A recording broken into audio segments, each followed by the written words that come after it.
The man before you is naked, but for a pair of underpants and white boots.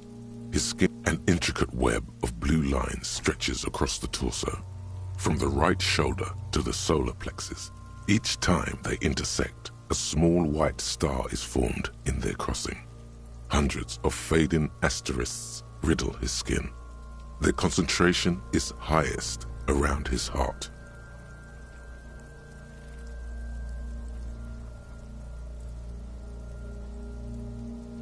A map of the stars. I do see some similarity to astronomical charts. Great Century Messinian, maybe. But this seems more particular. Customized. As if someone left out most of the night sky, filtering it through personal choice. The principle of this filter remains unknown to you. The thought dissipates, and you feel as though you were only half right. So am I.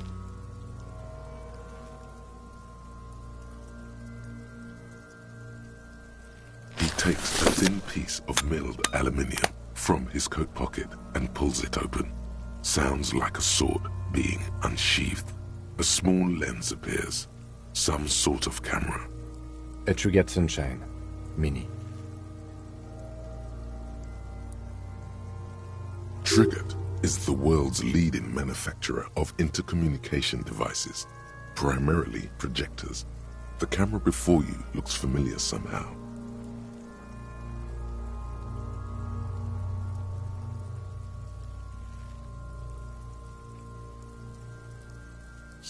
Kuno? What the fuck is that? An instant color camera.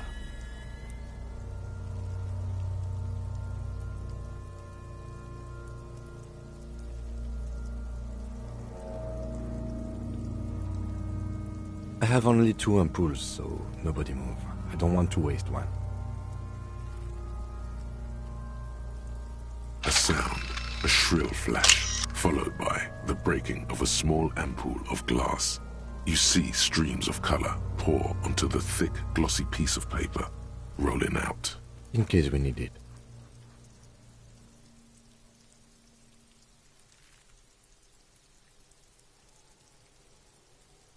Yes, it is pretty cool, isn't it?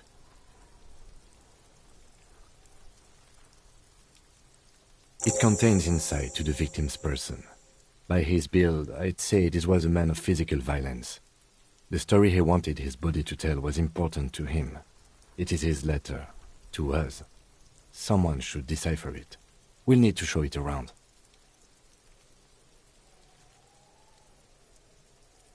Sure, just don't lose it.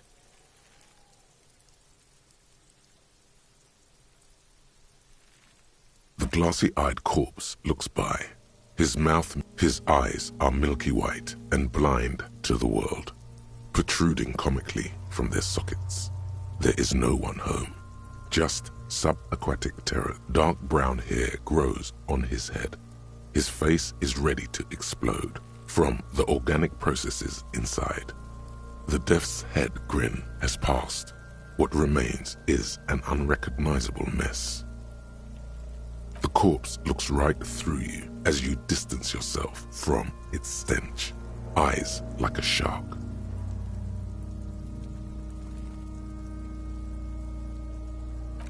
As you narrow your eyes, the monster before you blurs into a violent mess of green and pink. This is a trick. You've done it before. Pink is where the blood settled in the first hours post-mortem. You can use it to see if the corpse has been tampered with. Does his position at the time of death match the discoloration? Only the lower extremities are pink with a dash of blue. His fatted hands, thighs, and his neck, just above the noose. The rest of the corpse appears dark green in the cold spring air. I see it. His neck too. The lividity goes right up his chin. We have good, well-pronounced discoloration here.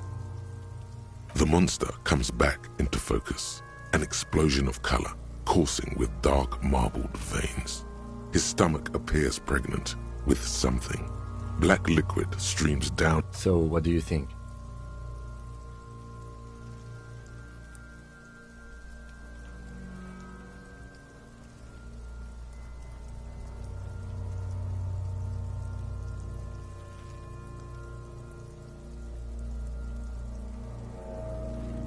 Agreed, especially on the neck.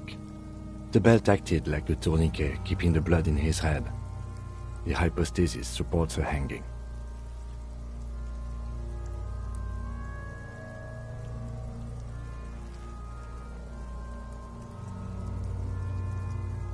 There's always a chance. We should check for ligament marks on his neck to see if they're in tune with the belt. We'll have to get him down first.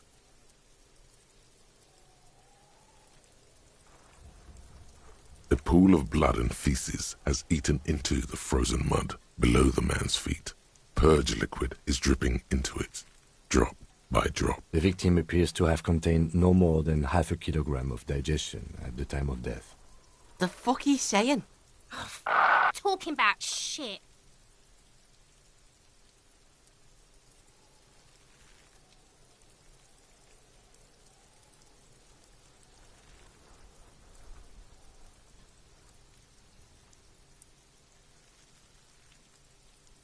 Maybe.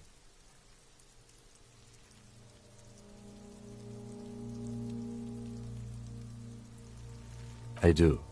Most of them are post-mortem. Maybe even all of them. The delinquents have made our jobs harder with their little sport. Stop talking in riddles, coin slot. He means you fucked him up good, Kuno. Fucked him up brutal-like. But there is no breath to catch. Only the cadaver filling the air and your nostrils. He slowly rotates before you, decomposing. The lips of the corpse are swollen preposterously. They are also... Who is he? He is male, 40 to 50, with an athletic build. Are you sure we finished the preliminary examination of the cadaver? We might miss some of these things once he's done. The cadaver slowly twists on the cargo belt, his torso covered in tattoos, and extremities blotched pink. The steel-reinforced belt presents a unique challenge. I brought chain cutters, but I don't see a good angle of approach to the belt. He doesn't actually think the challenge is unique. He thinks it's frustrating. The cadaver is a good 1.2 meters up. Neither one of us can reach the belt without assistance. And even if we do, there's the question of cutting the airship strength material.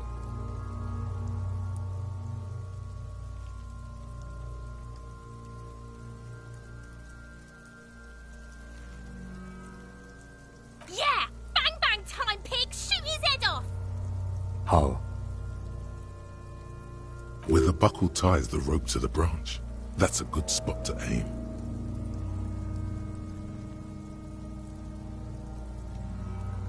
Where? Ah, yes, I see. If the shot hits that, there might be a chance to release the belt. Yeah, now we're talking. Entertain a Kuno with some shit. They'll miss! The pigs will miss, Kuno!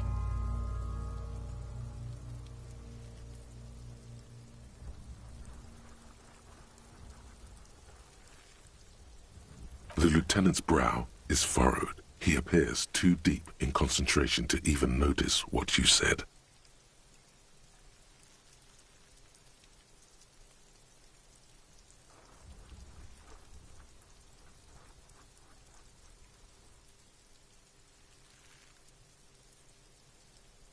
Silence. With his elbow sharp, the lieutenant unzips his jacket and produces a lightweight firearm. He drops a paper cartridge in the barrel, separates the scouring stick, and gives the cartridge 5 tucks. That's a Kiel A90-90 Armistice, mass-produced muzzle loader. Ascetic, he then steps back and assumes the fellow's stess position, taking aim. The corner of his eye twitches. His finger is on the trigger.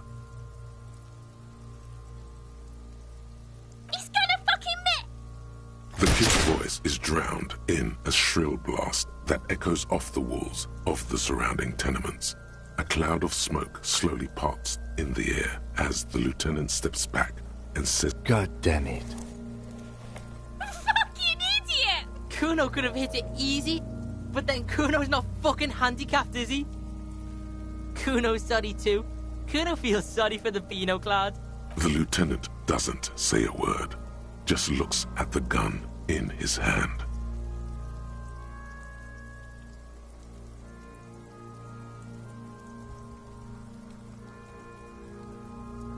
No, we are lucky as it is. We didn't break anything, and the victim remains uncompromised. Any more mistakes could put us in an unfortunate position with the locals. We have eyes on us.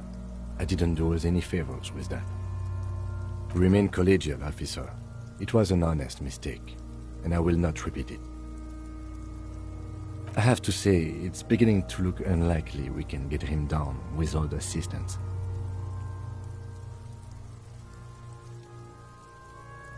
It's bad as it is, us shooting firearms like punks. Go ahead, I'm not stopping you. Just don't lose it.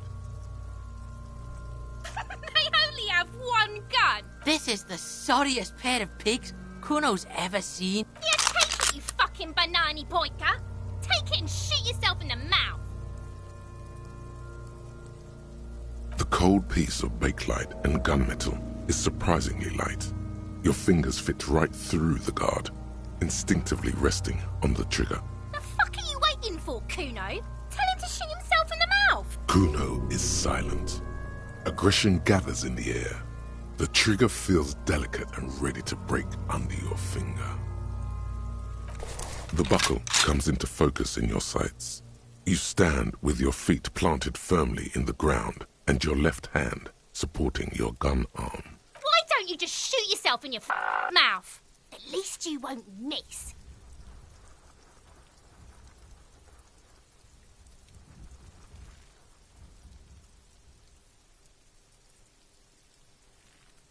Your field of view narrows. The branch slowly moves, becoming entirely two-dimensional. The metal buckle glimmers, slick, with the falling rain. The corpse slowly rotates. The slow movement of the branch in the wind, and your shoulders directing the gun sink up, dancing hypnotically. Look, he's crying. You gonna cry now, fucking faggoty?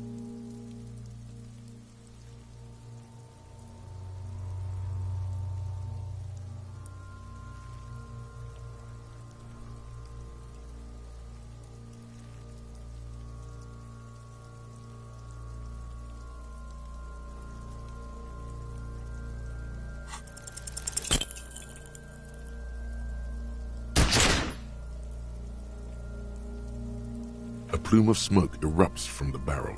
Your hand goes numb from the explosion. With your ears still ringing, you missed the belt, but hit the corpse straight in the chest. Bits of ribcage protrude from the skin. No blood, only a murky sludge dripping down his belly. The sudden... Oh my god, he's gonna fucking cry. I knew it. What a mulko.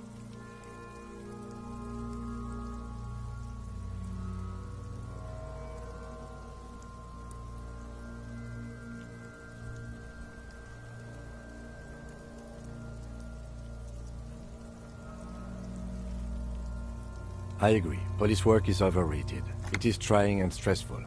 However, it is still our job to get the dead body down from the tree. It's not the gun's fault you can't shoot. It's your... Pigs don't have hands. They have, like, fucking... Kuno has hands. Kuno can shoot that shit down for you.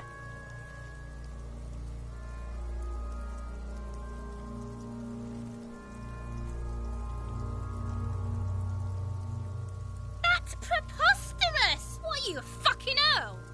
We still need to get him down, somehow. The bad way. The way I didn't want us to. By asking the harbor for help. They have the tools and the men. If they put him up there, they can take him down too.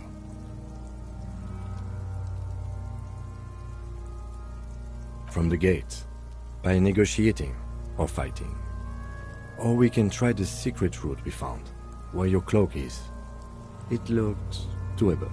To the gates. Let's negotiate.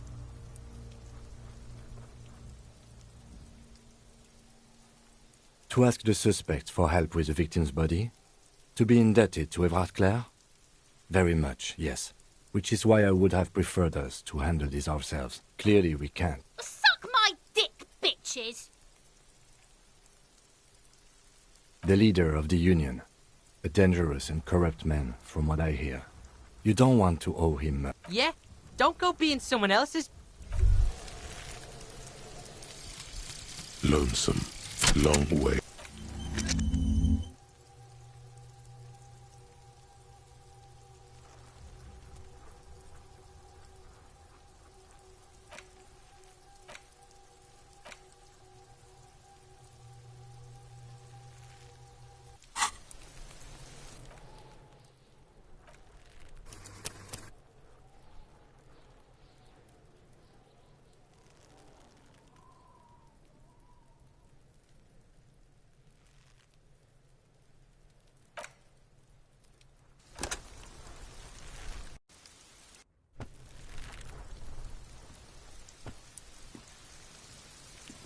The man before you is naked, an intricate web of blue lines, A map of the... as if some... So am I. He takes a thin piece of milled aluminium from his coat pocket and pulls it open. A trigger... Triggered. An instant color camera. I have only 2 ampoules, so nobody move. I don't want to waste one. A sound, a shrill flash, followed by the breaking of a small amp. In case we need it. Yes, it is pretty cool, isn't it? It contains insight to the victim's person. By his build, I'd say it... Sure. The glassy-eyed corpse looks by. His mouth, his eye, dark brown hair grows on his head. His face is ready to explode. From the organic... The corpse... Who is he? The corpse looks right through you. As you know, this is a trick. Only the lower extremities are pink with a dash of blue. I see it. His neck... The monster comes back. So, what do you think? Agreed. Especially on the neck. The belt acted like there's always a chance. We should check for ligament mark. The pool... The victim... The fuck? Talking about shit. Maybe. I do. Stop. He means you fucked him up good, Kuno. Fucked him up brutal-like. I agree. His personality is no longer a... Totally dead.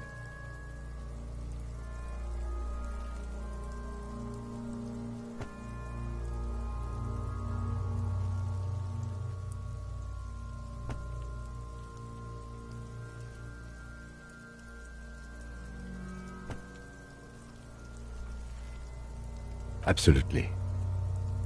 But there is no breath to catch. Only the cadaver filling the air and your nostrils.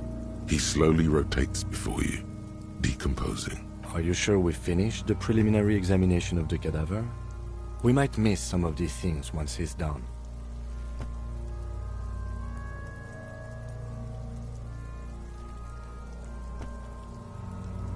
The cadaver slowly twists on the cargo belt. He doesn't actually think the challenge is you. The cadaver is a good 1.2 meters up. Neither one of us can reach the belt without assistance. And even if we do, there's the question of cutting the airship's strength. Yeah! Bang bang time, pig! Shoot his head off! How? Where the buckle ties the rope to the branch. That's a good Where? Yeah, now we're talking. They'll miss! The pigs will miss, Kuno.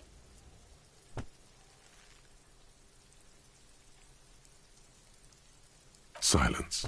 With and produces a lightweight firearm. He drops a paper cartridge in the barrel, separates the scouring stick, and gives the cartridge 5 tucks. That's a Kiel A90. He then steps back and assumes He's gonna fucking miss! the kid's voice is drowned in a shrill blast that God damn it. Fucking idiot! Kuno could have hit it easy, but then Kuno's not fucking handicapped, is he? Kuno's sorry too. The lieutenant doesn't say a word, just looks at the gun. No, we are lucky as it is. We didn't break anything, and if any more mistakes could put us in an unfortunate position with the locals. I have to say, it's beginning to look unlikely we can get him down without assistance. It's bad as it is. Us shooting firearms like punks. Go ahead. I'm not... They only have... This is the sorriest pair of pigs. Yeah, take it, you fucking banana boyka. Take it and shoot yourself in the mouth. The cold piece of bakelite. The fuck are you waiting for? Kuno is silent. The buckle comes into focus in your sights.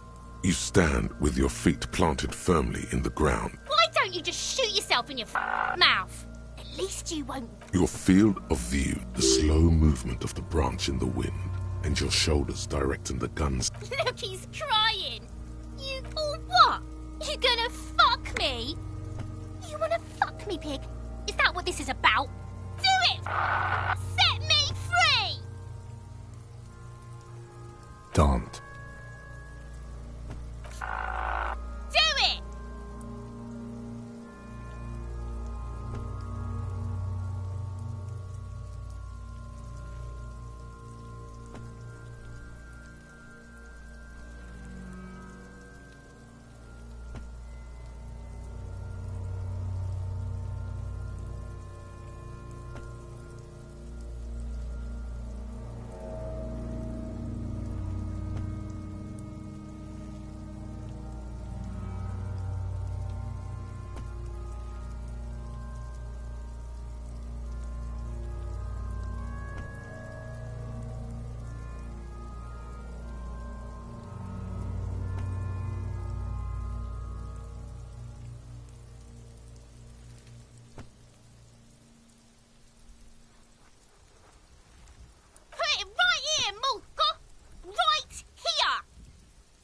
Intense shit, copper. Fucker waved his gun! It wasn't intense, it was pathetic!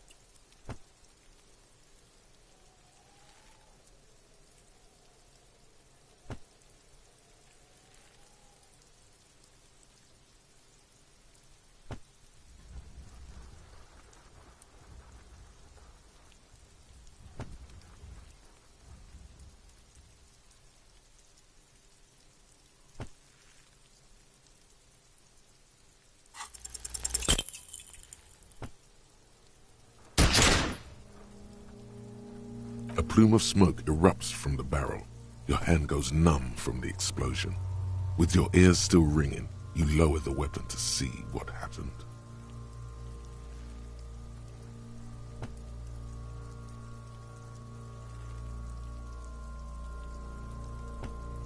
You missed the belt, but... Oh my god! The armistice. It's not the... Kuno has hands. Kuno can shoot that shit down for you. We still need the bad way. The way I didn't want us.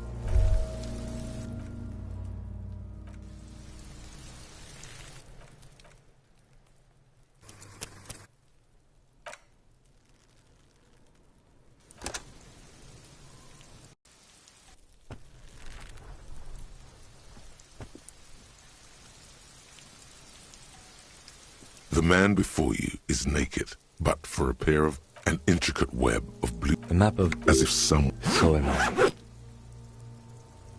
He takes a thin piece of metal, A trigger. triggered. An instant I have only 2 ampoules, so nobody move. I don't want to waste one. A sound, a shrill flash, followed by the breaking of a small... In case we need it. Yes, it is pretty cool, isn't it?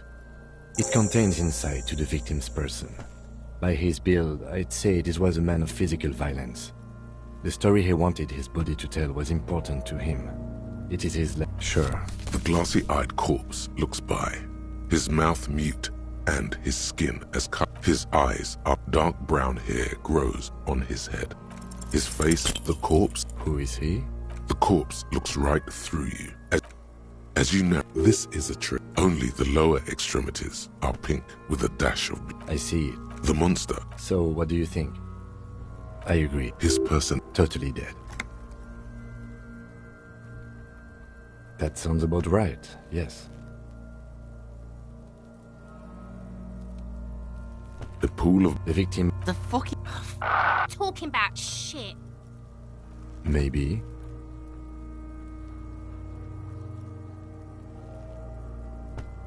Agreed. Especially on the neck.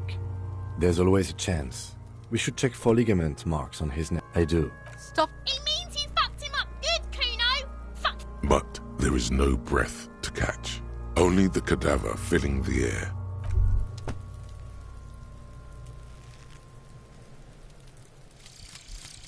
Lonesome, long way.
The man before you is naked, but for a pair of underpants and white. Are you sure we finished the preliminary examination of the cadaver?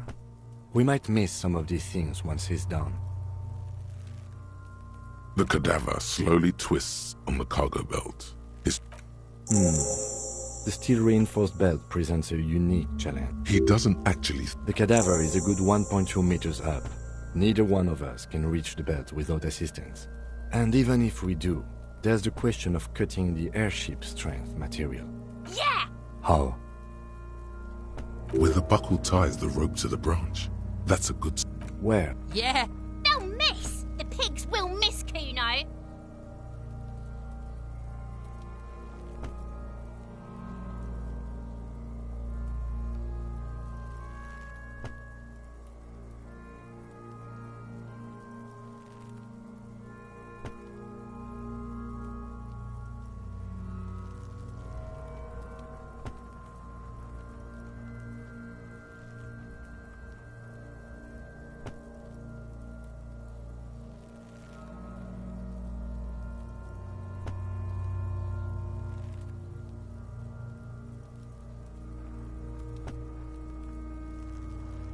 Silence, and produces a lightweight firearm.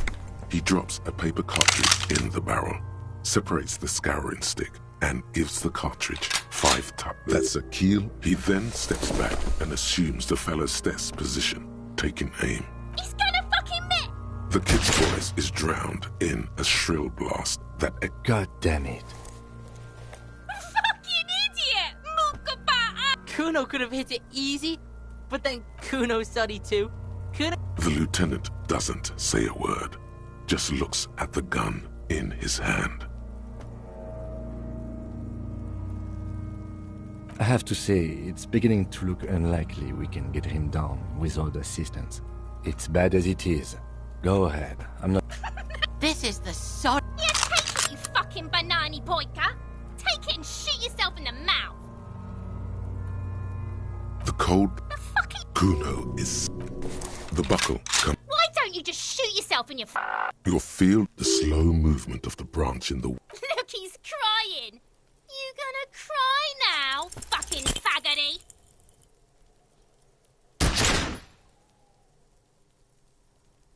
A plume of smoke erupts from the barrel. Your hand goes numb from the explosion. With your ears still ringing, you lower the weapon to see what happened.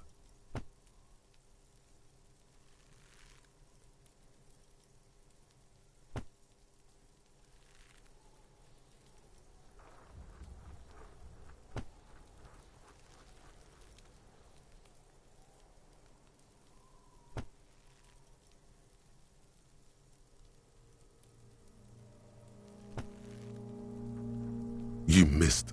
Oh my god, he's gonna fucking cry, I knew mulku. It feels dry. Nothing comes out of you as you stretch and bend your face. The lieutenant watches you jerk some tears, your shoulders shaking and your eyes dry. The gun begins to slip from your fingers.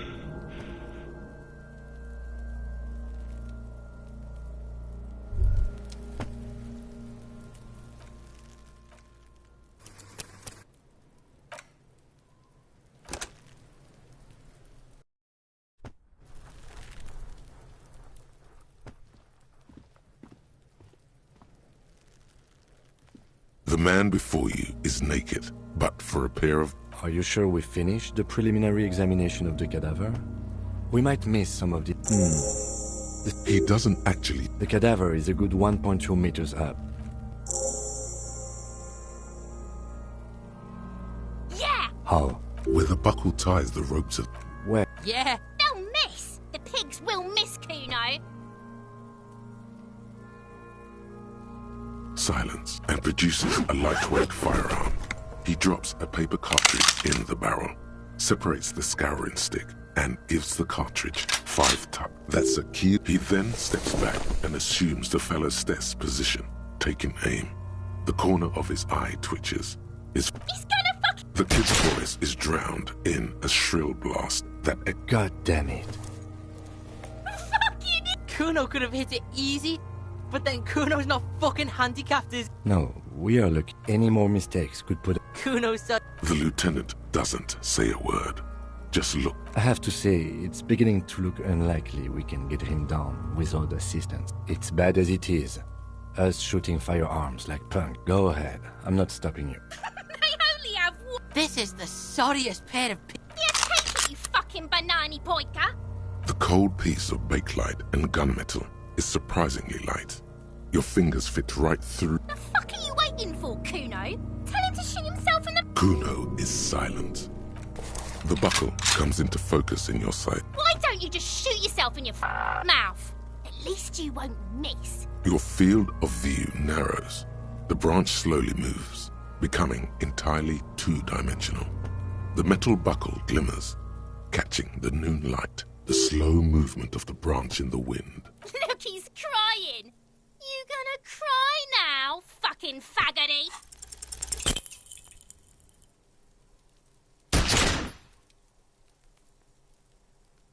A plume of smoke erupts from the barrel. Your hand goes numb from the explosion. You missed the belt, but hit the corpse straight in.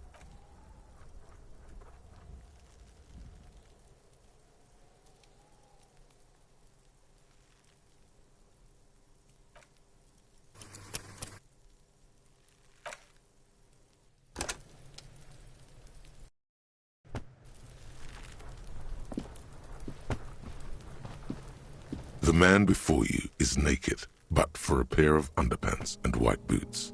His skin is marbled with... Are you sure we finished the preliminary examination of the cadaver?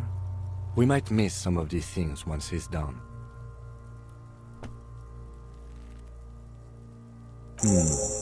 He doesn't... The cadaver is a good 1.2 meters up. Neither one of us can reach the bed without assistance. And I was really hoping... Confirmed. It's unsafe. I would really prefer if there was another way. These people might, but what other options? Yeah! How? Where the buckle ties the... Where? Yeah, now we're... They'll miss! The pigs will miss, Kuno! Silence, and produces a lightweight firearm. He drops a paper cartridge in the barrel, separates the scouring stick, and gives the cartridge 5 tuck. That's a keel aim. He then steps back and assumes the fellow's desk position, taking aim. He's gonna... The kid's voice is drowned in a shrill blast that echoes. God damn it. Fucking... Kuno could have hit it easy, but then Kuno's not fucking handicapped, is he? No, any more mistakes could put us... I have to say, it's beginning to look unlikely we can get him. It's bad as it... Go ahead. This is the Yeah, take it, you fucking banani poika! Take it and shoot yourself in the mouth!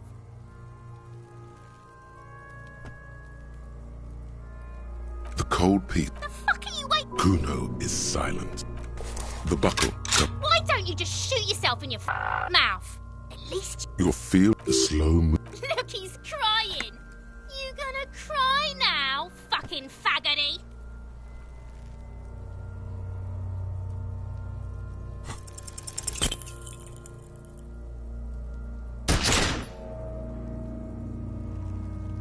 A plume of smoke. You missed the belt. Oh my god, he's... The armistice is sufficient.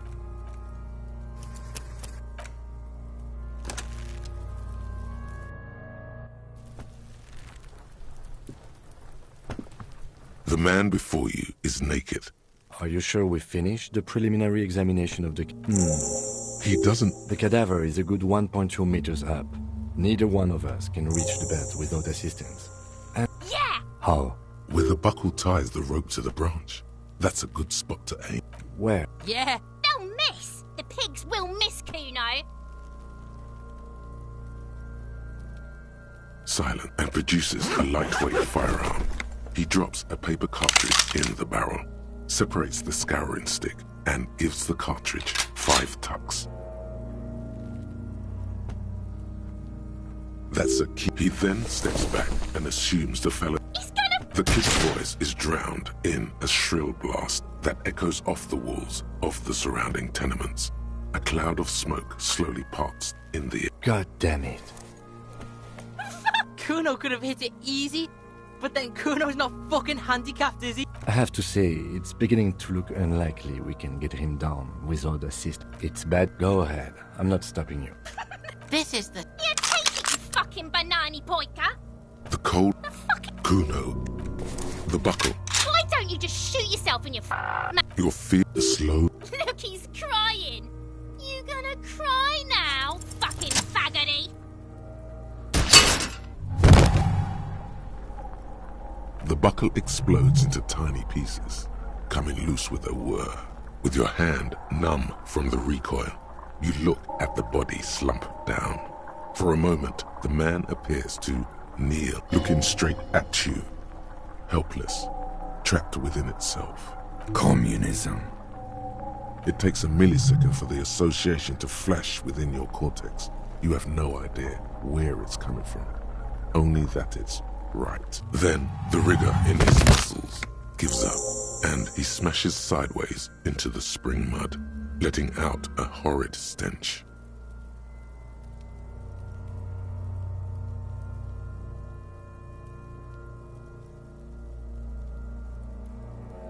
Fuck you, Kurpale!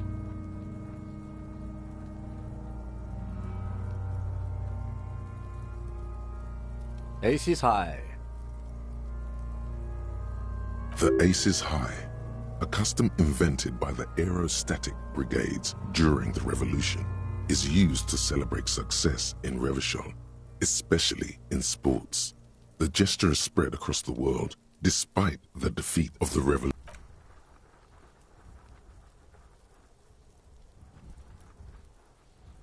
The lieutenant takes a little hop to perform the customary salutation. Your palm hurts from the slap. It's precise and down to the point. I knew these guys were We will perform a field autopsy and determine the cause of death. But before... Excuse me. It looks like I feel like taking a break from the stench. I'm sorry to interrupt the jubilations here. Just a little breather before we do the autopsy. Yes, the 4 phases of a murder scene. 1. Investigation of the scene.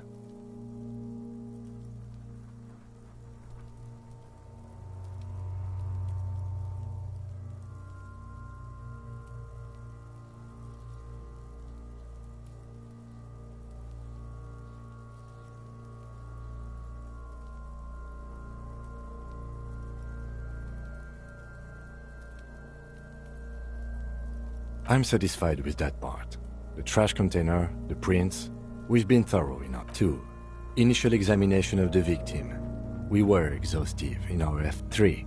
Field autopsy.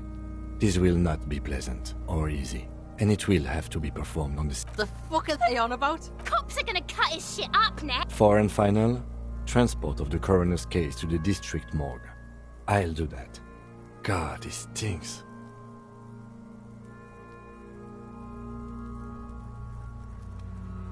Good. In the meantime, we should try to interview Everard Clare, the leader of the Union. Harbor property was clearly used in the hanging. The harbor just east of here. Getting in might prove a challenge, though. I would also suggest we interview Joyce, the Wild Pines representative. But we've already done that, so good for us. One down, one to go. Yes. And those were the interviewees. Let's go.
Can I help you? Thanks. I hope you found what you were looking for.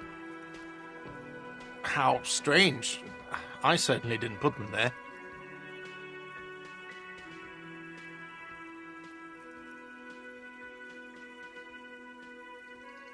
The trash collection service? CS Municipal. I don't see why they would put anything in the trash, though. Ah, the elusive CS Municipal. I doubt we'll be able to track down who was sent here last and when. This will have to be one of those little threats that solves itself down the road. Thank you anyway. Sylvie had the keys before I got here, and I can vouch for her. I can vouch for all my stuff. None of us would tamper with the crime scene. Yes?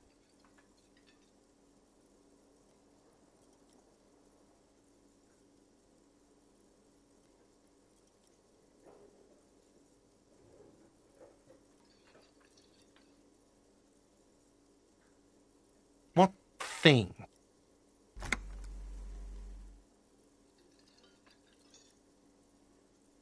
Yes, not the whole damn Union, thank God. Just the nastiest and loudest faction. They come here in the evenings. Dumb, unruly types. Think they're big shit. But they're good customers. They place big orders, and always pay on. We should find out who this Lord faction is, occupying the booth. Loudness means talkative, and we need info. We don't. We have to wait. They'll show up sooner or later. Men get hungry, even men on strike. You glance at the clock on the wall behind the manager. Huh.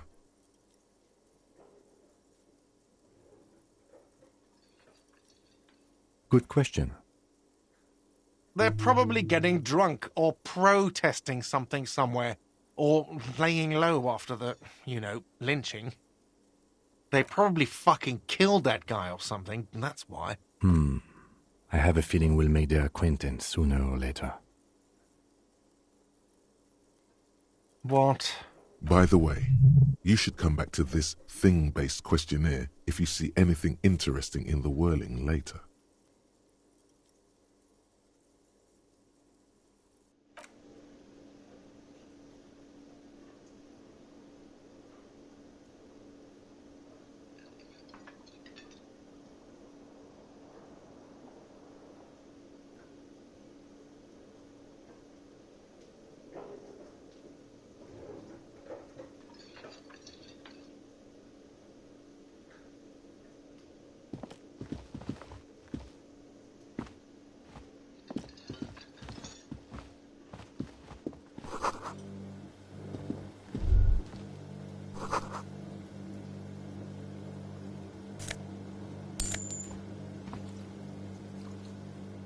A thin man is smoking below an exhaust hood, occasionally sipping from his mug.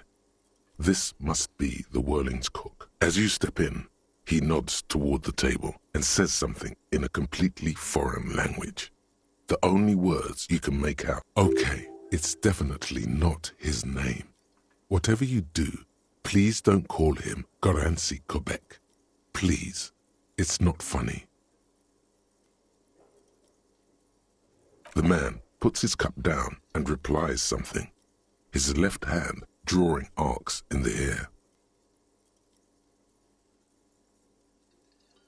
He smiles and bangs his ladle against each of his pots in turn.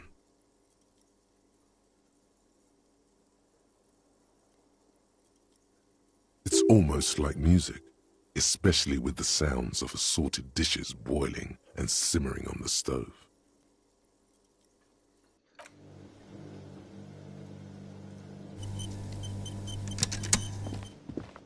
You see a heavy steel door with a prominent dimpled lock. It's painted blue.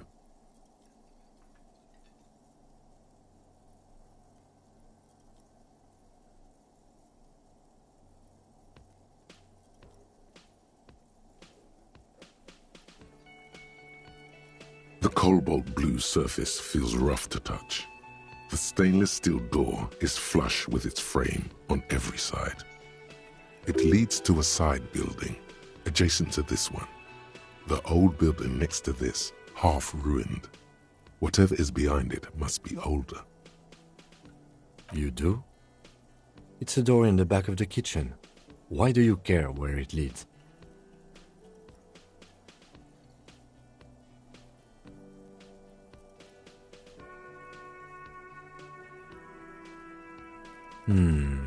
Yes. I suppose it's worth seeing if we can get in. Just to be thorough. It's hardly a side investigation.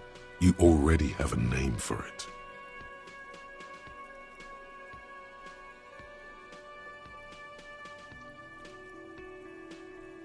It's hardly worth a title. Anyway, Gart is the person to ask about this. The cafeteria manager.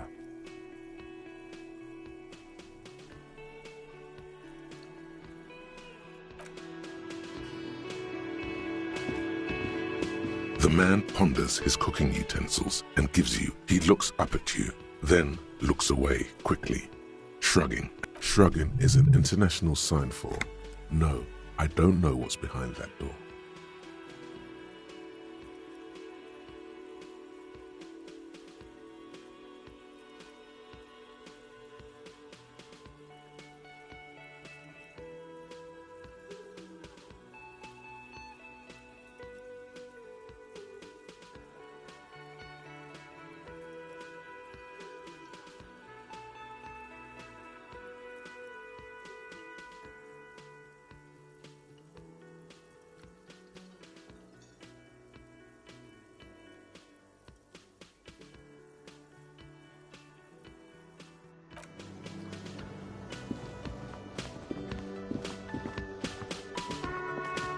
can I help you?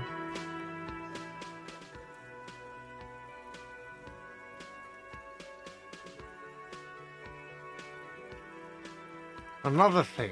Great. I love those. Oh, yes, that door, sure. There's nothing mysterious about it. It's just a door. No, I don't have a key. I don't know how to get there. And I don't care either. It's not like I've been wondering about it for 10 years. It's just a frit warehouse, probably. Or some boring storage space with a bunch of old junk and dust. Junk and dust. He's attempting to maintain an air of indifference. It's absolutely not convincing. Fine, okay, a little. But my job doesn't leave me time for wondering about one locked door in one of the cafeterias. So I haven't opened it. I have cleaned the whole place 100 times over, though, after the animals. And I haven't found a key, so good luck with that. Yes?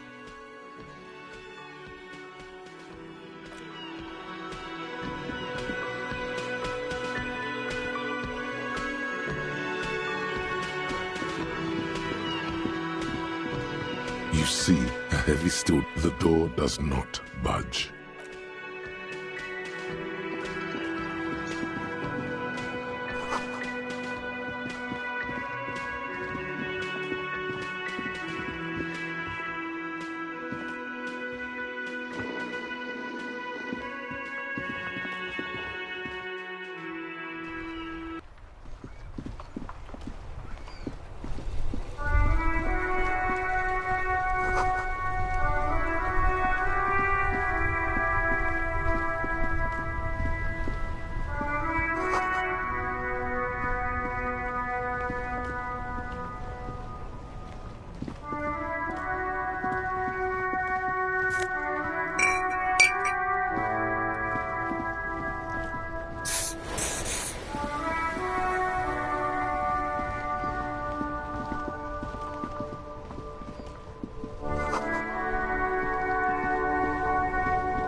It's not often that I see officers from the RCM in my pawn shop.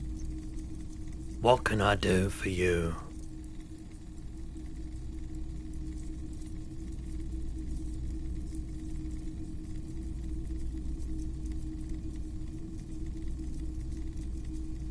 I haven't had any problems myself, though some of my customers have complained. Who are your customers usually? All kinds of people come through here. Locals, travelers, people looking for a deal, people looking for a keepsake. As you can see, I have a wide selection of goods for everyone to choose from.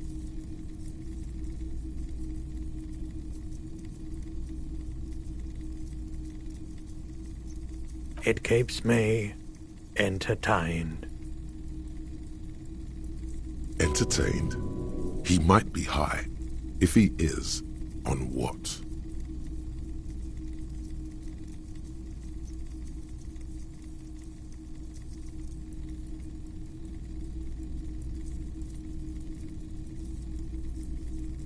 Someone else came here earlier today asking the same question. I promptly sold her the gun you pawned a couple days back. This is a pawn shop, and it did feel as if you've met before. The lieutenant shifts from one foot to another, alert.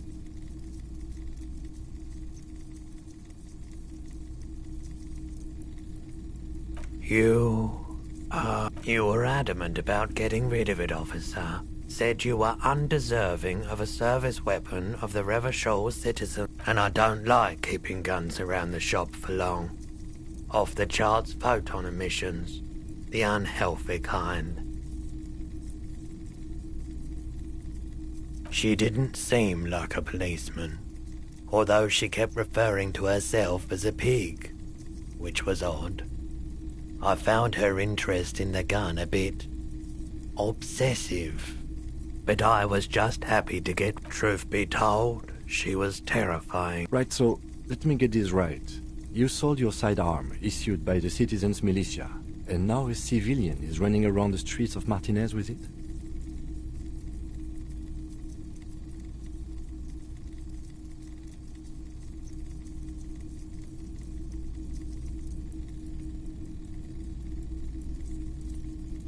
You're right that she could cast aspersions on the Force. We have to find her. My apologies, officer, but I have no idea where she was coming from. A needle in a haystack. There is nothing you can do about it now. You'll just have to hope you luck upon her somehow. Of course.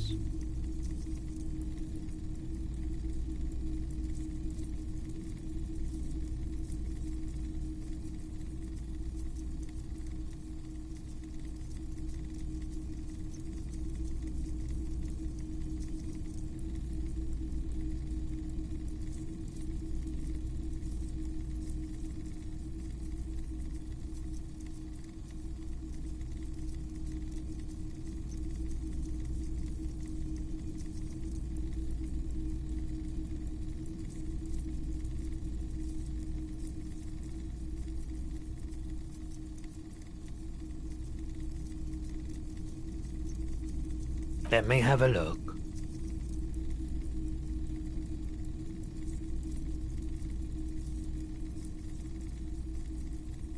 Anything else you're thinking of selling?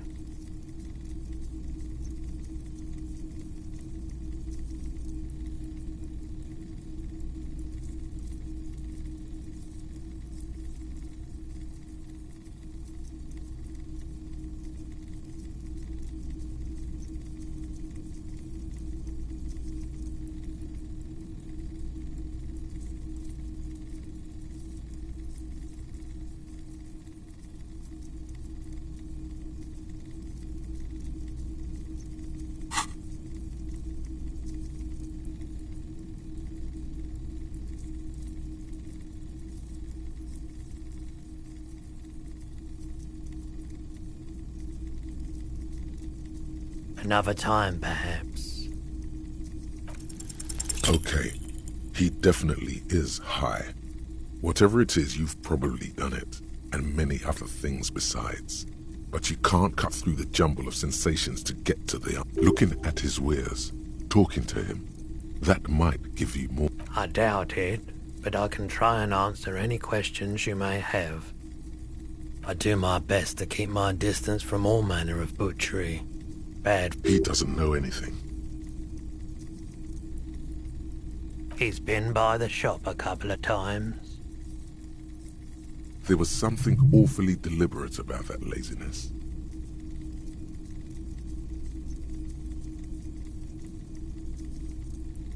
They weren't the most pleasant interactions. Small-town bigwigs always want everyone to play a part in the play but I bowed out at some point. I prefer to watch from afar while the bigwigs come and go. He purchased a remarkably garish paperweight the first time he was here.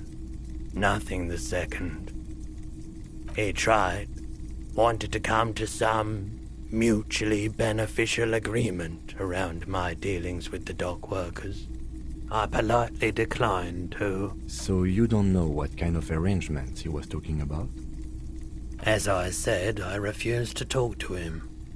That's why he came back a second time.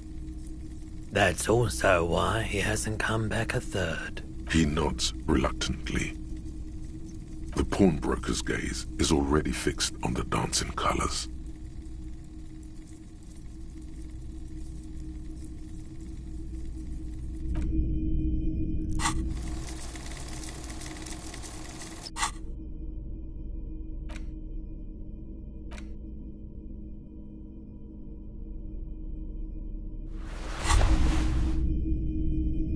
Hello again. How can I help you?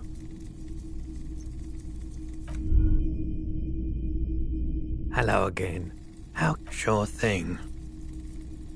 Sure, man. The pockets of these new jeans are perfect for sticking your hand into. Makes you look cool, calm, and collected. As your hand enters the pocket, your fingers brush against something. Hey, it's a chewing gum wrapper. It reminds you of the fruity juice of apricots. You should inspect it closer if you have time. Something about the wrapper's texture, not familiar in a good way, you might say. By the way, the raw materials were most likely exported from Seaguy, the apricot suzerainty, and processed in Sur-le-Clay into the apricot-flavored chewing gum loved by kids of today and yesterday.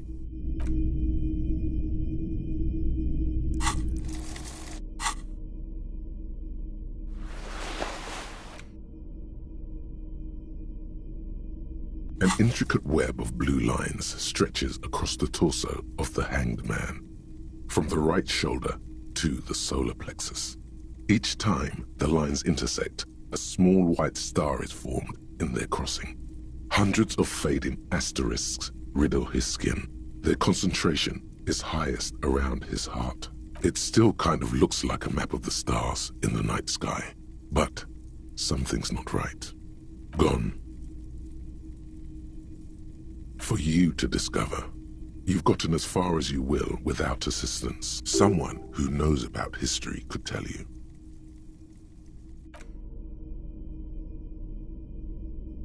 A crinkled chewing gum wrapper. The worn label reads, Tutti Frutti.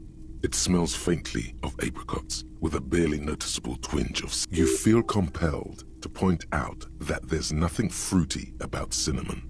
It's a spice derived from tree bark.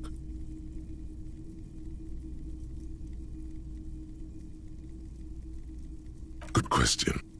There is no answer or secret phrase written on the inside of the wrapper.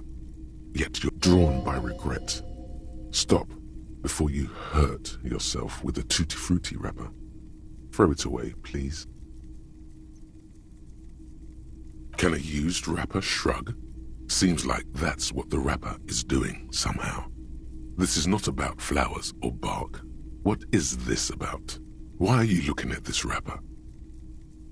You carefully fold the wrapper into a square before putting it back into your pocket, lovingly even, despite the strange feeling of regret.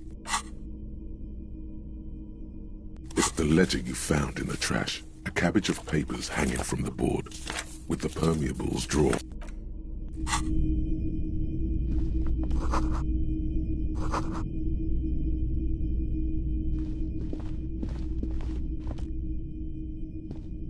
A typical Martinez streetlight sits among assorted floor and table lamps. It was brought to me to be altered. We are not here to investigate the theft of city property. You have to admit it's rather clever what he's done with it.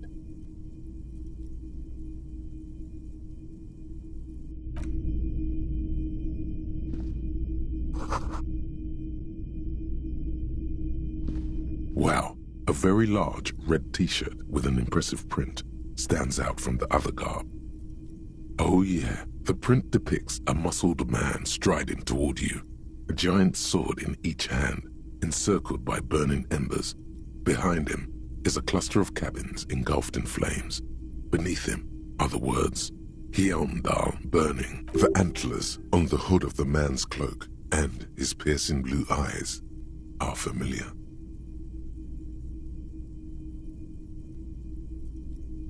Smells like worn cotton and a little old sweat there. Worn cotton with a side of flea market or trash bin. Sniffing is okay, but please don't try anything on.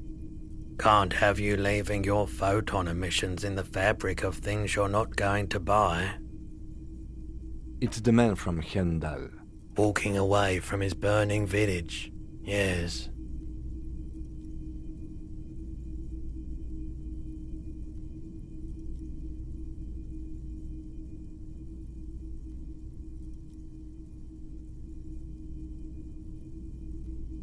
The man from Yelmdale is the hero of a series of popular books based on a fictional version of Kotla, mostly what is nowadays Arda NFD. In fact, most people don't think that man from Yelmdale ever really existed, but they are. Helmdal isn't a real place.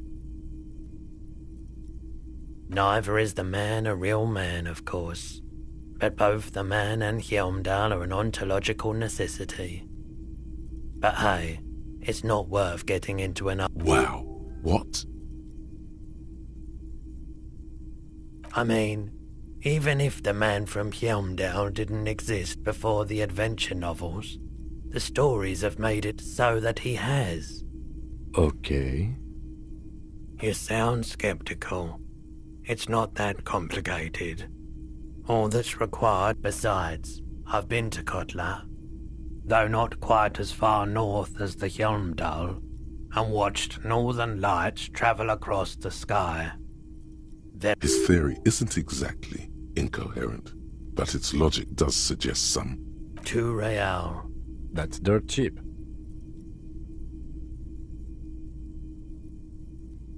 But why?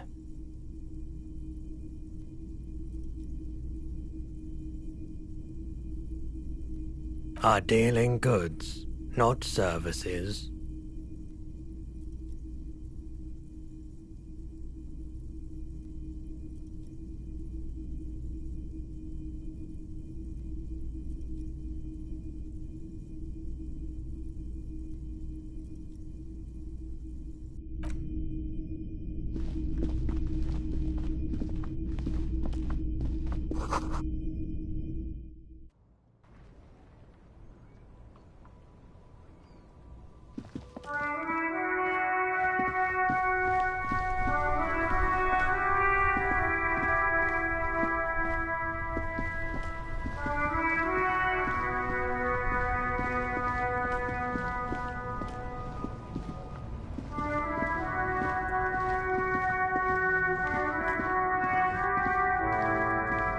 There are clothes inside. Cheap second-hand clothes. Don't be shy. These are premium class clothes. Good quality fabrics, best retro design. Save the economy with your Save the economy? That sounds off. Haven't you heard, officer? We've got to be economically conscious. Recycle your cash, keep it in circulation. Don't buy new things. Buy eco.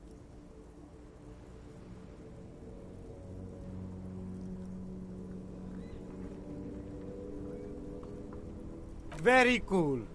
The economy thanks you, officer. You find your hands deep in tattered and faded garments made from weird polyester blends that make your body itch and sweat in all the wrong. The box smells like cat piss or like an old person with... Economical, but also trendy. Look first-hand, buy second-hand. Keep the economy moving.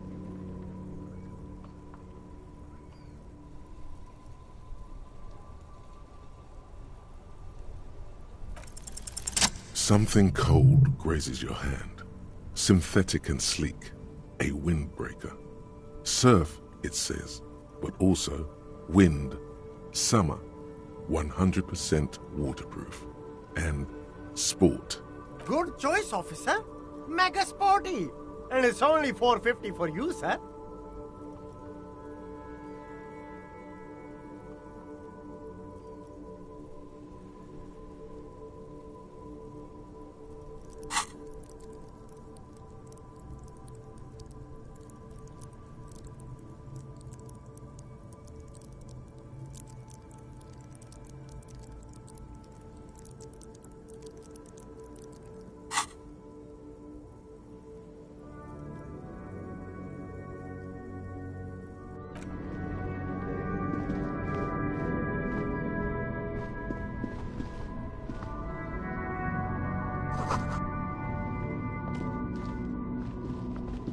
There's a pile of cheap sunglasses in a small box. You like sunglasses, officer? I've got the latest styles right here. These are all boring. Boring third-rate ho-hum sunglasses made of cheap Syrahese plastic, the kind of plastic that melts in the sun. Those UV stickers are almost certainly just there for the show. If anything, these lenses probably direct more UV light. These are all first-rate sunglasses. Premium design, superb material, very cool, UV resistant. These will definitely keep your eyes safe and cool while doing your dangerous...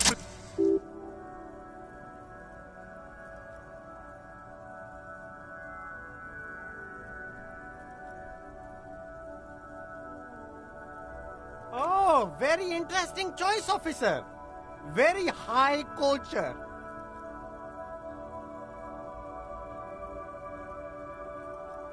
This is how a sea monster sees the world. You've become a sea monster. Giant, hidden, and strangely tender at heart. All is blue. Alright, but these actually make your vision worse. It's like literally being underwater. Wow, officer! You look so cool! And they can be yours for a mere 3 real. My regular customers have passed them all up because they've got no taste. But you found them. The lieutenant tilts his head and steps back, eyes narrowed in a thorough examination. It's a case to him. You look like a musician. Like a blind musician. But you could do worse. Take them if you want.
You see 2 lowly, defeated speakers, thralls, slaves basically, perched atop them.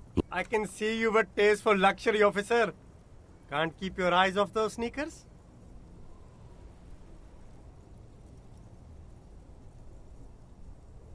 A pair of Faun Ultras. The design is impossibly sleek and simple.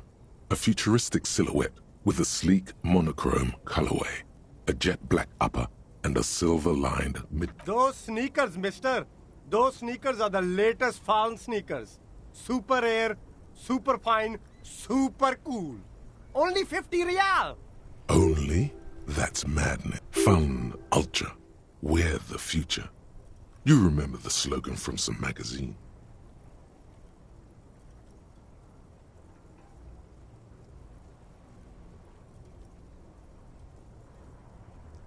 These once respectable speakers have been conquered, reduced to a mere prop by the indomitable Faun. A small heat emboss on the veneer reads, "Solidarity Aid from the People's Republic of Samara."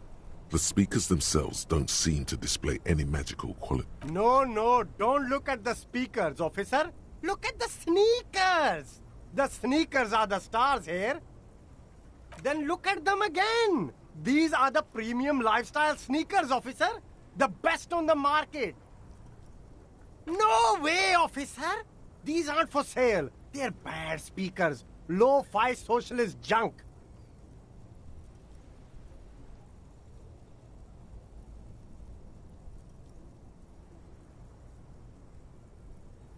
No, officer. You're a high-class policeman who accepts nothing less than the best. Lucky for you, I've got the best on sale.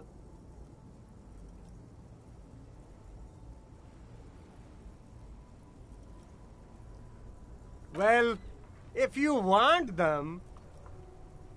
But see, they are the pedestal for my sneakers. If I let go of the speakers, where will the sneakers go? I can't leave premium lifestyle sneakers on the ground. If, on the other hand, you wanted to buy the sneakers too, I could maybe throw in the speakers for little extra.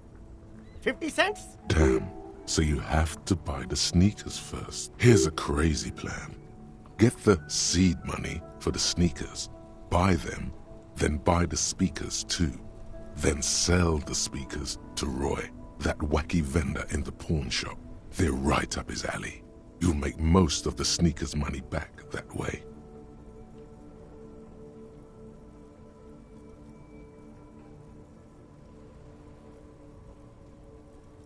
Yup, hustle and grind. 1 real at a time.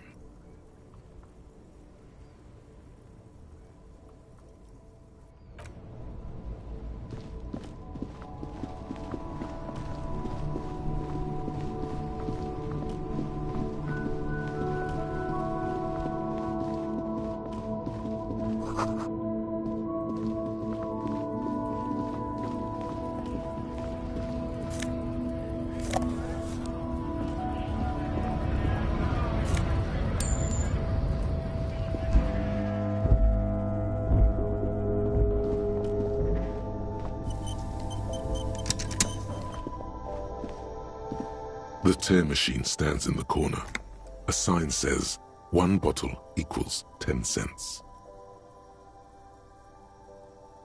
Your bottles clunk into the machine, and the money appears with a satisfying jingle. You're a richer man now.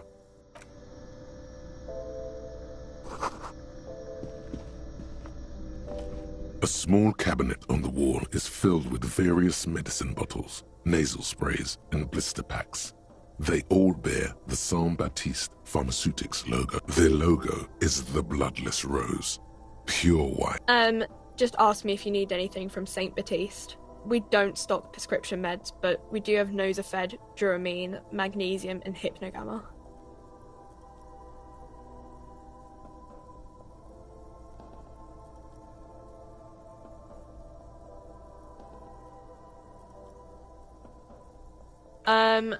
I don't know. Let's see. Nosafed is a nasal spray. Duramine is a really good painkiller. Magnesium is a diet. I don't really know what Hypnogamma is. I guess it makes you feel less shit. It's recommended to use after lots of partying, studying, or exercising. No. Sorry. I'm not like a doctor or anything. Nosafed heals +1 health. Duramine heals +3 health. Magnesium heals +1 morale.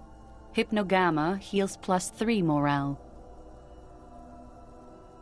Saint Baptiste, you know, the pharmaceuticals company. Saint Baptiste Pharmaceuticals, the one that sells meds out of Saint Baptiste. She is right. Saint-Baptiste, the company, derives its name from Saint-Baptiste, the city. Itself so named because that's what it is. A rare case where that really is the full etymological history, as far as almost anyone knows, at least.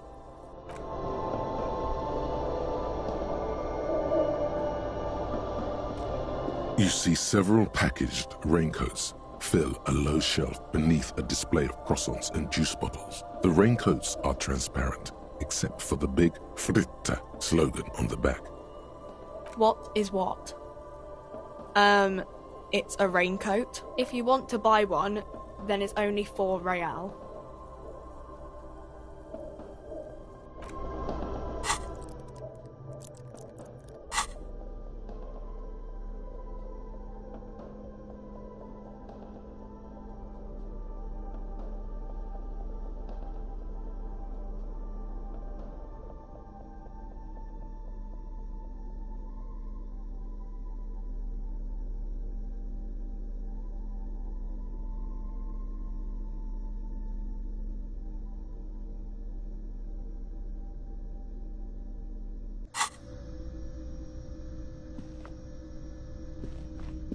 colourful display of cigarettes and alcohol bottles line the shop wall, inviting you closer. The bottles wink at you in the light. The smokes too glitter in their wrapping. It's like looking into a kind of heaven. There, in that dark green glass, all in vain. The great flowing river of warmth, wine, alcohol, beer, alcohol, love, alcohol.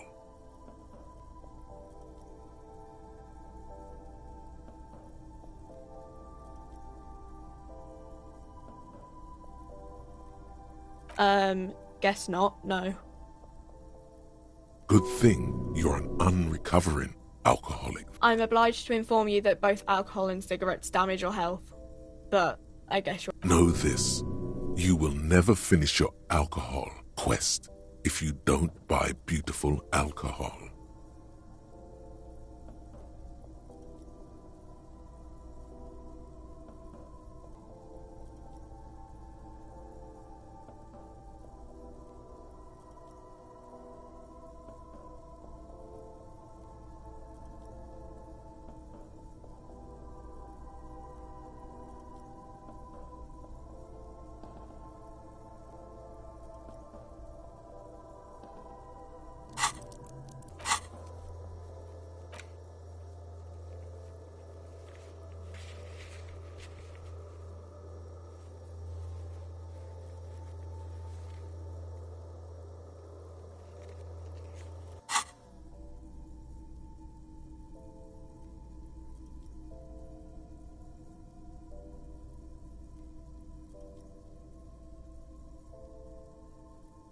Here you go, mister.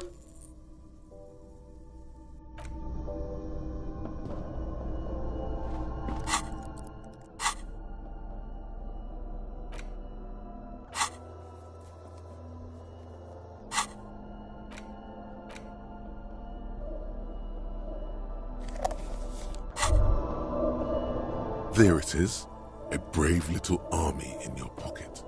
The first Smokes platoon.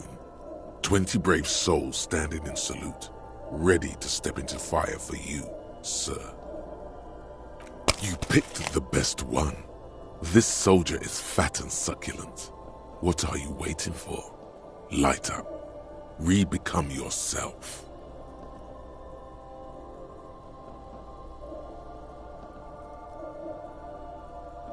People are watching. What a pussy. People are always watching. Will they always be looking though? Because they might go to the toilet or you. Shut up and light that shit. You want to be an idiot for the rest of your life? This shit will give you the cool edge you need. Get a load of this rock and roll cop here, people. Johnny Thundercop fishes a cheap lighter out of his pants. With a flick of the thumb, there's fire. A primal satisfaction. The lighter's dark green disposable plastic. Safety's off. In your case, the safety is... Hey, you can't smoke in here. Please, don't fuck with Frit. Shut up. It's already happening. Already you regret it, looking at the pack. But don't worry. You can come back to this later. The army of Smokes is honorable. You've passed up your chance to start smoking cigarettes for now, but don't worry. The option to start smoking becomes available again in 3 hours.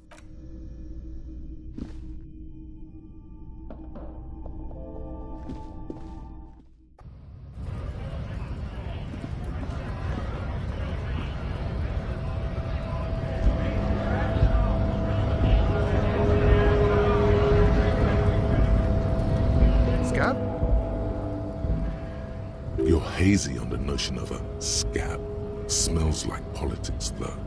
Maybe it's got something to do with the flask he reaches for from time to time.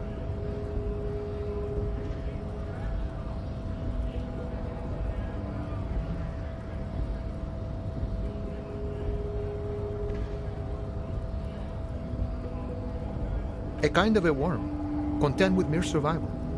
They come, they want to do our job for shittier pay, screwing over both themselves and us. Everybody loses.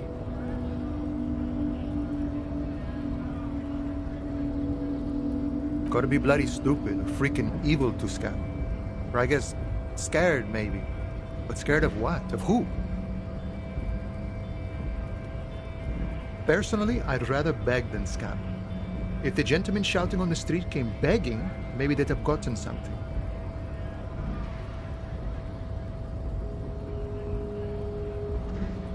We've explained the matters, but they don't listen. This lot would be reasonable and go home if the big guy wasn't riling them up all the time.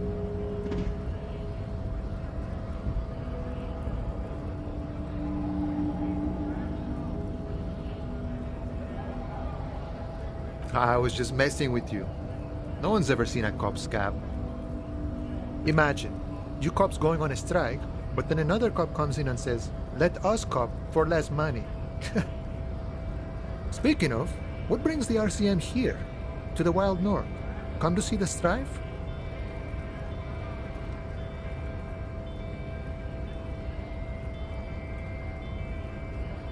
You know, serious business. I'm sure the big boss will be glad to tell you. You'll have to ask him first. He's a chatty guy. Wants to talk about the strike too. Just can't break the command structure and tell you now. Oh, good, good. What matters do you want to discuss with Everard?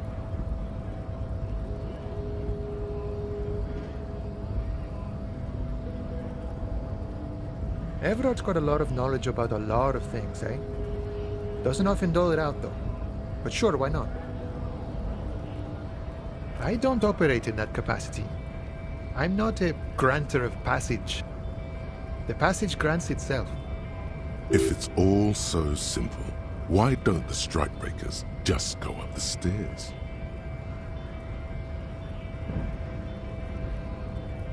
Aye. Walk right past Measurehead and go in.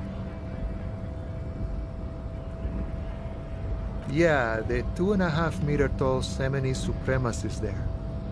Walk right past him, then press the button to unlock the door, then go past him again, and you enter the arbor through the office. Está.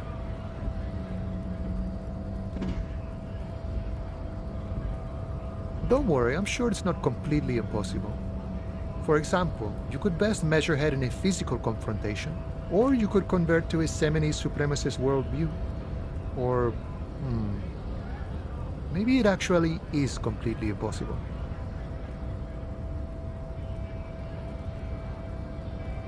Jean-Luc himself would say the philosophy has proven overly heroic for the scabs to convert to. Not enough intuition. Not yet, no. He's incredibly strong. Sure.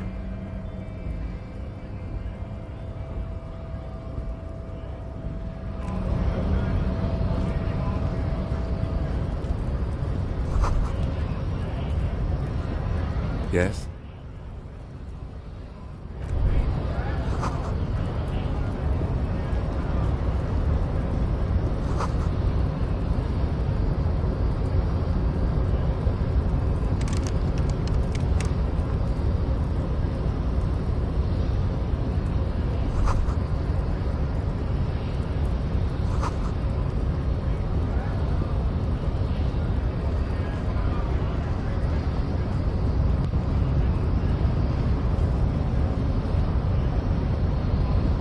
Nobody betrays your degeneracy. Yeah, Measurehead. His body totally betrays his degeneracy.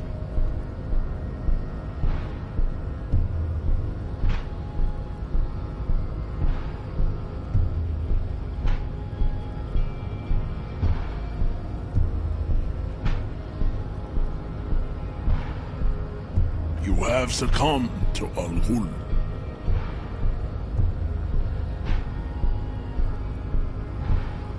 You reek of it. An invisible sword of Al-Ghul emerges from your throat. You cannot see it, but others can. It is making the woman in my company sick.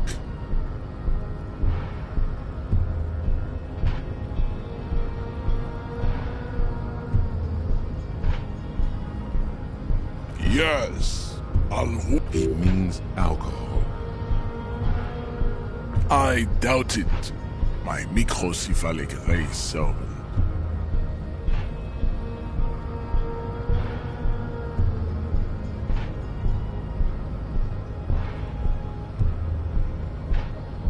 Your mouth moves, but the one who speaks is Al Ghul.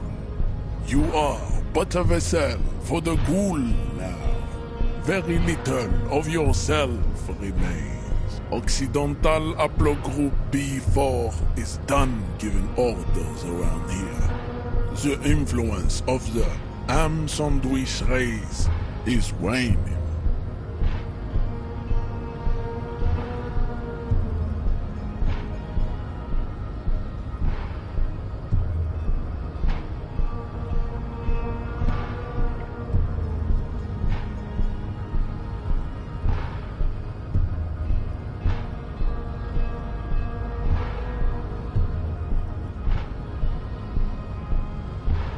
The ethanol fungus is deep within your nervous system, pulling the strings. You are merely its pupa now. I see no hope for you or your kind.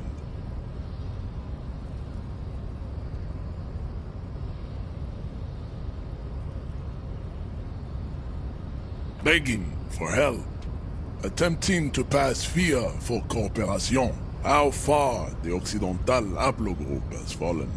You were once a noble and powerful race. You gave the world eugenics, electricity, and powerful weapons of war like missiles and aerostatic aircraft. You made great gains in metallurgy, race theory, and statecraft.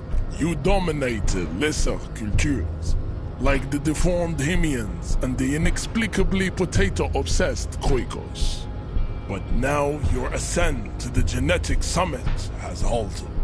You are obsessed with sadness and with frivolous pop culture. You will be superseded. Isn't that right, babe? It is, baby, yeah. You know it. There is a button right behind him, just out of reach. It must be the one that opens the door to the harbor.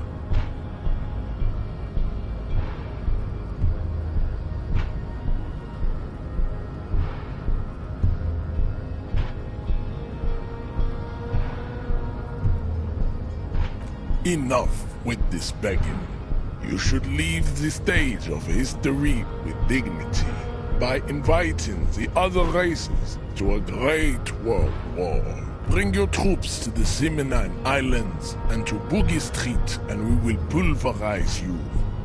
When you are gone, we will build the walls will be lined with bottles of Al Ghul, your beloved beverage. Inside, we will store the odes to homosexuality you call art, and your microcephalics. There may be a peaceful solution to this. You could internalize Mesheket's race theory. He would take you as one of his own. The best idea.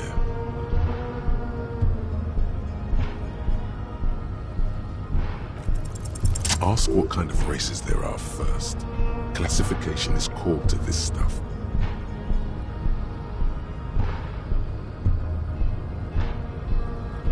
Do you?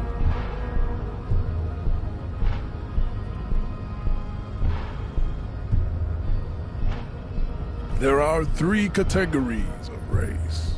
Type A, the heroic races. Type B, the servile races. And the vile CF race cauldron of pederasty. Which one do you need education on?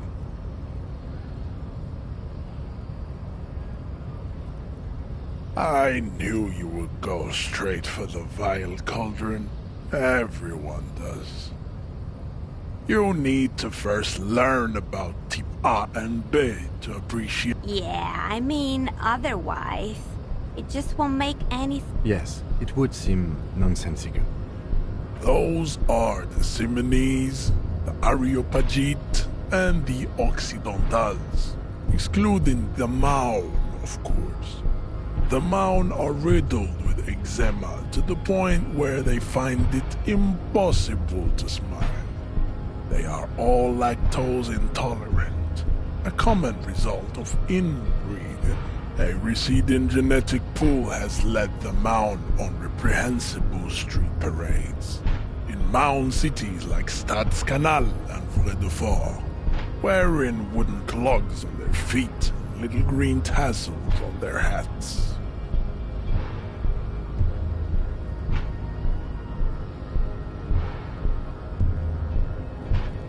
The Vespertines and Messenians of Vesper and Messina, the ancient Meteorans of Meteo by the golden Pisantic Sea, the Suren of Sur-la-Clé, and even the North Königsteiners, all have type A race propensity.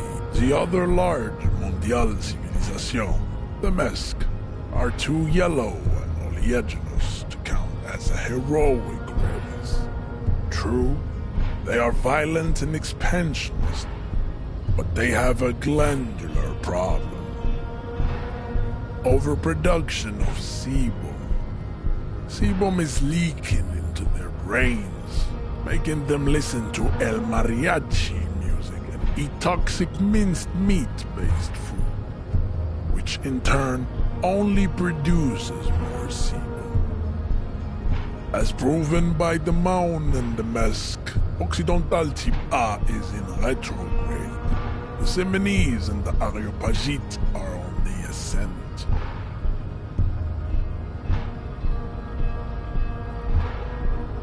The Areopagites are sleek, long-headed. The Semenese are powerful, mesomorphic. The former is an immutable progenitor, unchanged since the Super Isola of Pericarnassus. Ancient brains rest in their slender skulls.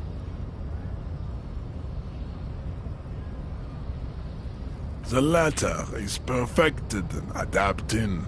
Together they form the Simeno-Areopagite or Simeopagite superrace. That is all. There are no more type A races in the world. Type B are the unheroic races, amorphous non-competitors of the great race. The Khoikos and the Vacholiers, they are mud-colored people. The Khoikos of Grad, Yugo, Zhimsk, Shest et al. Are what you would call white officer in a suspect description.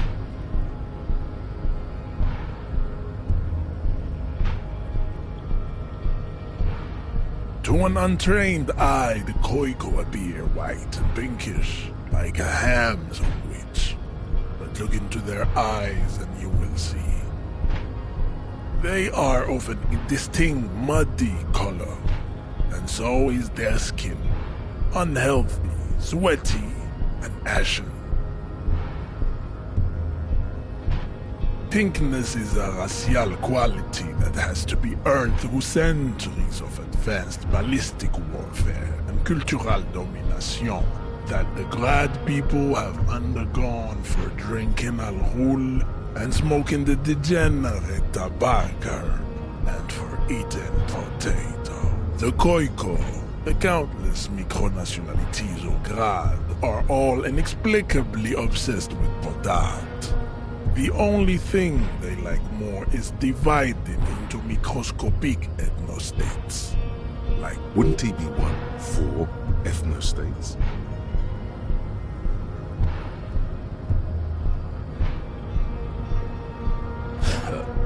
They are microscopic.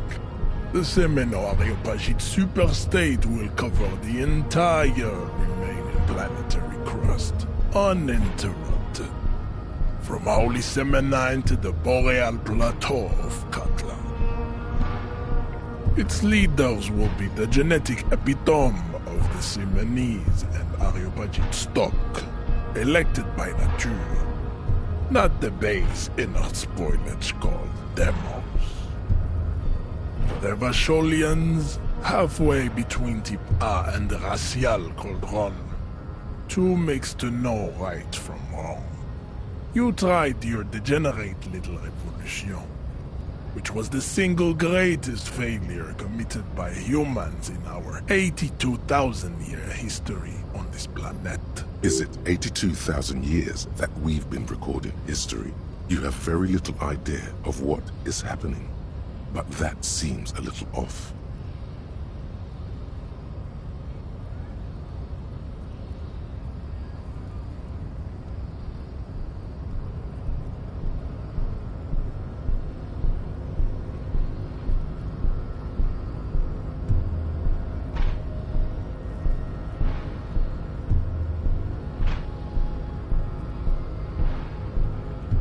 The mysteries of the people of this planet are a tragedy that has played out countless times over, like a fever dream of skin, hair, and bone. Wake up, naive Chespius.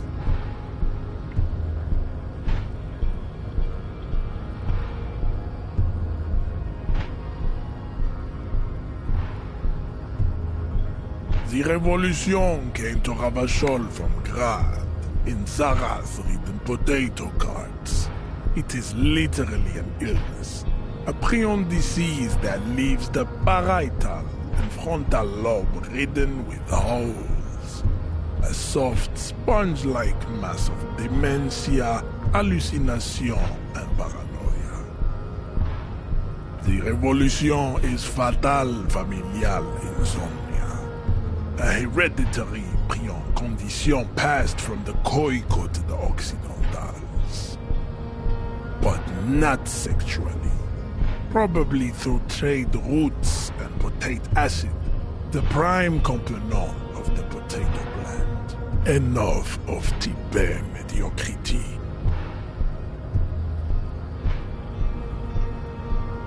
Tips CF are a museum of failed chimeric experiments and tragic maladaptations.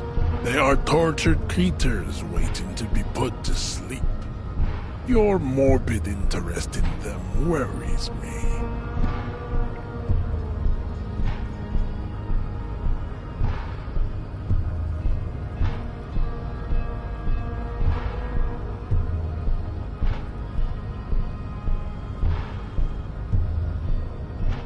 Lesser races like the mosquito, a grotesque mixture of a masked woman and a Semenese man. Only possible if the mother is masked and the father Semenese. The other way around, they fail to produce offspring. The mosquito is born sterile, like a donkey.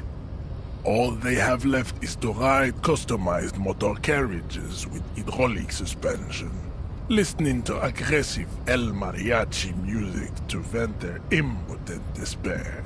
It seems unlikely that two human beings produce genetically sterile offspring.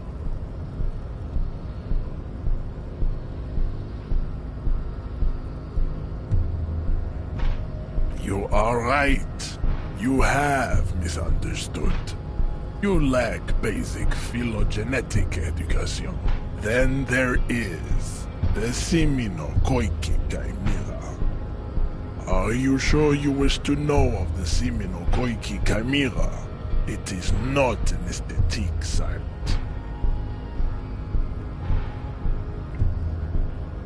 The Koiko, as you know, are very servile, especially when they meet the rich man. Racial scientists have toyed with the idea of crossing the Semenese with the Koiko to produce a super worker of Semenese strength and Grad servility. This will never happen. The Semenese and the Koiko may have similar interbreeding problems as the mosquito. We will never know precisely. No Semenese man could maintain an erection in the suffocating potato stench of a Koiko woman, or Koika. But enough. It is cruel to entertain ourselves with the deformities of Type CF.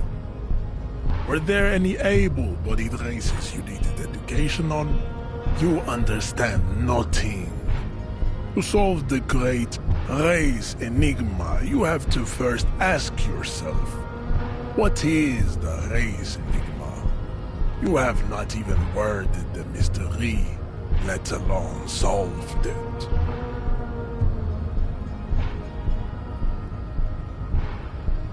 You need to internalize what you have heard here today, then return to me. This clarity does not come instantly. I cannot possibly imagine what else we have to discuss, Tibere Vasholian. Your love for disco music and venereal disease?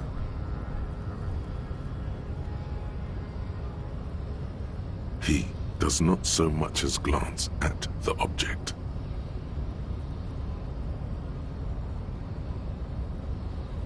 Stop showing me your pathetic cup. He had nothing to do with it.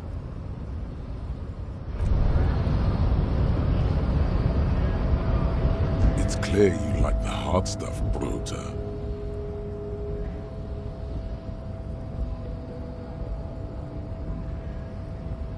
Lower intestine.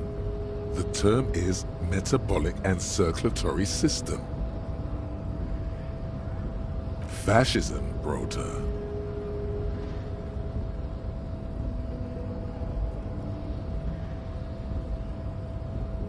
You're going to keep your views, right? Keep your views, Brota.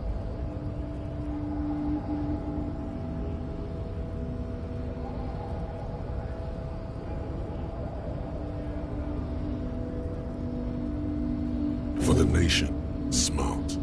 Best not to mention the women issue too often. People are not ready.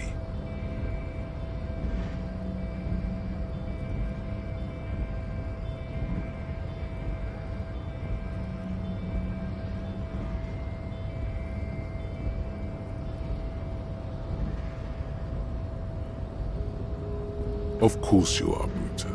Of course.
An old monument stands in the middle of the traffic island, pointing toward the sea. A silver plaque on the statue's pedestal reads, "As you look up, you notice something about the statue. There are some odd indentations on the king's chest piece. Even by the standards of the Philippian kings, old sumptuous Philip was known for his profligacy. Well, he blew through the whole national treasury, starting the decline of one of the penultimate century's greatest. His own maladministration foreshadowed the fall of the monarchy. During the anti-centennial revolution, an end to his family line and the monarchy. Stories have it that he had his bedroom converted into a treasure chamber, where he stored unfathomable wealth. Krugerrands, bars of gold, ornate weaponry, armor, and various chalices. He called it the Sol Auron. It was obscene. There were whispers he slept on a huge pile of gold-dipped feathers, like some obese dragon, instead of a bed, like a normal person. But wait, you haven't even heard about his fabled cocaine addiction. You see, old Philippe wasn't just good at squandering the national treasury on gold and ceremonial weaponry, he was also a prodigious snorter of nose candy. Not just any nose candy, though. We're talking Royal Philippian Blow, allegedly twice as potent as the stuff you find nowadays, and purple. Philippian cocaine was purple.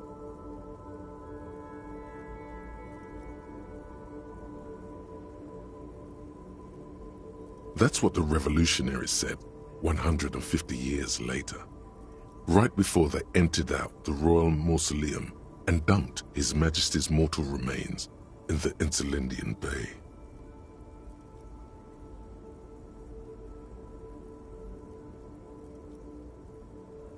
Beneath the cold waters of the Elysium Bay, thrown there by the revolutionaries after they cleaned out the royal mausoleum. The original was blown apart by communards, then further damaged during the landing of the coalition's airships during the turn-of-the-century revolution. Most historians think the coalition's hasty landing may have ultimately saved the statue. If the communards had more time, they would have reduced it up to even finer pieces.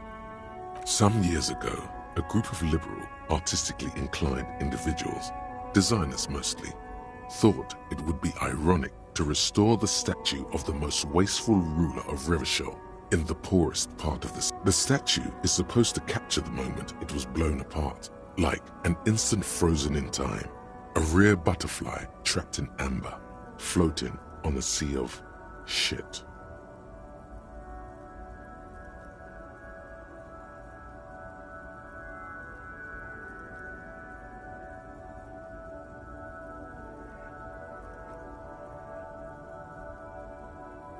People in Martinez tend to agree, as do many prominent art critics and thought leaders with more nuanced social awareness than the young ironists.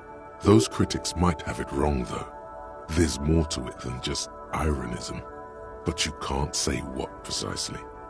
Perhaps this art mystery will be Philip III, the squanderer, however, with his bronze face up in the air, doesn't seem concerned about what the hoi polloi think of him. Not that he ever did in life either.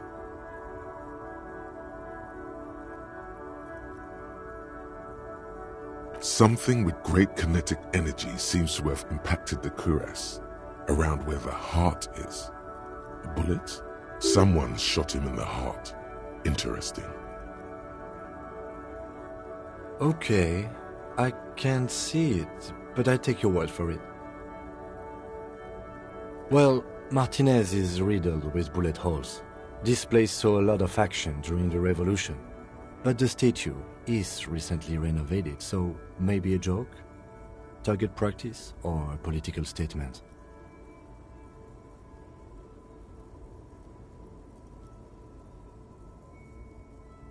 If we connect every bullet hole in Martinez to the murder, we'll get an overwhelming amount of loose threads. But then again, we don't really know what we are dealing with. I've made a note. Don't hold your breath. The king stands high above you, surveying the...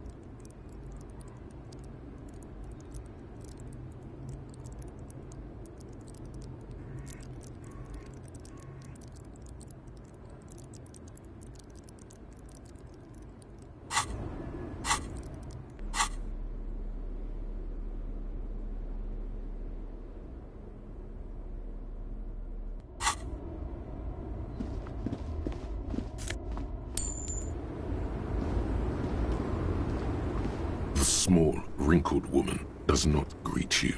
She nods along to something on her radio. A photograph is clutched in her hands. At the photo, an ambrotype from the turn of the century, as golden as her smile.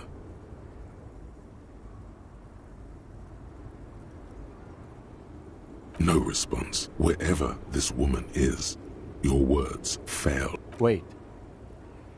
She's just a distracted old woman. Better to leave her alone. Why? I just told you why.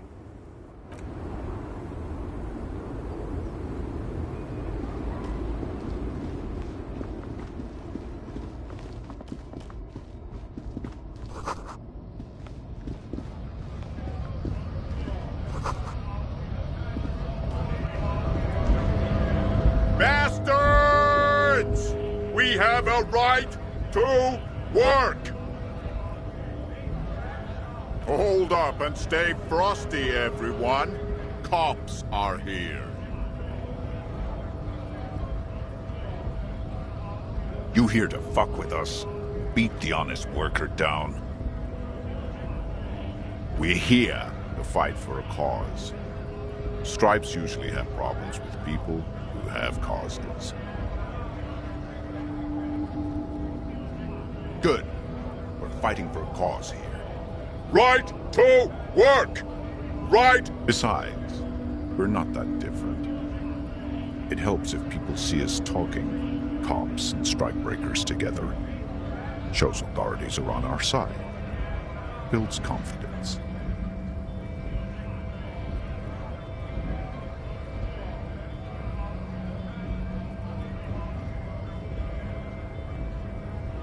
Maybe you should ask them the questions, like why we're not allowed to make a living here. Shame on— We have families to feed, you piece of shit. So do we, Scab.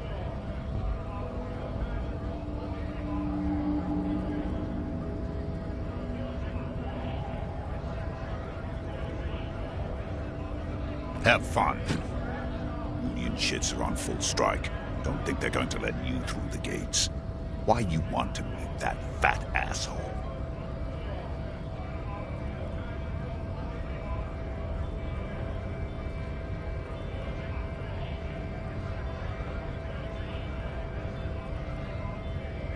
I know nothing about a murder.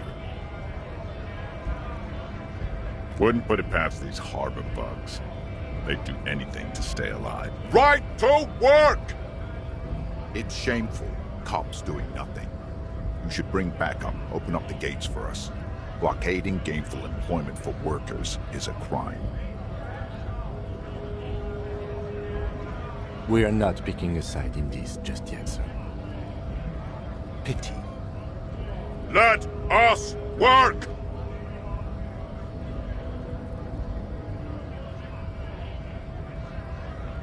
Honest men and women with rights to work, to be useful, not toys for corporate interests. We came here to help the harbor run smoothly in time of crisis. If Union fucks don't want work, they ought to let in those who do want work. I have a question. Why do all these men follow your leadership? You think they follow because I'm big and loud? No. They follow the rules of the market, the rules of the economy, because they were given a job to do!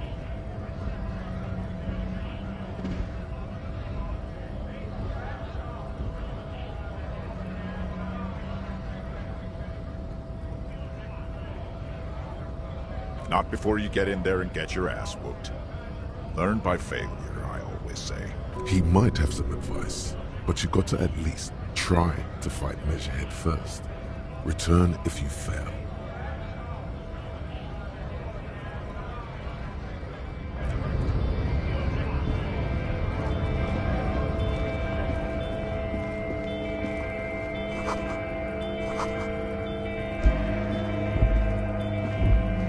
Welcome to Rivachol.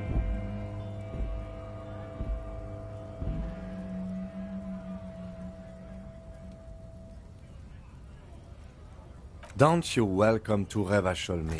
My grandfather came here from a 3,000-year-old racist isolationist culture, while your ancestors came to this island a mere 300 years ago. Every school of thought and government has failed in the city, but I love it nonetheless. It belongs to me as much as it belongs to you. It's men like you who keep Revachol divided, making it that much harder for everyone to climb out of this post-war limbo.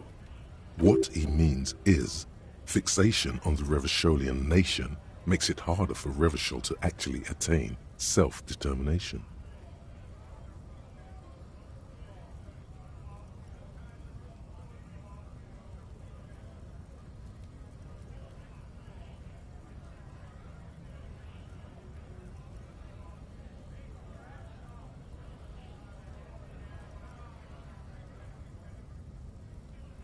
Oh, come on, man. I just said, welcome to Revachol.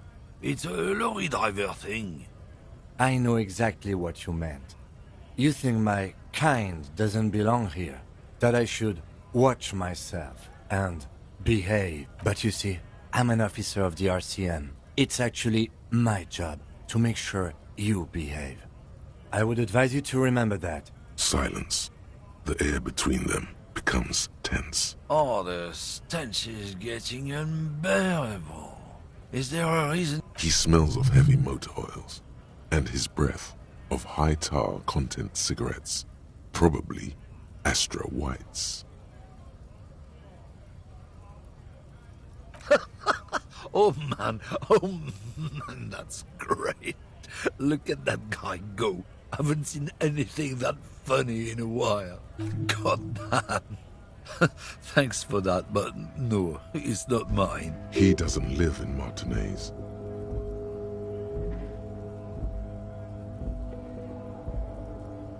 Oh, not much anymore. I'm here to pick up some cargo, but the dock workers are on strike, so it's a sit and wait on your ass situation. Apples.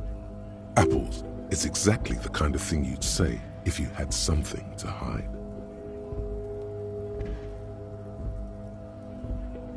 Look, as detective. I come from a long line of lorrymen. We got ancient rights and privileges. Oh, I'm here to pick up a load of fucking apples, man. Just regular, Koiko-picked apples. Damn, you're not gonna get more out of him on this. He's put up the wall of racism. Oh yeah, they're a big deal. My great-grandfather was a carter, had a royal license and everything. We've tried to hold on to our privileges.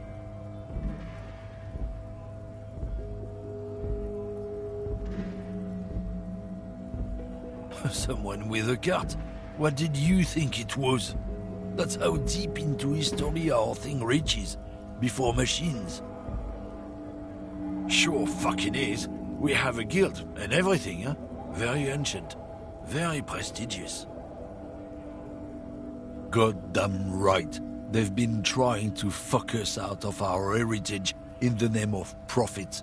But when they try to replace us, they'll regret it. Trusting street thugs with their goods is going to fuck them right up the ass. Mark my words. Generations of practice ain't no laughing matter.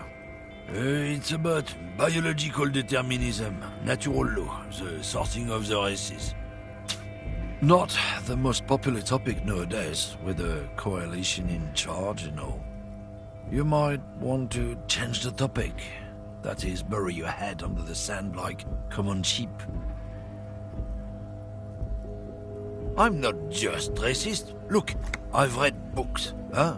The science of racial theory has all been proved, even if some people don't want to accept it. People who've studied these things say that you and me are superior by design. So, naturally, we Occidentals should be in charge. Obviously, you can see the merits in that.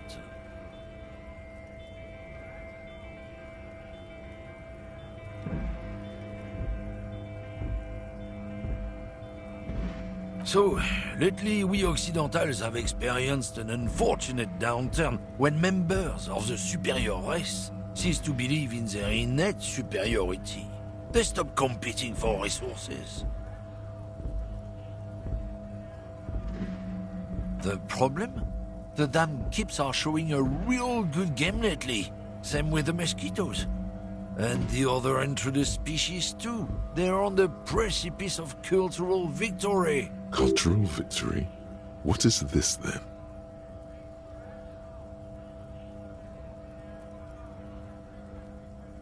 It's what the keeps of Boogie Street are going for, right under our noses. And the others too, on the radio.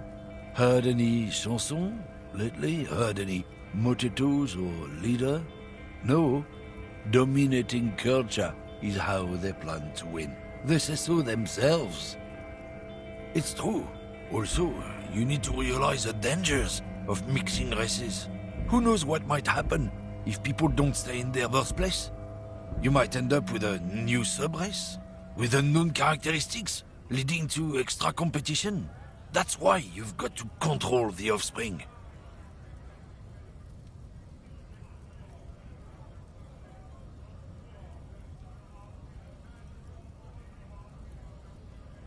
Go right ahead.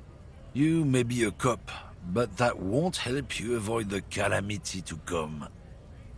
Lieutenant Kisaragi's stern expression remains unchanged, but you sense something there. Below. Nope, nothing. You're sure it's okay. You wriggled your way out of a tight one there. Didn't tell him to fuck off, or join his cause. Well done.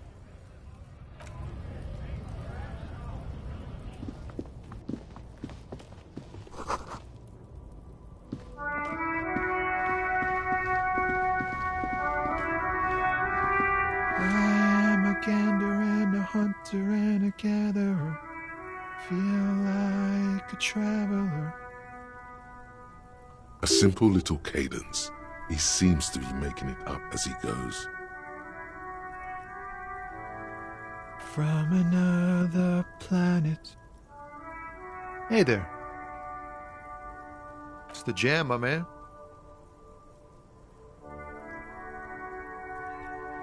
The air from the east is thick with the smell of crude oils, heavy metals and other byproducts of the modern era. You can almost taste it. It's a traffic jam for the ages. Harbor gates up the street are shut tight, no explanation given. Workers on strike, scabs agitating, an all-around clusterfuck. Meanwhile, we're all stuck here in long-haul limbo for days upon days upon days. Upon days. Feels like forever. Like I was born on this here roundabout and this was all I ever knew. Just me and the metal and the tires, the oil and the fumes of mazout. Mazout is an antiquated term for heavy fuel oils. This man has a barely suppressed performative streak, or he just likes unusual words, or both.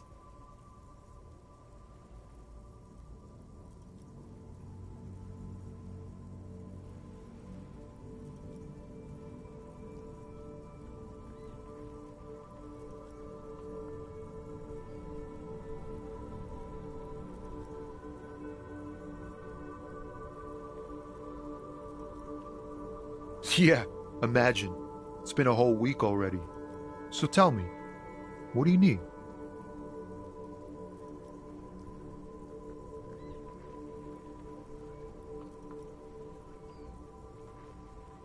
He ain't one of us drivers.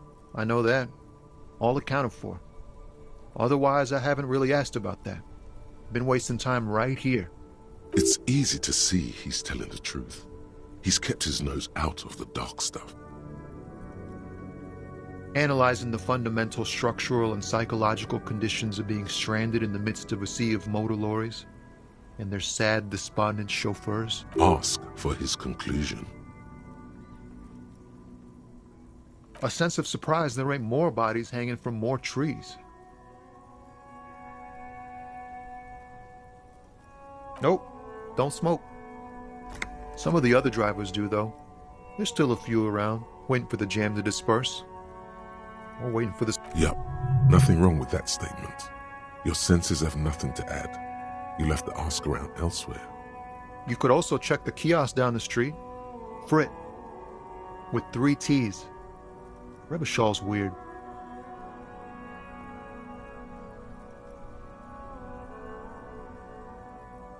It's like, whatever's going on over at the docks. Workers got a blockade set up, making demands, no way in or... Going on strike would probably help you dodge a bullet or two. Some pretty wild stuff, I hear. Like a giant new power crane in half the company? I forget what exactly. Good on them, I guess. I've heard talk there's a company rep in town, too. Like, a strike negotiator type. They'd know what's up. Precise demands and so on. They want to keep that money flowing in, my man. Ka-ching. He doesn't blame them, but he's not on their side. That's for sure.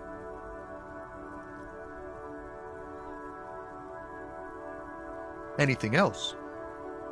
Yeah, this ain't really my area of expertise. I just do my job and get paid. I have things to do and places to be. All of us lorry drivers. Camionneurs. You still hang around here waiting for this mess to end. Most have scurried off somewhere to get drunk or high. Or laid. Not that I blame them, really. Not my thing. Chasing transient pleasures is a drag these days. I prefer the examined life now. Thinking, reflecting, observing. What's better than chasing transient pleasures? The more transient, the better. When one's ended, you can get onto the next one. He tries his best to look nonchalant, but there's a rigidity in him, as if trying to conceal something warm and deep beneath a cool exterior.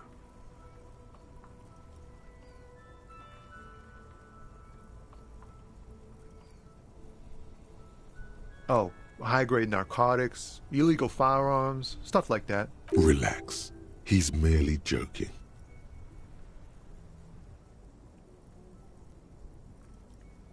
Can't even get a few jokes past you, my man. I've got another haul of found cargo. Mostly sporting goods, tracksuits, and that kind of thing. They usually get shipped to Grad and the Occident. Though we've been making headway in the Il-Moran market lately.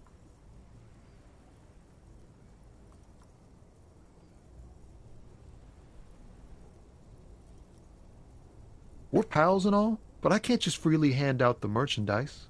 The bosses won't be happy. This rockin' beauty. Sure is, like a rash you can't get rid of. You interested in heavy-duty cargo machinery? A motor lorry, also called a camion, on Caillou and neighboring islands. This one looks roughed up enough to be some sort of found rust bucket. Maybe the A6. Good eye, my man. Yup, she's an old one, but reliable. Me and her spent a long time together. Not unless they've illegalized sports equipment while I was on the road. The man taps his fingers rhythmically against his arm.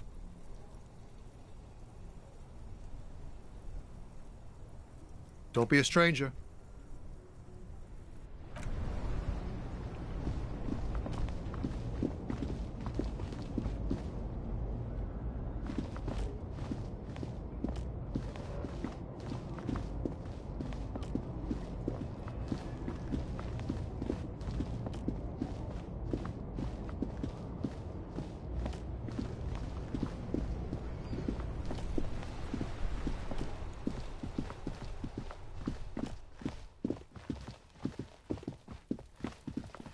You see a set of tire tracks in the brown slush that covers the plaza mosaic.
rotting man lies on his side with his eyes looking straight through you. The belt is still around his neck. His body is supine and the lieutenant adjusts his glasses and takes a deep breath. Come on, officer. You know what a field autopsy is. You've done 100 of them. What you do know is, at 18.9 kilometers, the dormant shield volcano, Corpus Mundi, is the world's highest summit, and the failure of the 38 single, Et puis descend, to crack the top 20 was the death knell of disco. But what a field autopsy is, you have no idea.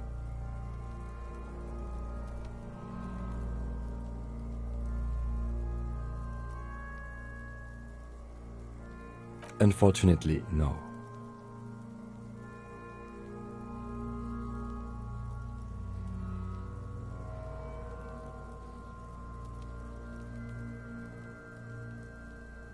Let's not go glove hunting, please. Let's use division of labor. I perform the anatomical side, while you take notes.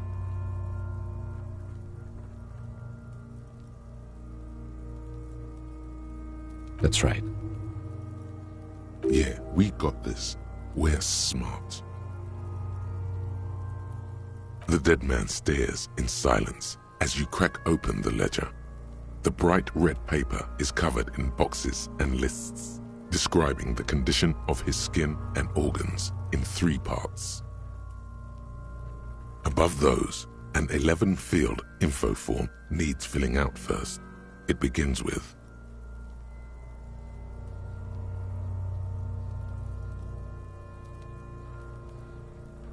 that's you.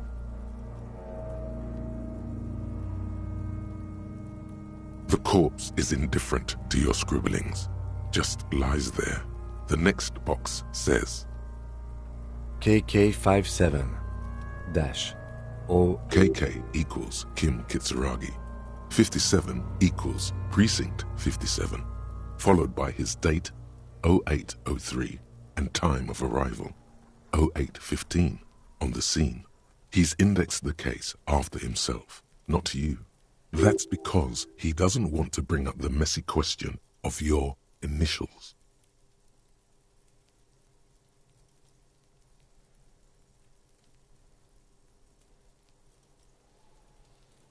And what would that make the alphanumeric? HDB 41 0803. Help me out with the time of day, anyone? Let's say 1300.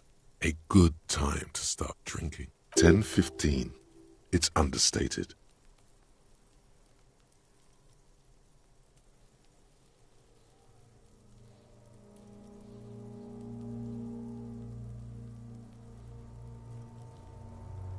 Good.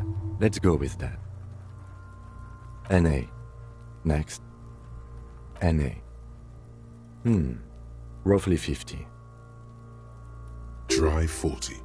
The damage is so extensive, it's better to err on the young side.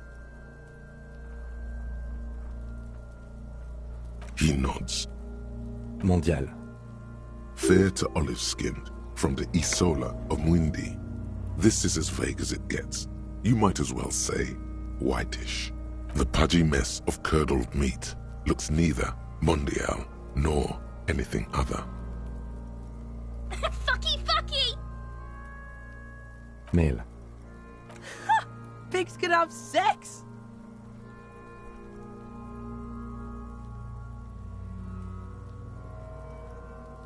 Nor does he look male, with his pregnant belly and indistinguishable face. We're still going with March 4th, 51. What else? 9. Body identified by is non-applicable. 10. Case number is the same as the coroner's case. HDB 41 0803.1015. Listens, motionless, with the cargo belt still around his neck. None. At least not after the initial examination.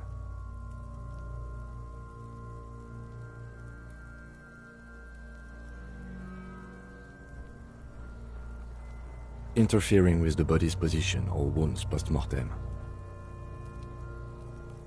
They'd have to have incapacitated and carried him over. This man was more than a match for untrained dogwalkers. Your central nervous system recognizes this gesture. It's the stations of the breath. Ecclesiastic, religious in nature, a holdout from pre-DeLorean burial rites. It takes him 2 seconds to perform. Then... We should start the post-mortem. The corpse cannot feel Kim's hand on his chest. It no longer meaningfully interacts with its surroundings. A thicket of boxes and lists on red copier paper tries to answer why.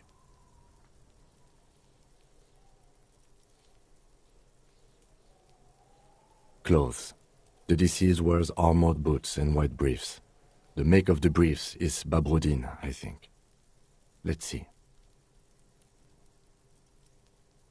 See, it's happening. Babrodine, yes. Inexpensive. Size M. Color white. The disappointment is palpable. The red-haired thing was expecting something more lurid. The boots are ceramic, vitreous enamel. They are fused to his skin from blood flowing downward post-mortem. Removal of the boots is left for processing. The boot has a serial number. It's E50.100.100. The lines between the plates are in the shape of the alphanumerical. The number is purposefully concealed by the design. Tattoos. The upper torso is covered in a single, continuous tattoo, resembling a map of the night sky. It reaches from the right shoulder to the heart. The ink is blue and white. The assistant has a color photograph of the markings, to be added to the case files as document A1. The photo is taken on the scene, using a Trigat Mini. The deceased has a belt for airlifting cargo around his neck, tied with a hangman's knot. Color, yellow. Length, 3 meters. There is a buckle on the other end. Well-nourished, athletically built, measuring 1.8 meters.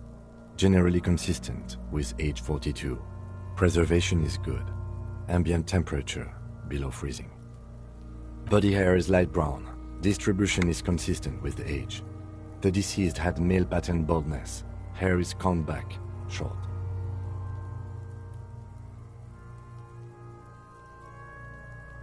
His hair feels wet, soaked with rain, cold to touch. Not that different from a living person after a swim. The stench is suffocating. Strands of dark brown hair start sticking to your hand, like thread off a rag doll's head. More hair sticks to your hand. Hair off the rain-soaked head of a dead man. There are bumps and dips on the skull below. An alien landscape.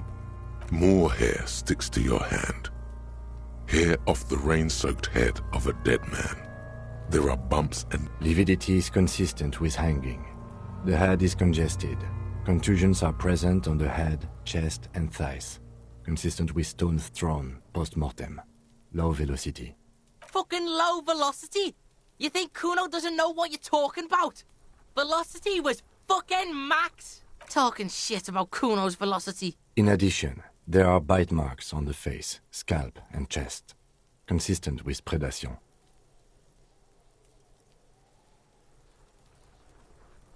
Ligature mark.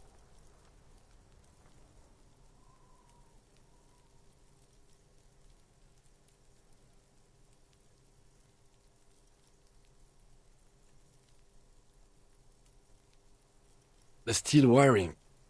There's too much of it. We need to remove the bell so we can get to the ligature mark. You got just the right tool for that. The chain cutters.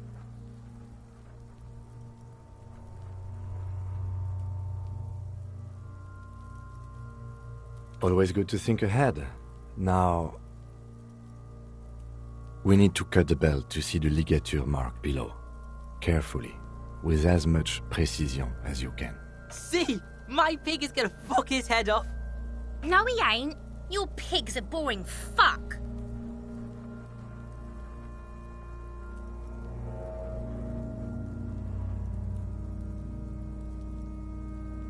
The belt is equally tight around the whole circumference of his neck, swelling over the edges like white bread rising from the east.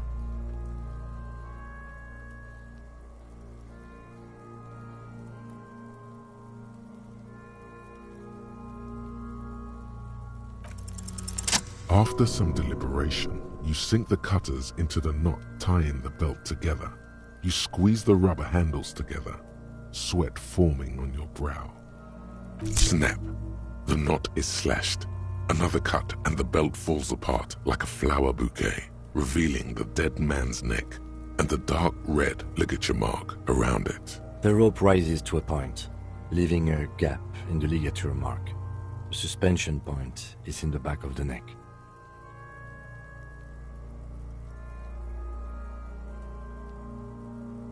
Hemorrhaging is observed on the skin, above and below the ligature mark. The mark is well pronounced, consistent with a drop from 1 or 1.5 meters. Chest is intact, normal contour, abdomen is protuberant, pelvis intact, genitalia... No! Let's get out and see! I fucking knew it! Genitalia is male and unremarkable. No evidence of injury. The dead man's penis is average-sized, congested from the downward collection of blood. The testicles are uneven in length, hanging underneath. The genitalia is greenish. Marbling is present around the crotch. You should touch it. Back is symmetrical and intact. Upper and lower extremities are intact, but asymmetrical. There are combat injuries on the right hand, thigh, and hip. Bullets have bitten little pieces out of him. It must have been excruciating, especially the hip. Before you is a temple of pain that knew little tenderness in life. In addition, I see smaller, residual scars, too numerous to count, covering about 30% of his skin.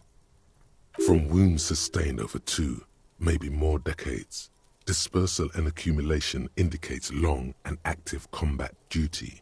Last item. Hands.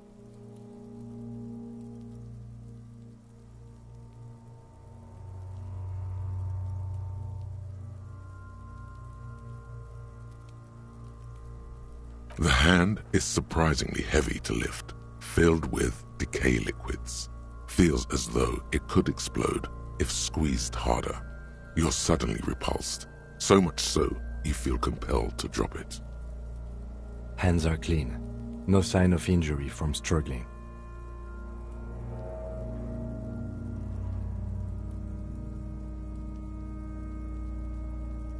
I was.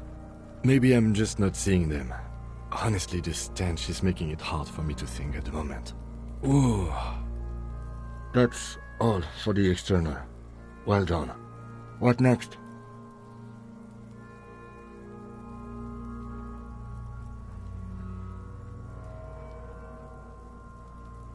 Central nervous system. I have nothing. Do you have anything on this man's central nervous system? Of course, there is a moral to be drawn from it. A moral to this story.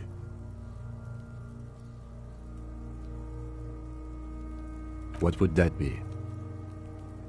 The dead man looks, too, with barely contained excitement to hear the moral of his story.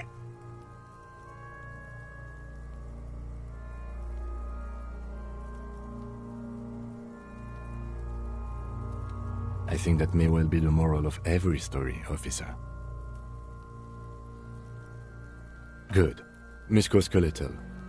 Purge fluid is coming from the mouth. Not injury-related. Eyes and tongue protuberant. Hyoid bone. Let's see. With his eyes almost closed, the lieutenant puts his hand on the dead man's throat and begins to massage it, gently. A rotting smell erupts from the mouth. Purge fluid runs down his lips. You hear cracks as the lieutenant moves his sharp fingers inside the flesh, like the creaking of an old house. Yeah, jack that fucker off! The hyoid bone is fractured. The rest of the musculoskeletal system is intact. Unremarkable. Respiratory system.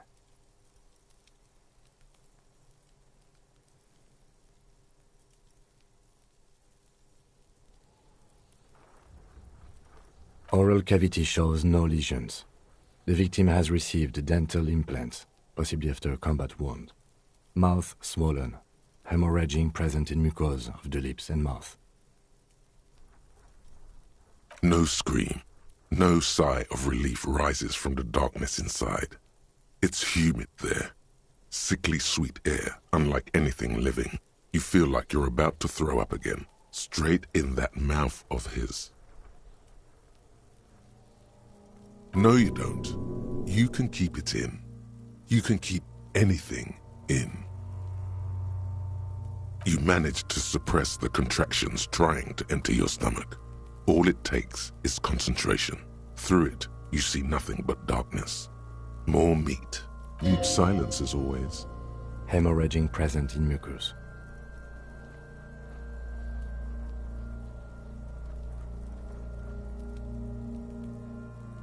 Hepatobiliary, NA.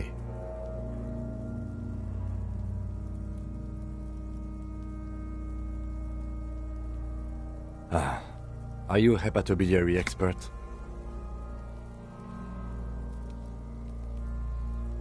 Neither am I.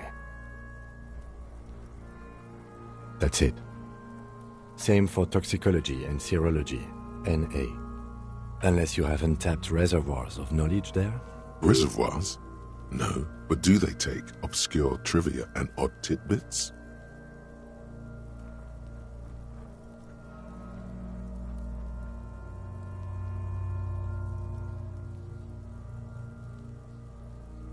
No. Like a toxicology screening?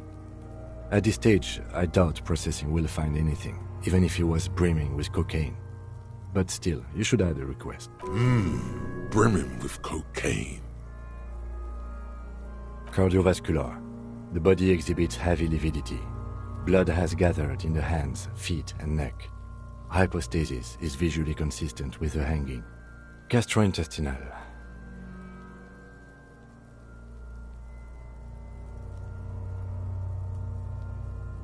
This will do.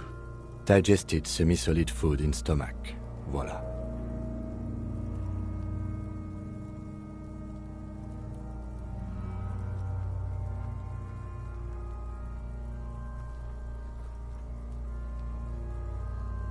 What's next on the list? Let's see. We have bite marks, contusions on the head and chest, and a ligature mark encircling the neck. You'll need 3 feels. Leave a 4th one too. Be thorough if you want maximum results.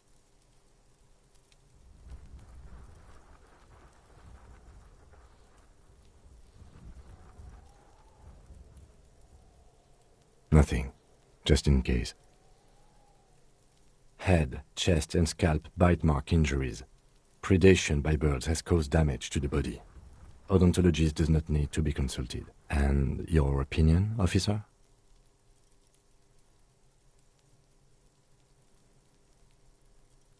Agreed.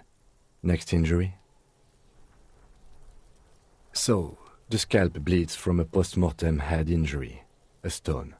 The injury does not have the rim of an early inflammatory response. The perpetrator on the scene has confessed to causing it post-mortem. At maximum velocity, fucko! Has confessed to causing it at maximum velocity. Coagulated blood sticks to his scalp and chest, where the countless stones have hit the dead man. Beneath, the description of injury. 2 boxes. Right. Next. A dark red abraded ligature mark encircling the neck, with a gap on the nape measuring, let's say, 7 centimeters. The hyoid bone is fractured, the cervical column intact. I see hemorrhaging on the skin, above and below the ligature mark. Depth of the mark, 1 centimeter. No signs of clawing on the neck. Below the note, 2 customary boxes wait to be ticked. The man's head jerks to the side. The ring around his neck is visible. Think for a moment. There's time. Don't rush.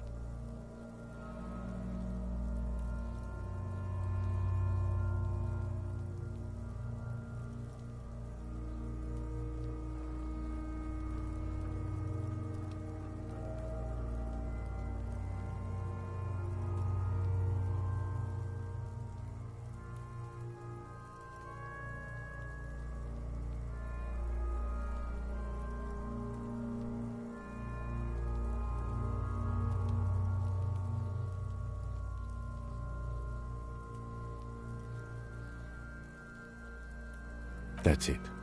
We have established cause of death. It's not much, and it leaves much to be questioned. But it's a start. Let's wrap this up. I pronounce this field autopsy over.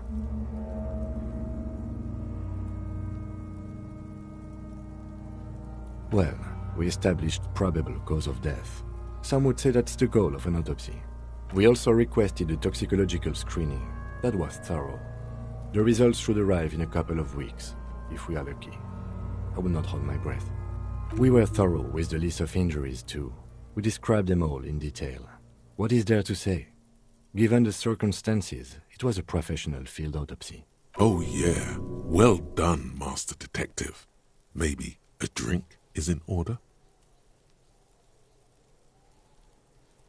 I need a copy of that autopsy form. Then I will drive him to Faubourg. For processing.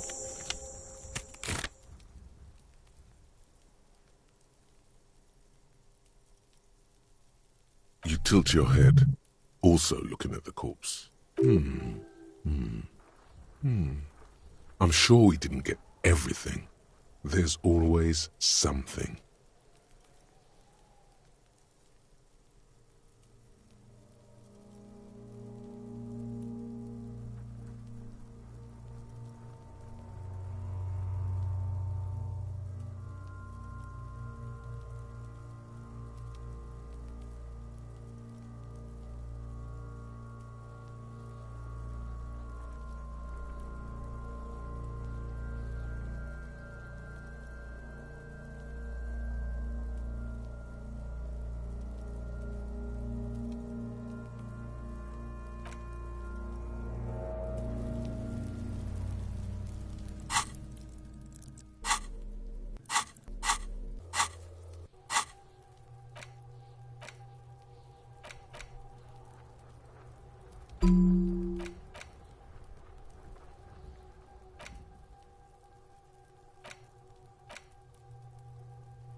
Can I help you?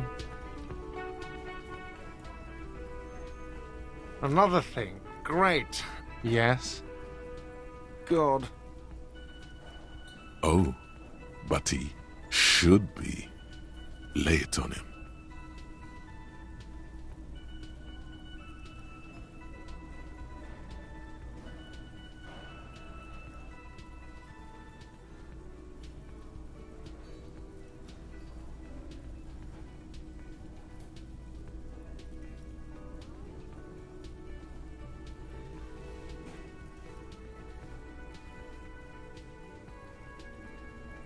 Of course you do.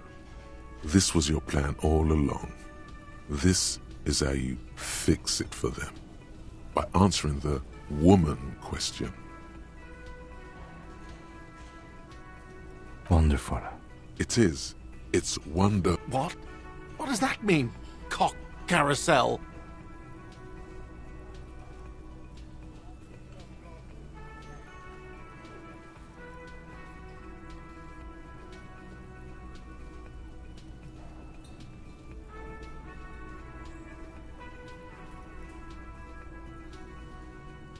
Huh?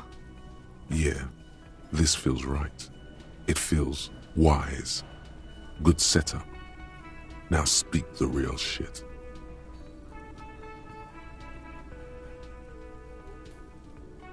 God, does it mean you talked to her? What else did she say about me? What else do you need?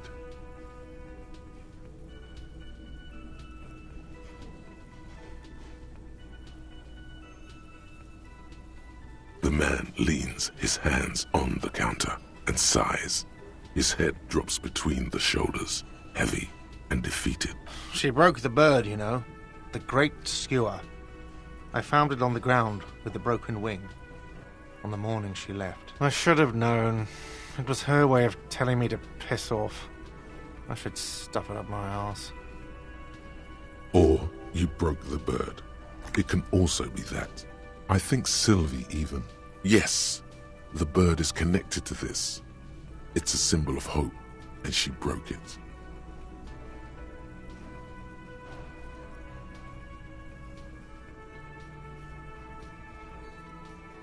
No, it was her.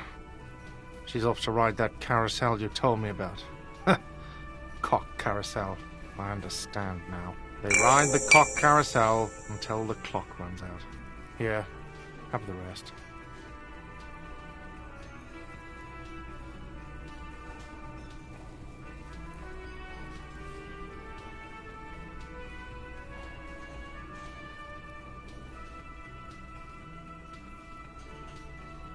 Now, let me have a drink and think about this shit for a moment.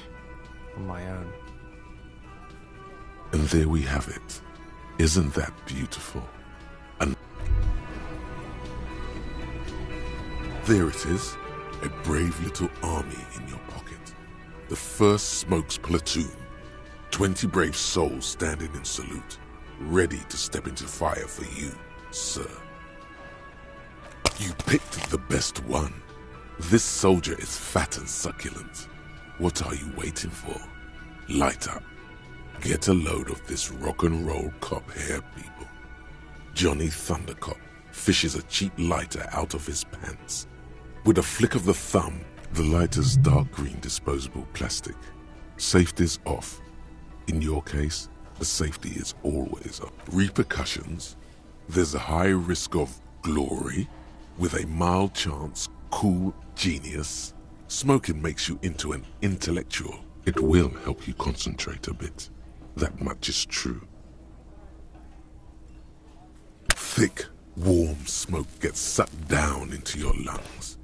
Immediately, you feel a warm nostalgia fill your head, body, and soul. A nostalgia for yourself. The man you were in your youth.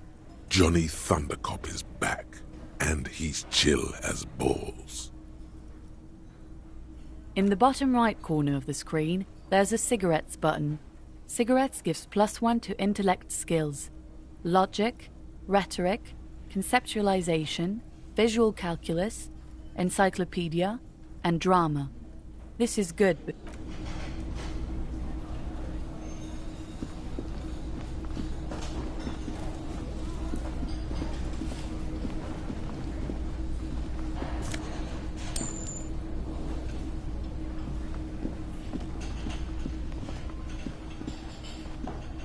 Hello again, sweetie.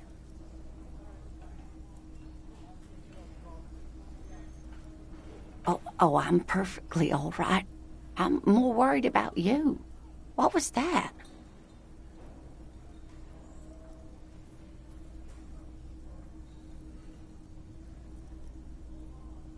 Don't beat yourself up over it too much, dear. People do strange things when the old fight or flight kick.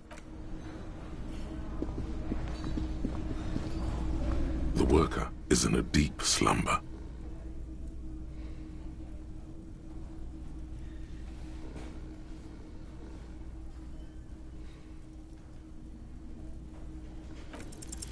The worker continues to nap.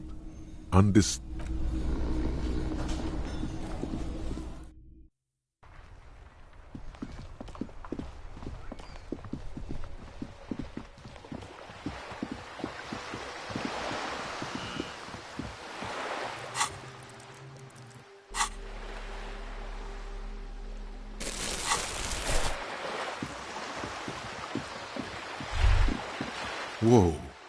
What have we here?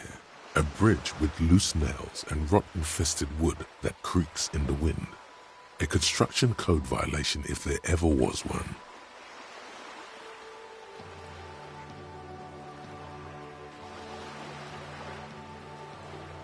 True, they never cleaned up the war damage. The rest of Revachol looks better, though. The bridge is fine enough. Locals use it all the time, after all. It's nothing to worry about. Shall we?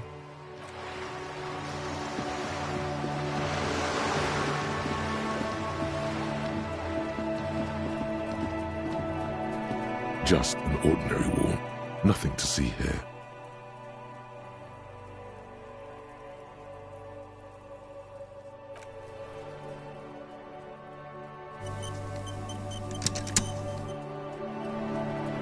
Just an ordinary wall.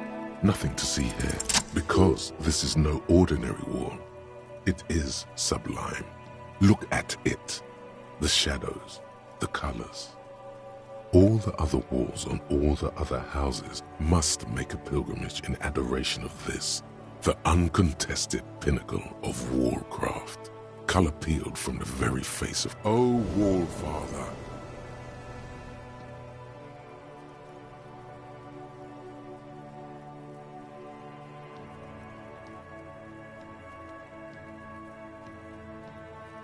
Huh? He sounds tired of it all. Cindy the Skull has all the necessary materials. Talk to her.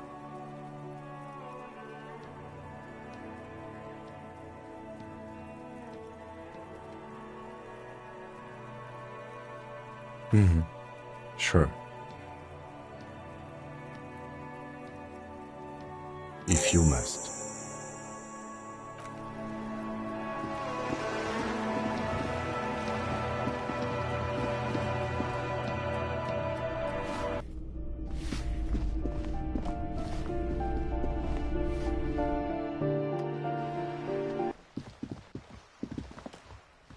Hello again, officers. Have you come to admire my mural? What for?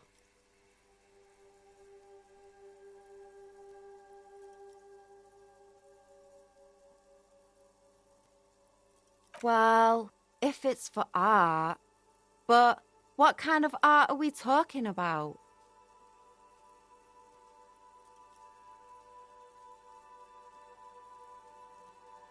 Then you have time to find your own fucking brush.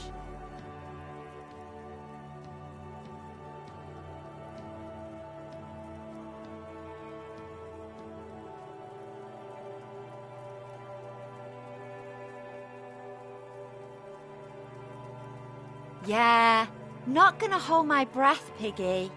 You look like you'd suck. Everything really.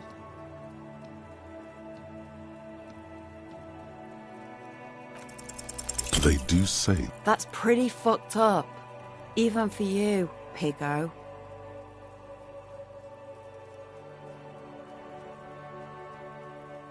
You're a real sad sack. You know that?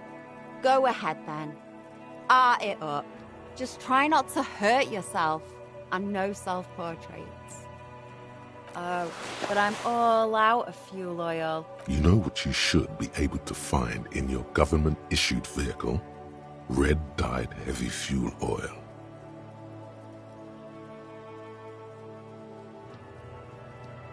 Are you kidding me? Fuel oil is so much cooler. No way you're disfiguring that beautiful wall with something as pedestrian as ordinary paint.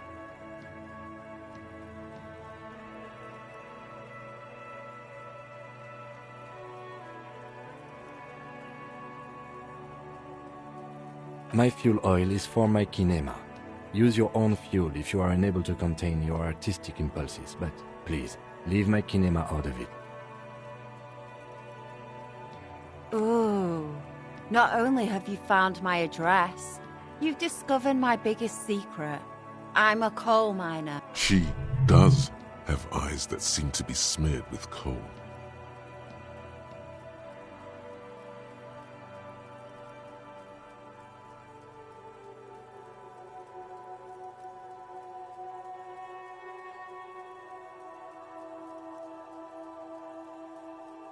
It doesn't have to do anything at all. Nothing does. Like me. Right now, I'm doing nothing at all. The inspiration will come to her once hell is set loose on the streets. It's too calm right now. Shoot, Piggy. It's what you do, isn't it?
You're back. Good. What can I help you with?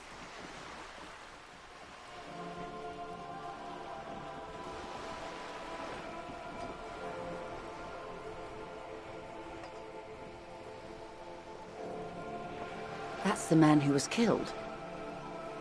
I'm afraid this is a discussion for once we've cleared the lynching question.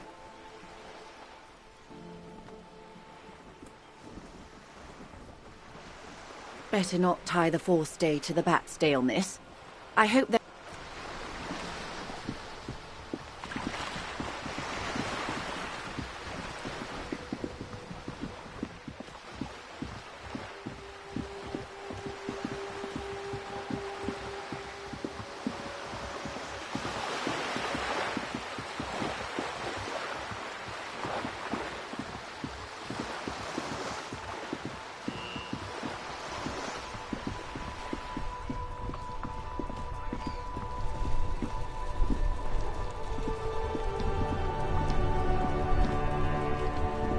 Inside, you see a set of steering levers, a radio microphone, a pull-out toolbox, and the soft glow of the fuel. This is Precinct 57. How may I assist you?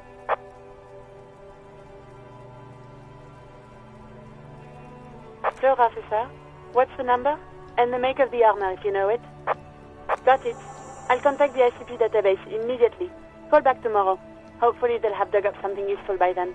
The International Collaboration Police, ICP, is an inter-Isolari law enforcement service, the crown jewel in the moral intern diadem, alongside EPIS and the coalition government.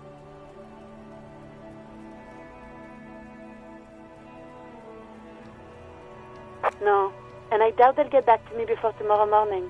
Anything else? Just a second, officer. Sylvie Malaika on the line for you, officer. Yes, hello? Oh, great. What else do you need, detective? Yes, I know who you are. You're a police officer. This exact conversation has happened before. Establishing authority before this young girl seems to have been important to you in the past. Don't go there again. Oh, no. Real policemen have uniforms too, by the way. Where's yours?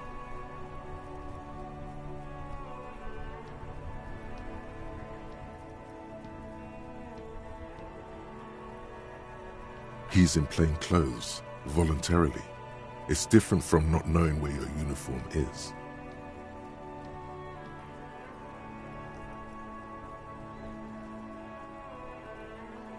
Uniform? I never saw you in any uniform. You had your things on. The disco things.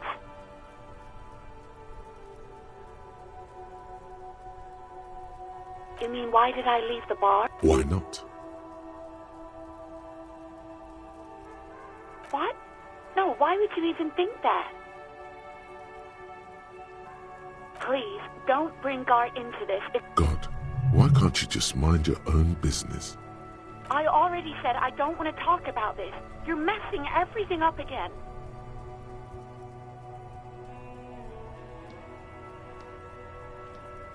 You mean, why? Why not?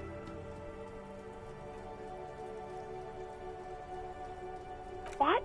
No, why would you even think that?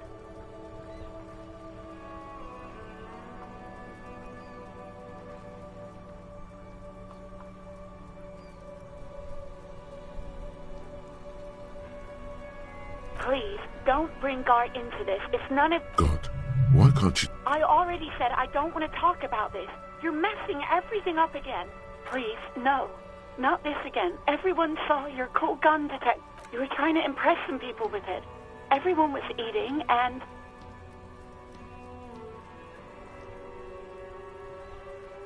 You were waving it around in everyone's face, begging them to describe it. You said it calms you, and then you started making suicide jokes. It got pretty graphic. Oh, those again. I have been trying to wean you off them. You know, when you put your gun, your actual gun, on your temple and pretend to shoot your brains out, off of that, people don't like that. I remember this. You were screaming things like, "My brains are all over the wall," painting them red. I won't be seeing it, 'cause these are my brains. I can't see without my brains. Very nice visuals there.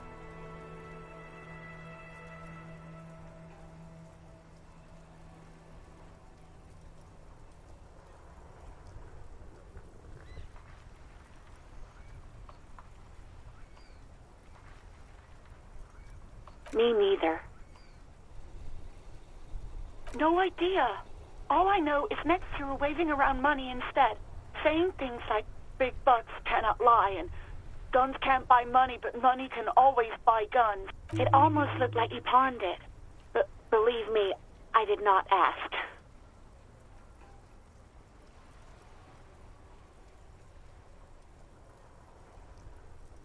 You hear the call breaking up on the other end. Anything else I can help you with, officer? Just a moment. 10-4, come in, officer. Over.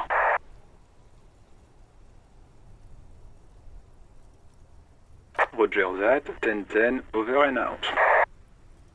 As you tap on the gauge, the indicator pin jerks as if startled. It's in the large orange sector, indicating the engine is warm. Next to... No, that's enough fun with the foldable headlights. I know they are mesmerizing. They're also fragile. I'm not going to turn it on for you again.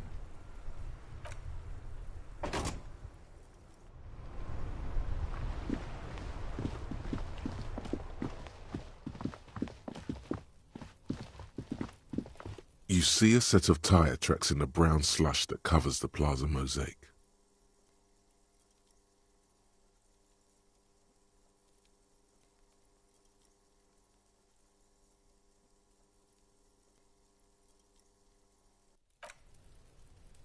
You see a set of tire tracks.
appalling cloak is still caught on the railing.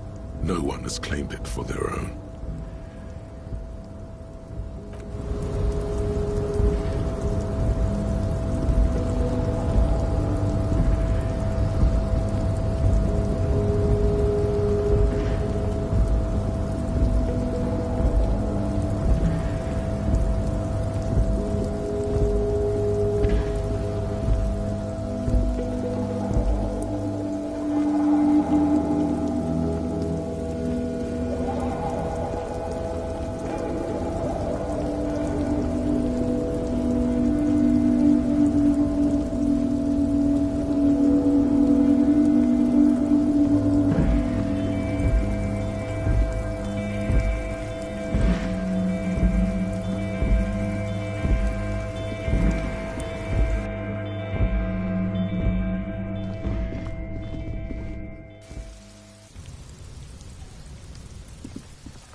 Yes? What do you want to know?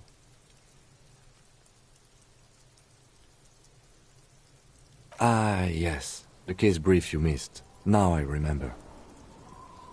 3 days ago, the RCM Emergencies Desk received a report about a security guard who was found hanged in Martinez.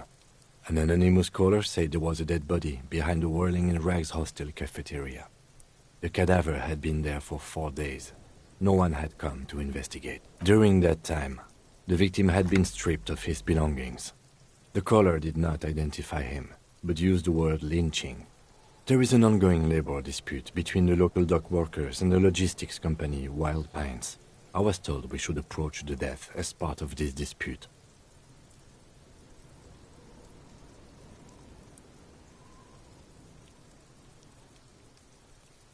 They didn't identify themselves in any way. The tone was muffled using a device of some sort. The desk could identify neither the caller's age nor sex. There's a strong prejudice against involving the RCM in what's seen as union matters. The dock workers' union is the de facto police in Martinez. Now it appears they've started executing too. We cannot allow that.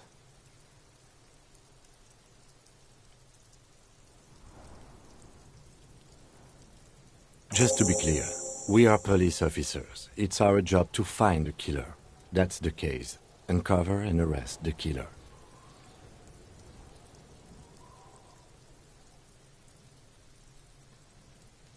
Good.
Kuno care?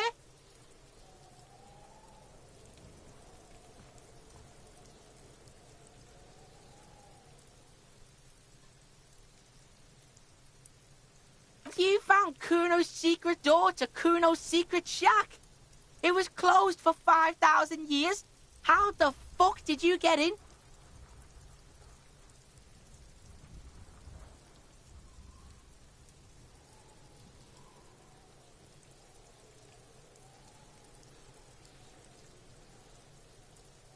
And then what?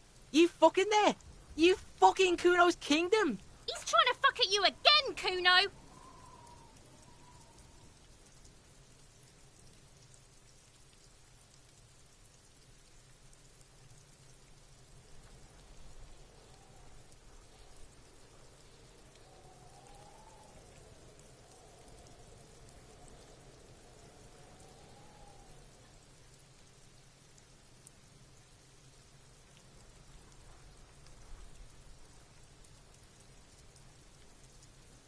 That's where Kuno gets his daily hit of electric. Kuno Shazam. Kuno rides the fucking lightning in there, pig. Bet you'd like to ride the lightning too, wouldn't you? You feel tired and old, but you could have that sparkle in your eyes.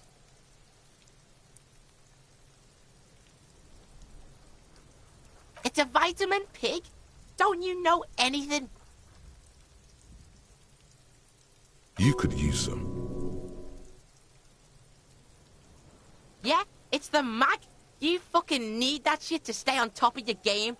Kuno goes through like a tube a day, rips mag like a motherfucker, and you could use a battle.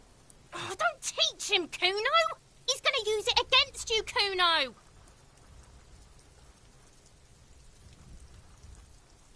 You're not getting this, pig. It completely takes away the hangover. It's like you didn't do anything. Like you stayed home playing with your choo-choo. Fuck you, pig! Don't do mag! You're gonna OD and you're gonna fucking die! Is it? You got pretty fucked. Kuno's surprised you've still got your head after all that. Don't sweat it, drunk pig. Kuno will keep your nasty secrets. Kuno's not snitching. He's saying you climbed up there. He probably saw you do it. Yet, that conclusively explains how the coke got up there. Course you fucking can. How do you think Kuno made all the docky boys his gimps? Just got a fly, pig. Kuno knows. Kuno and C saw you shit yourself. It's okay, pig. Not everyone can face the fear Kuno style. That's all there is to it then. Don't be a pansy. Just jump. Good call, Pigmeister. Don't come and talk to Kuno about his kingdom.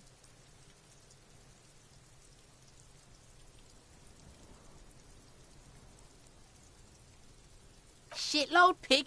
What's your question? Don't tell the pig shit, Kuno! This is where you quickly ask him questions. Real cop questions. Like a cop. Kuno doesn't give a shit about the armor. Kuno's fuck gimp's got one big thing wrong with him. He's a fucking mutant. Look at him. Fucking growth hormone shit. He's a giant. The armor's too big for any man. Kuno doesn't give a shit about that freak armor. Kuno threw that shit away. Kuno tried to get the helmet on. It was too big. Kuno kicked that shit in the sea, rugby style. That shit means nothing to Kuno. Yeah, that shit means nothing to Kuno. Kuno doesn't give a shit about material shit. Kuno's a fucking monk. You wanna fuck on someone about that armor? Go fuck the mustached union fuck. The jolly troubadour shit at the gate. Yeah, cock and boot. You know that jolly union cow fucker? Came around talking about cows or some shit? Came around pretending like he cares about cows? Yes, you met him at the gates. The one with the boots and the jolly smile. Yeah, he's the one you want to talk to. He's fucking crazy about that armor shit. Coming here pretending like he likes cows. Trying to catch a peep at Kuno's armor. Curious, my liege. Why did Kuno feed you this information? Yeah, Kuno's doing charity today. Kuno Day. Kuno feels sorry for you two loser pigs.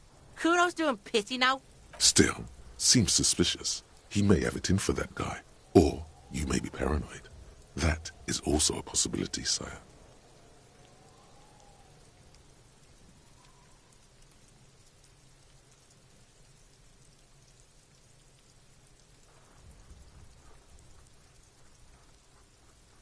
Fuck are you talking about? What is this contusion shit? He says you're stupid, Kuno. They want to make you stupid again.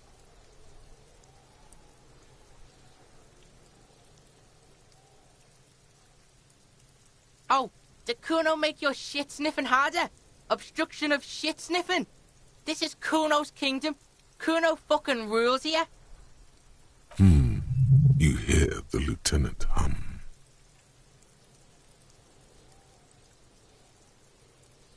Just a couple of pigs sniffing around in the dirt. That seems pretty fucking suspicious to Kuno. Yeah, you tell the faggoty, Kuno. Kuno's fuck gimp. Kuno uses the fuck gimp for target practice. He's trying to hide the fact that he doesn't know. Kuno knows what you meant. Kuno's not a snitch. That's all. Trying to make Kuno sing into the popo phone.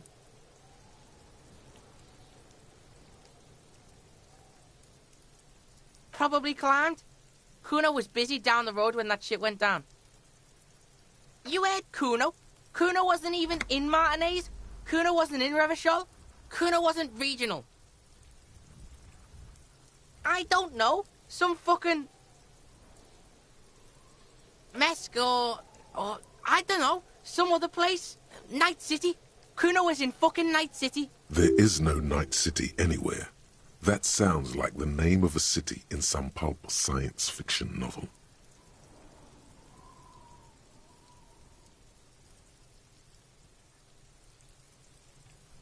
Why you gotta be riding Kuno's ass? You haven't been where Kuno's been. You haven't been in... You wanna know where Kuno was? You wanna know what Kuno's been fucking up to? Oh, don't tell him that, Kuno. It's not fucking lame.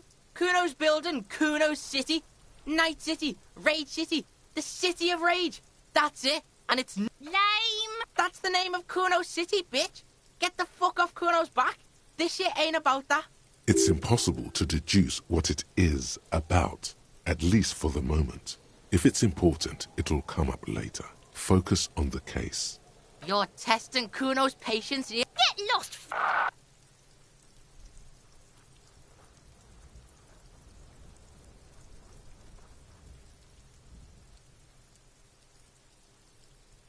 Right, pig. This is where Kuno plays with his little wooden choo-choo. What do you want with it?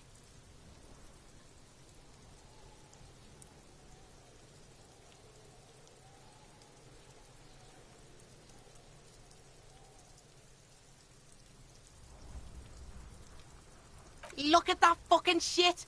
You're trying to get Kuno killed! Fuck does Kuno know? Kuno's not a fucking acrobat. The lieutenant takes a quick note in his... It's a trap, Kuno! Don't climb it, Kuno! Yeah, Kuno doesn't know shit about that. That shit is beneath Kuno.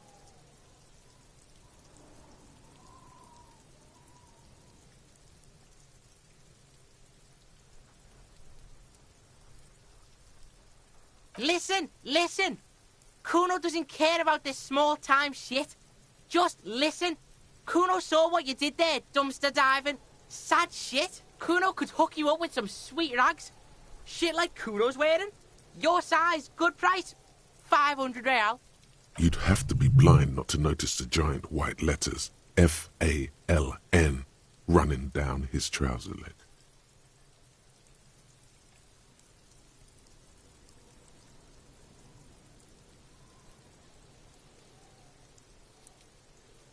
Pig, these are found modulars. Liquid fit, performance crotch, urban survival shit. Made in Mirova by scientists. Pants scientists. Believe it, you need this shit.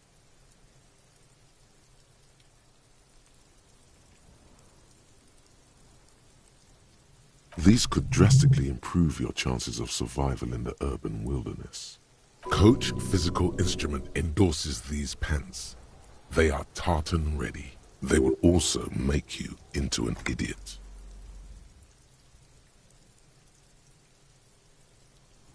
Alright, Pico, shit's rolling. Don't do business with the pig, Kuno. He's gonna steal all your money, Kuno. As you can see, Kuno and C don't trust you. Can't do business without trust.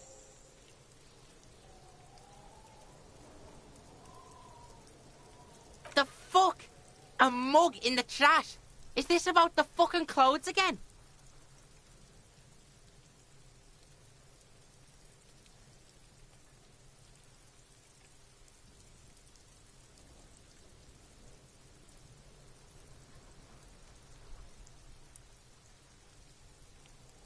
Yeah, Kuno sees where this is going. Kuno's got that fast brain. You saying you pigs are after the mug fucker 'cause he's the clothes fucker? I can't hear you, Kuno. Speak louder, Kuno. Shit, that's tense. Someone's going to the beat-down basement, huh? Mug guy gonna get tied to the radiator. Kuno doesn't know who put that shit in there. And if he did, he wouldn't squeal. But if you find out, maybe you can... Tell the Kuno who it was. He's curious. He likes putting two. Stop turning into a pig, Kuno. They're trying to get you hooked on the snitching. Get away from my Kuno. Yeah, get your bacon shit away. Kuno doesn't like to be seen with the popo. Get your shit done and out of Kuno's face.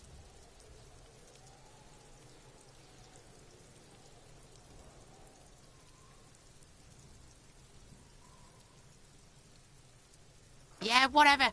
Kuno doesn't give a shit.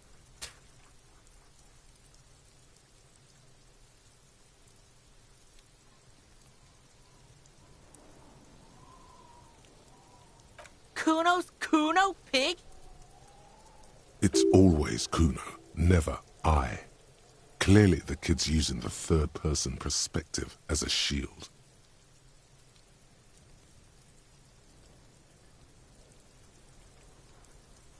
Yeah, Kuno's in a fucking gang. In a bang gang. Kuno bangs for Maggie, bangs for Mazda, bangs for Revachol. Watch out, Kuno! He's trying to fiddle you! He's gonna put his hands on you!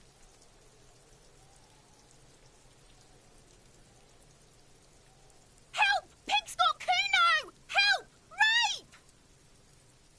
Help! He's got the Kuno, help! Everyone can hear. You need to get the hell out of here before.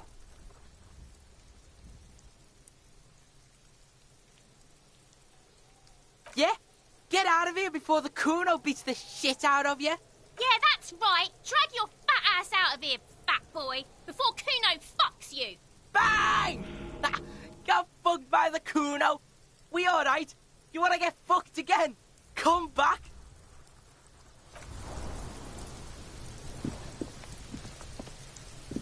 Kuno, the pig's getting pretty close to me. Come to snuff my shit out, I think.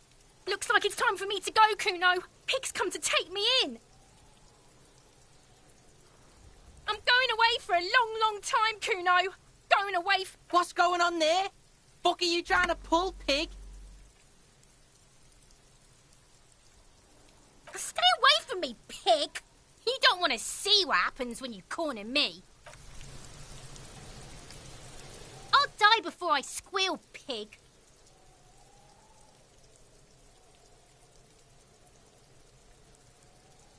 Murder was the case they gave me.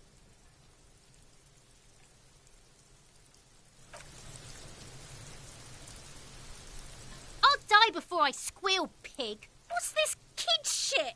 Fucking mind games. I'd rather die than squeal. Get the fuck out of here, face. You got done. Talk to me. So it's a girl. Interesting. I'll die before I squeal, pig. You don't want to fuck with me. I got my hands bloody. I'm not here, pig. You're not seeing this. You can still see the top of her hat from behind the fence.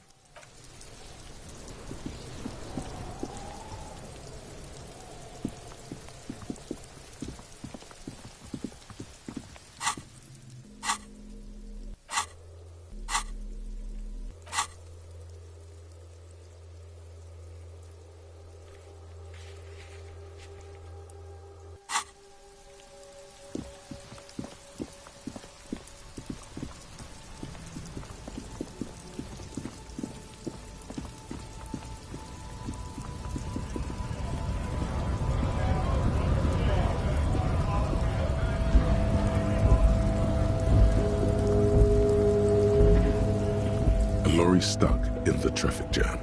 This big, heavy Grad-made machine is well kept for such an old machine. The windows are clear. They've been recently washed. You can see a lorryman's cabin with personal belongings, stickers, insignia. The driver has adorned his space with a substantial collection of peculiar paraphernalia.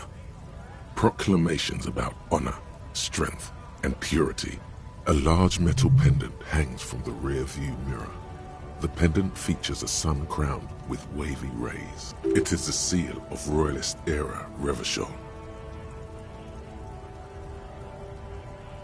The back end of the cabin has a small perch to sleep, large ashtrays. There are several suns and wheels sewn into the curtain. A book with ragged edges catches your notice.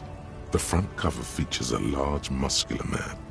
The title reads, Man from Eamdal in the Lost City of the Pygmies. Racist nationalist paraphernalia. Not unusual in this part of town. Likely, yes. This guy's proud of who he is. Drapes it all over his machine.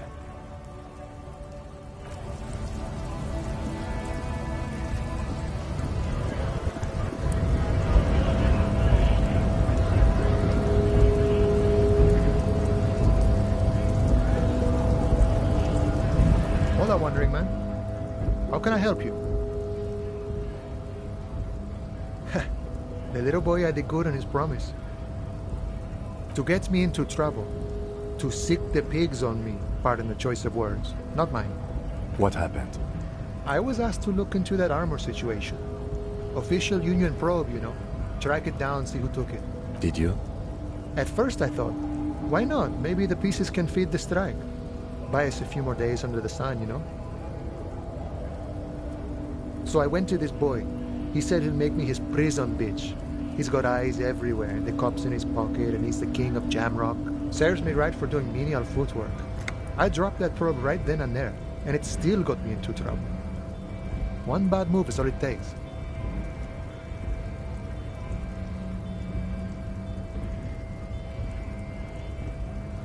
I learned that people don't want to talk to a drunk Union man about some armor. What else? Not much. Technical stuff mostly. That was the interesting part. I did some research into this armadura. Let's say I have friends at the library. I didn't get into the material science, just how it comes off.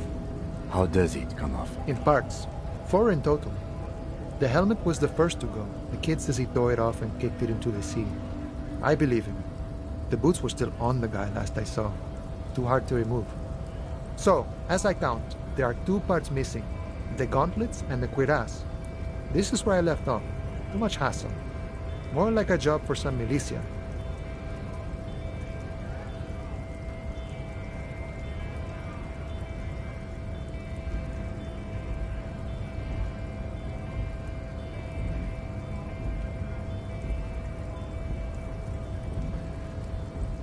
Oh, they're just gone. They don't exist anymore, if they ever did at all. Forget about them. I did.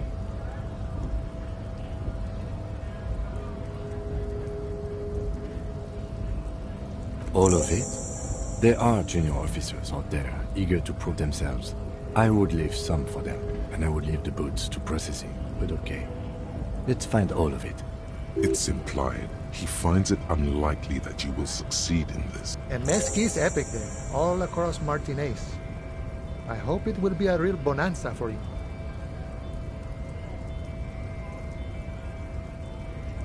It's a minor nuisance. It's all good. He thinks, not yet. Better to get this business out of the way. Sweeter then. No problem. If you see that kid, thank him from Call Me Mañana. Thank him for showing me the way.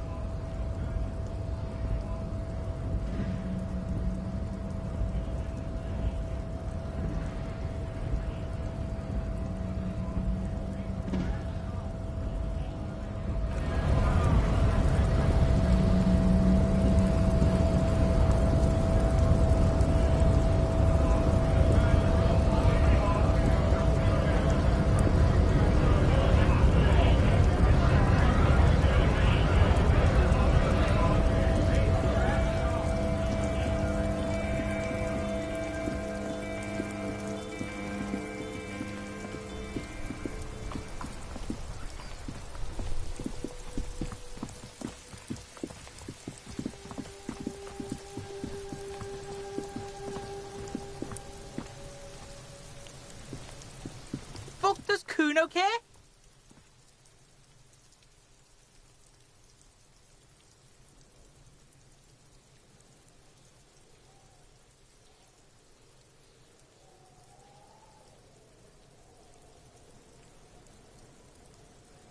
So?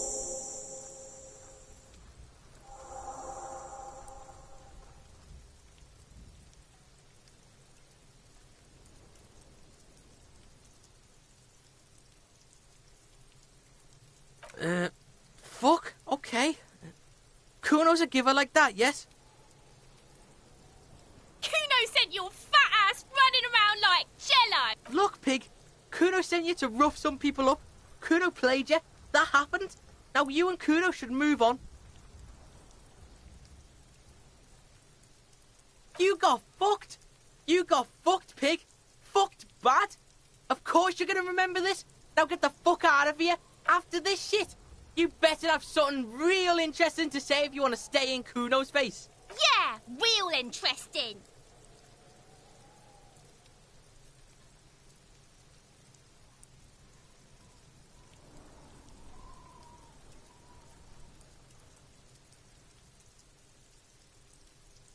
Kuno doesn't fucking care.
This door is made of metal and appears to be reinforced. No one answers.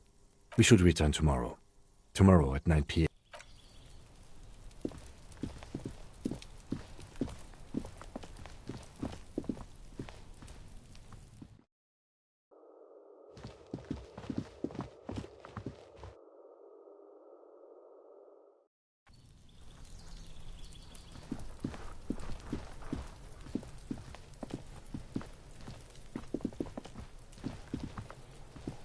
Are you trying to sneak up on me? Come to slit my throat in my... Logic error. She is not sleeping right. Pig's come to take me out. Trying to snuff me out. Don't get fucking clever with me, pig. You think you're so clever. sneak up on me again? Trying to snuff me out?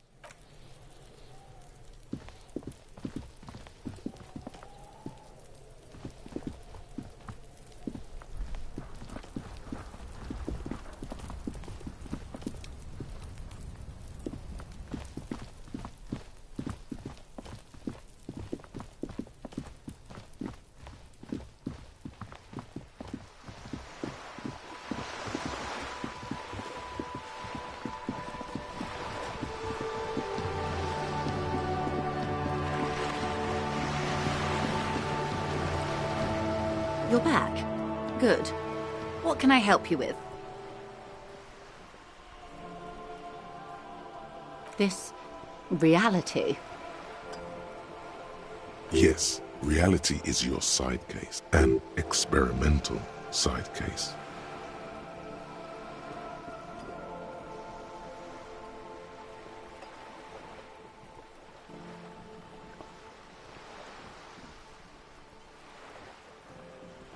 Ah, yes, the episode.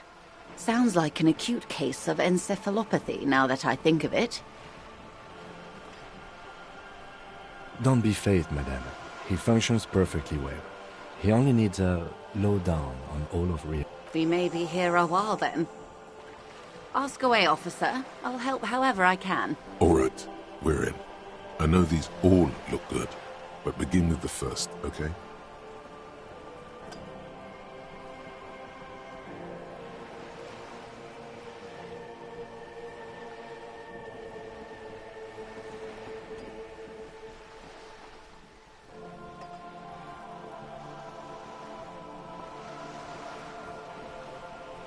A bird?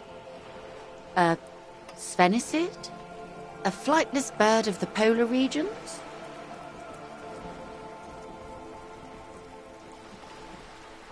Ah! This is the pier of Rue de Saint-Ghislain, 33A, where the tenants have been kind enough to rent me a slot. Or two. A pre-revolutionary tenement.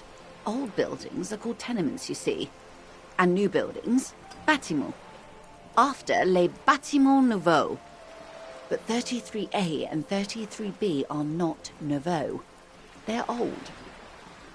This one used to be 8 to 10 stories tall.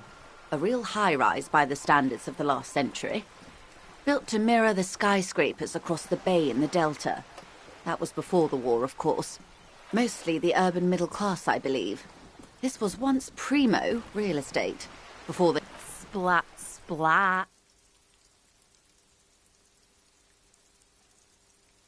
You could be wrong, but from here it appears as if she's running the brush across her throat in a soaring motion. Wonderful.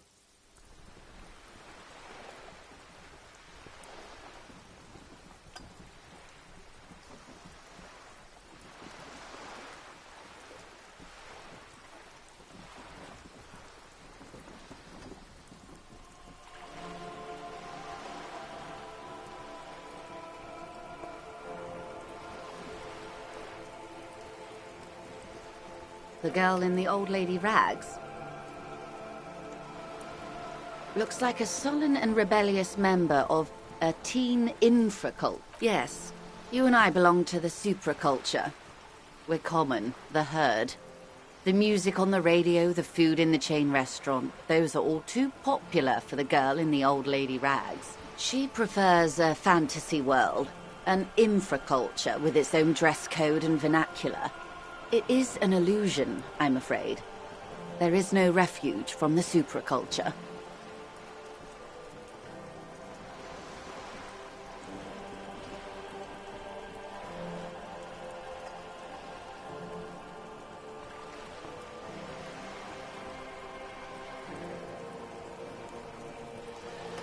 Young people who dye their hair funny colors and wear old people's clothes are stupid. And their little rebellion is self-defeating. All right. What next? Suddenly, you're not so sure you're part of the supraculture. And what would that be?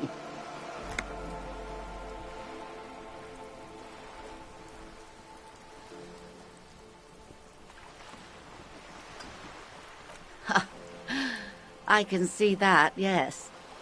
I dabbled in those dark arts myself, not so long ago. I assure you, it was a thoroughly supracultural phenomenon. All permeating. Downright mandate. Nothing infra about disco, baby. Those days are long behind me. And even in the early 30s, I would say I was more of a new girl. Disco was a minor, but still enjoyable facet of the whole thing for me. The new. A cultural era. And the name of the decade it ravished, the 30s. It came out of post-revolutionary Revachol. It was ultra. It involved lots of partying, as you might imagine, and champagne-coloured everything. By the looks of it, that would have been when you came of age. Now.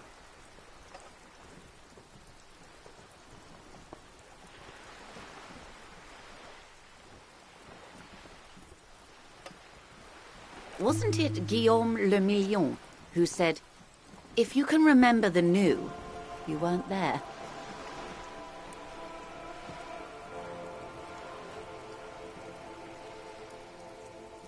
Ah, yes. This is not very central to reality, is it? I can't be 100% sure, but I believe he died due to complications from venereal disease.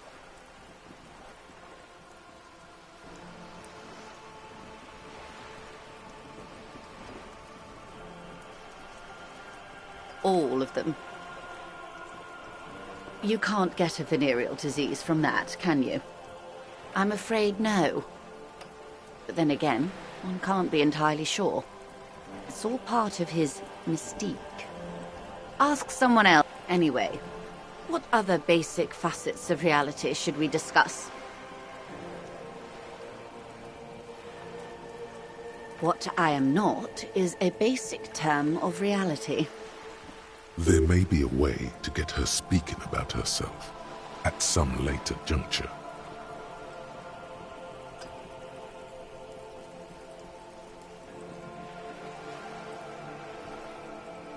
We're in Martinez, baby. Martinez is a district of Revachol. A very small district tucked away near the industrial harbour. North of the 881 and Jam. You would be excused for not knowing about it. Unimportant, they say. Forgotten, even. Shelled to smithereens during the Revolution. It has its charms, just not this time of year.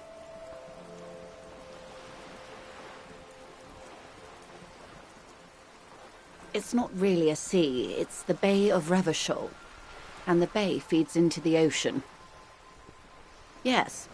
We're on an island in an ocean, the world's largest body of water, the Insulindic. Known to the early Revacholians as Les Immensités Bleues, the Blue Immensities.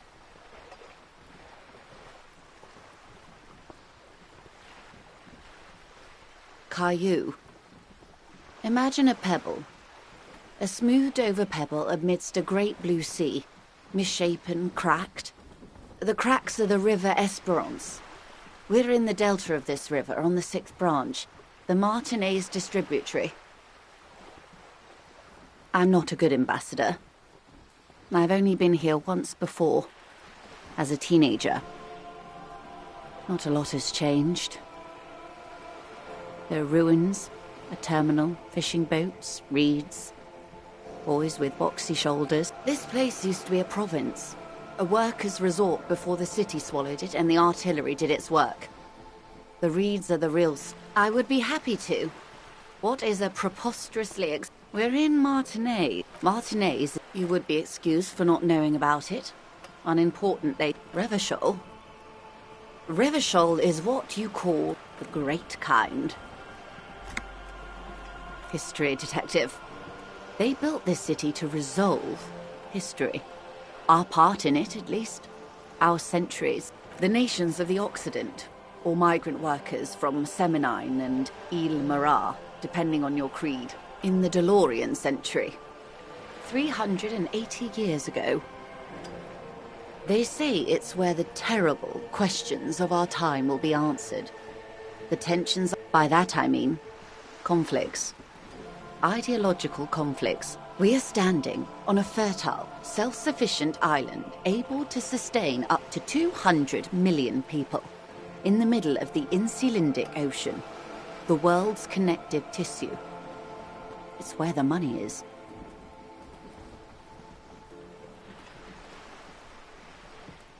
I think it's fair to say so. Martinez is about... A sparkle of lights on the horizon, like evening stars. 22 kilometers from the center of the world. That soldering iron is the bank of the world building. The bottom floors are Insiacom.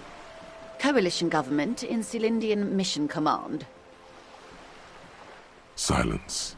She lowers her hand. The water, the light. It's as though you're seeing it. There is no recognition. Only the immensity of the sea and the cold radiating from it.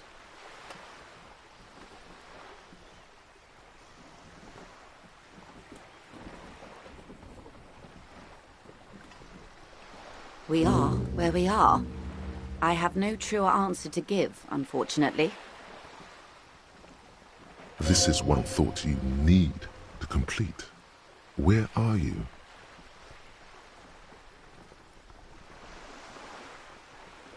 Was there something else you wanted to know? I remember something about a lowdown. This has been informative. Thank you, ma'am. I'm sure my memory-impaired partner has many more questions to ask, about even more fundamental aspects of reality. Might I suggest not asking them all right now? Messier will be here later too, and tomorrow.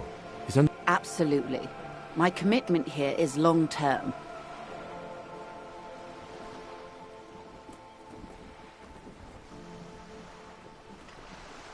Of course not. You are already diligent for getting this far, and diligent boys remember where they left off. Indeed. I'm always at your service.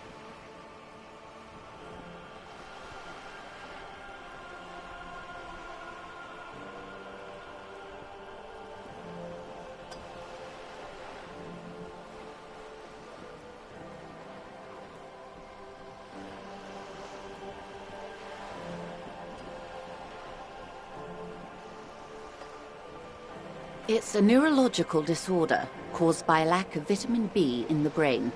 Symptoms include a retrograde amnesia. It's quite serious.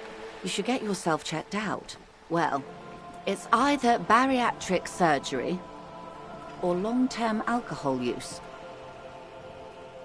She nods slowly. What this boils down to is, this reality thing is stupid.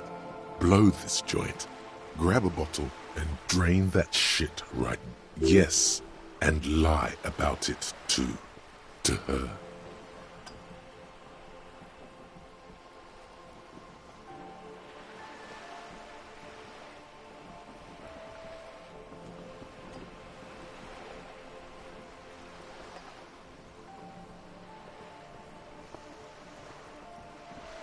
She stares at you, head tilted to the side, with a slightly concerned look on her face. These are unimportant times, Detective. You and I were born after the dust had settled. 1,000th of a second too late. For the big time. The revolution. It's quite easy. Every 100 years or so, our species gets together to decide what's next, who gets shot in the head, and who gets the mineral rights.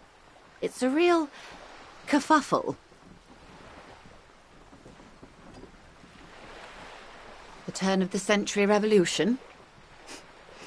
Don't answer it. It's a trick question. The revolution began in '02 on the Isla of Grad, though by the end, nearly the whole world had gotten involved. It wasn't a who, but a what. A pandemic of Zarat, a particularly virulent prion disease, which the authorities in Grad proved unable to contain. Then Marzolf came along and overthrew the government.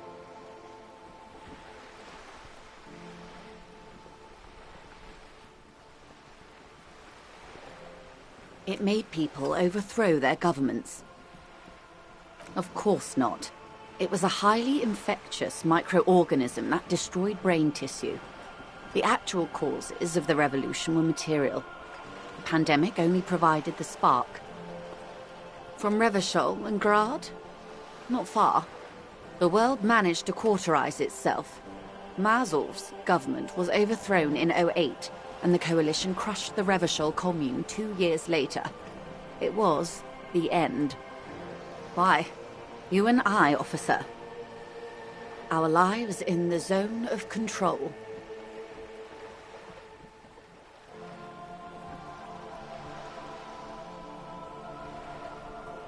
A city-state divided into free market zones under the everlasting interregnum of the Coalition of Nations. And you, of course, the citizens' militia. The zone of control is the third incarnation of Revachol, after the failure of the suzerain and the commune. Modernity. They developed the marvels of the inter-eastlery communication. Telematic milieus, radiation, colored plastics. Meanwhile, in Revachol West, the aftermath continues for the fifth. 51 minus 8 equals 43. Time flies.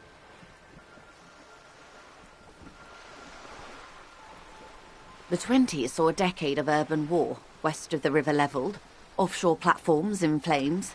Still, it's regarded as an improvement on what came before. 08 to 19 was simply hell.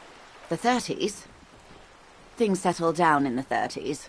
Revachol East transformed itself into the world's largest tax haven, with the international community's blessing. For the first time in a long time, it seemed like things were going. All that untaxed income must have fueled the new. That can only mean one thing.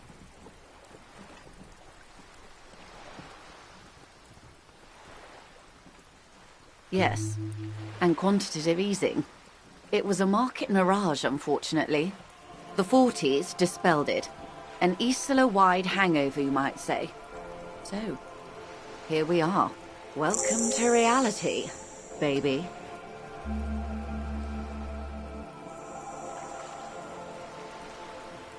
For her to be where she is, Wild Pines Group must have picked the right side.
They picked the winning side.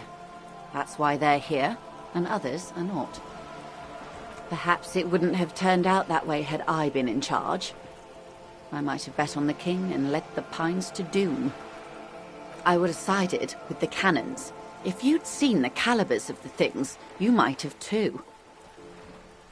Perhaps it's better I was born when I was. 10 of the 14 Indo tribes got it wrong. Feld, Kupri, Tricentennial. So I suppose they are what they are. Anyway, enough sentimentality. Is there anything else you want to know?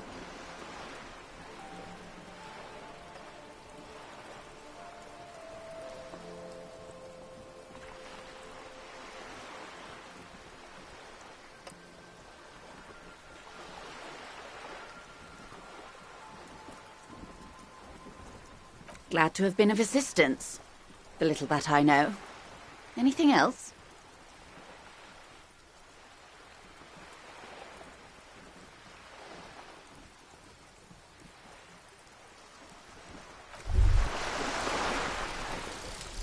Advanced race theory.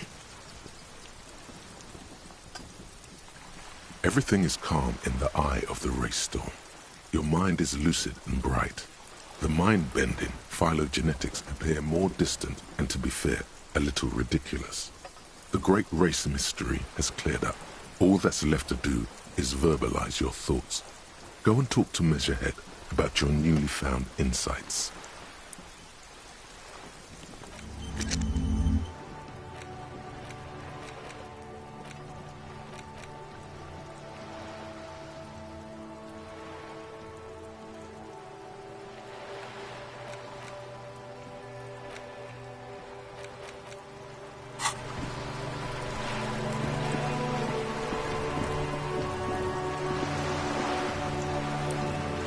We should think about calling it a day, maybe. The nights are still miserably cold this time of year. You should take care of that, then. Let's talk to him anyway. An officer of the RCM shouldn't be sleeping in the street. We'll figure something.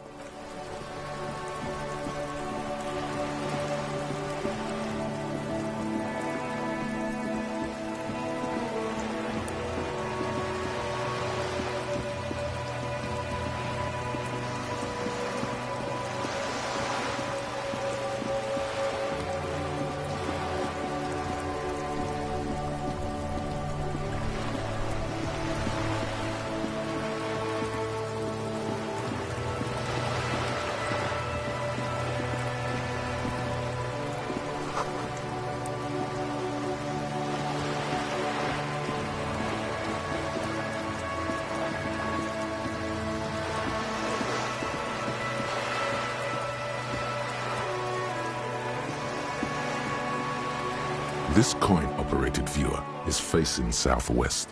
Its coin slot is full of fossilized bubblegum, rendering the machine permanently inaccessible.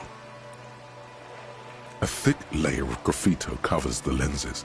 You spell out the word Onuk written on the other side, with N and C scribbled backwards. That's Kuno on the lens.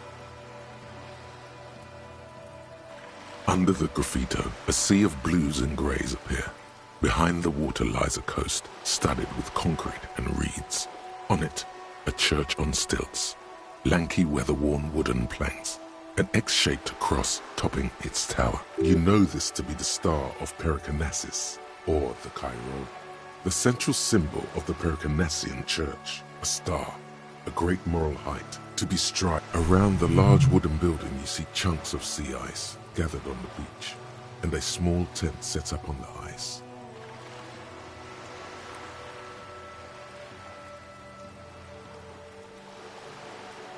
The metal feels cold and wet under your palm. It looks unhygienic. Probably some kids.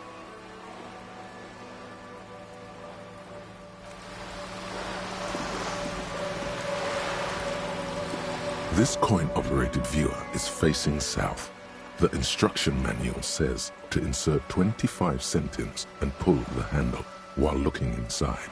Then use the focus knob to zoom in if necessary. Why place a tourist attraction in the middle of such poverty?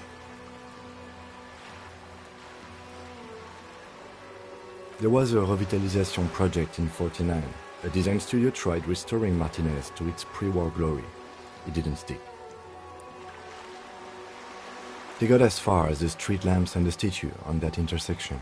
Then something went sour. I suspect that something was Everard Clare, the union leader. He muscled them out. It's how it usually goes around here. We should have done something about the union 10 years ago. That ship has sailed off his...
Promising race pupil returns.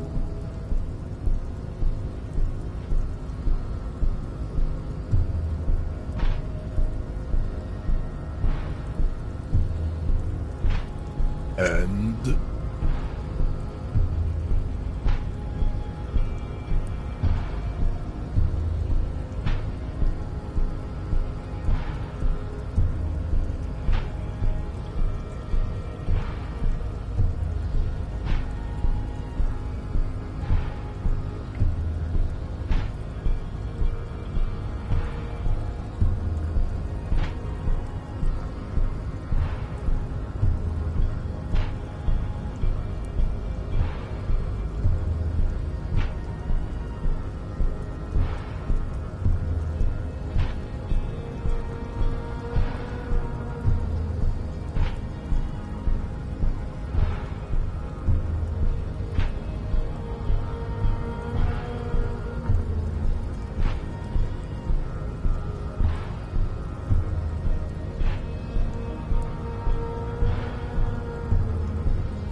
look, babe.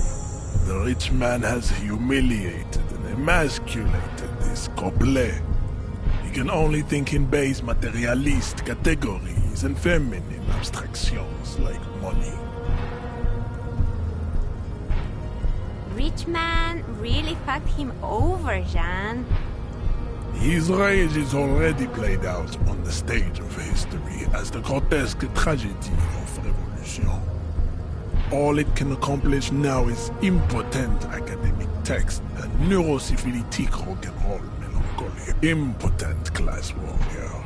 I take pity on you. You clearly want to enter the harbor bad, like a little boy who wants to go on the potty. I can press the button for you. It will open the door.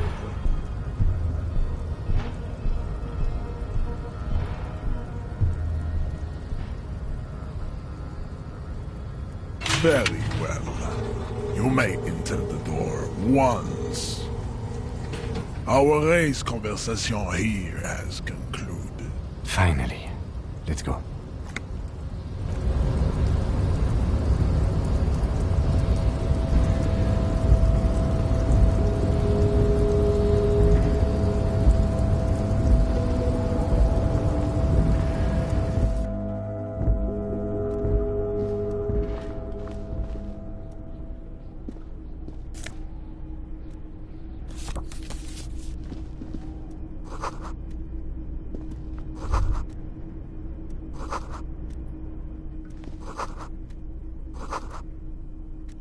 On second glance, someone has forgotten to properly close one of the drawers. It's unfortunate for the Union to just leave their paperwork lying around like this.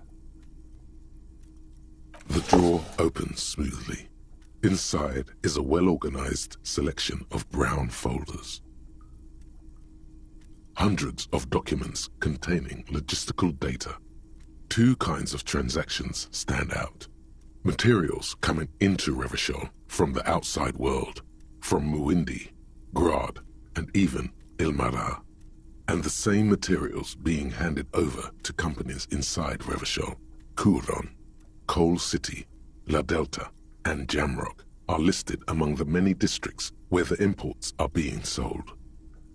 It's hard to make sense of this thicket of company names, dates, quantities, and percentages. You try to focus, but the lines are getting blurry.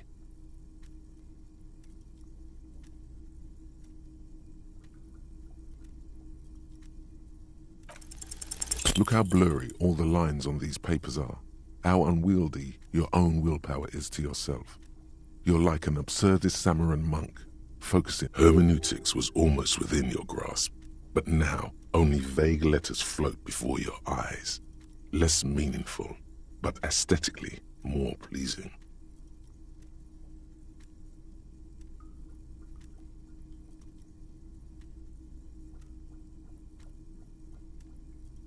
You're a police officer, not a spiritual healer. You can focus the normal way by turning your attention to something and not letting go. Is that what you're doing with those folders over there? Right. This is probably not relevant to our case. After all, we're not investigating an accounting mystery. You're trying hard, but the data here is unbelievably dry. Something about containers. The drawer slides shut.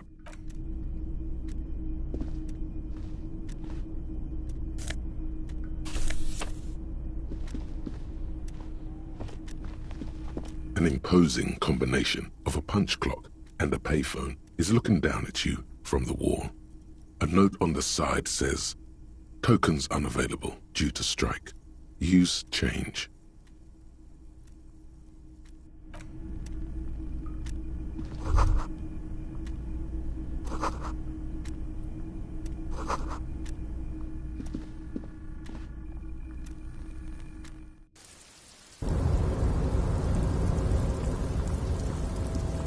The tarpaulin cloak is still hanging on the railing.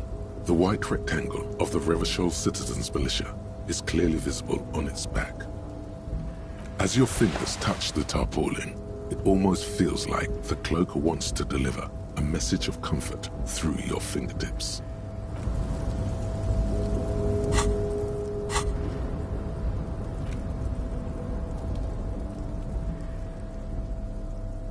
The front of this quarterly journal features a large satirical portrait of the late King Friesel. From the sides of his head, a pair of white antlers spread to the corners of the cover.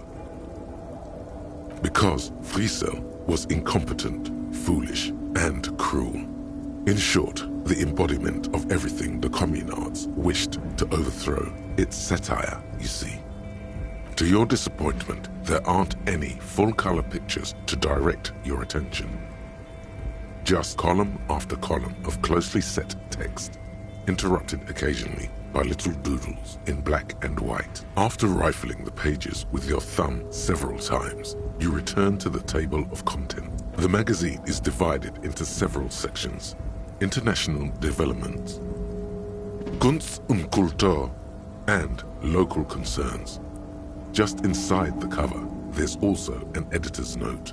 It takes a moment, but gradually it dawns on you that Kunst und Kultur must mean why they decided to title this one section in Valda. As you leaf through this section, you come across several reviews of recent radio plays, as well as a brief artist spotlight featuring a local artist identified only. The main feature, though, is a long essay titled Tip Top Tournée, a critical mezzo. The Tip Top Tournée is an inter-Isolari racing series, mostly known for its high speeds, ludicrous sponsorship deals, and high death toll. In Revachol, it's held quadrennially on the prestigious Zero Carousel, racing circuit. This so-called artist spotlight is really just a brief Q&A, made all the briefer by the subject's evident hostility to her interviewer. You think you're settling in for a relaxing recap of the most recent season, maybe sprinkled with some nice anecdotes about a few of the more... Instead, you find yourself skimming a 10,000-word feature about all the politically problematic aspects of Tip Top Tourney. Where to even start?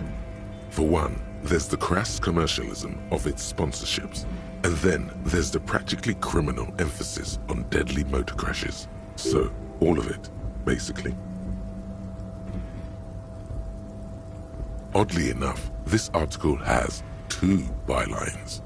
Nastep and Colada Bernal and Exilus. There's no way those are real names. Have you ever met anyone named Exilus? Come on, they're plainly more than that. They're likely anagrams.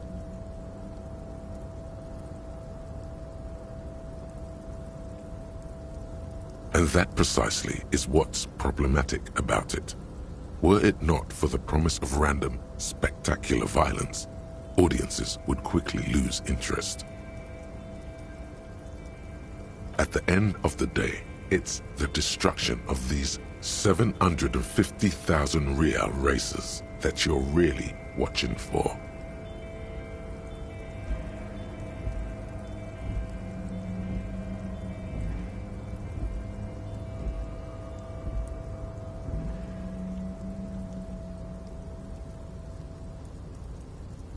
Sure, you think that, but subconsciously, it's the visions of brand names being engulfed in flames that's because you haven't been reading critically.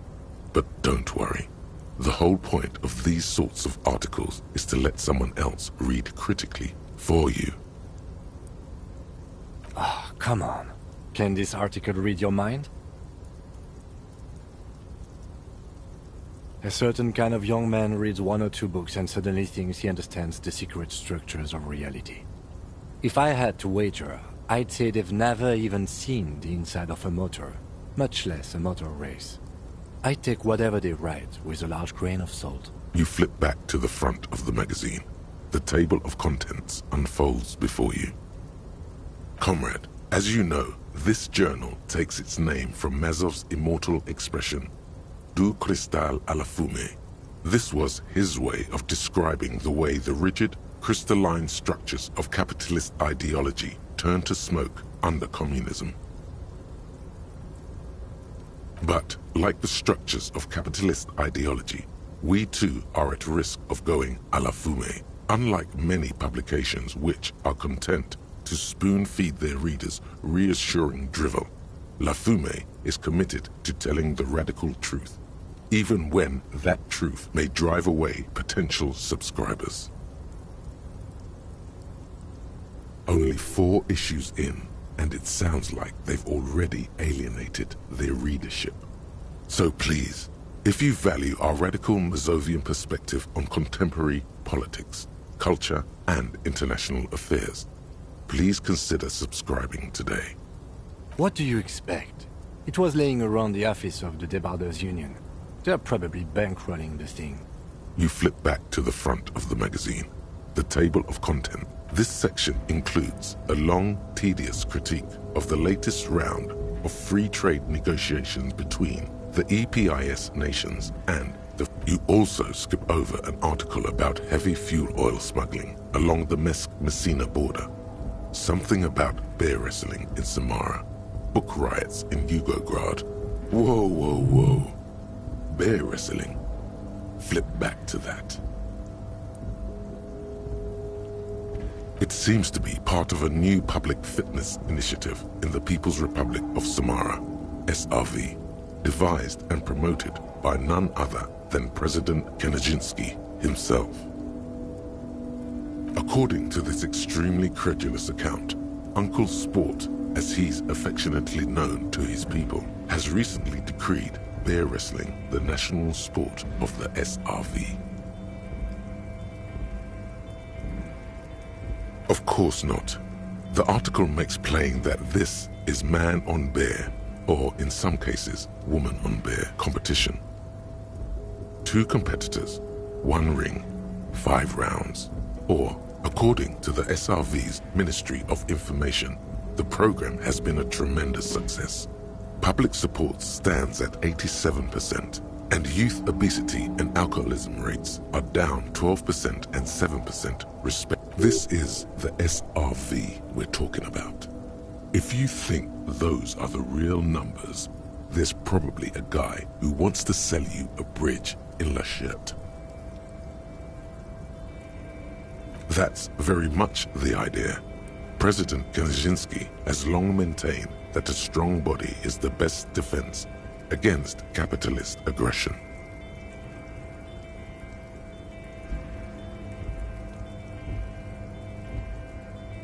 The Samaran People's Republic? No, I should expect not. Why do you ask?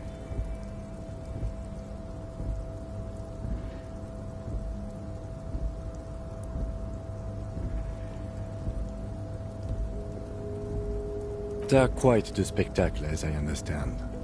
I've heard they make the people in the front rows wear plastic sheets, on account of the blood, you see. You flip back to the front of the magazine. The table of contents unfolds before you.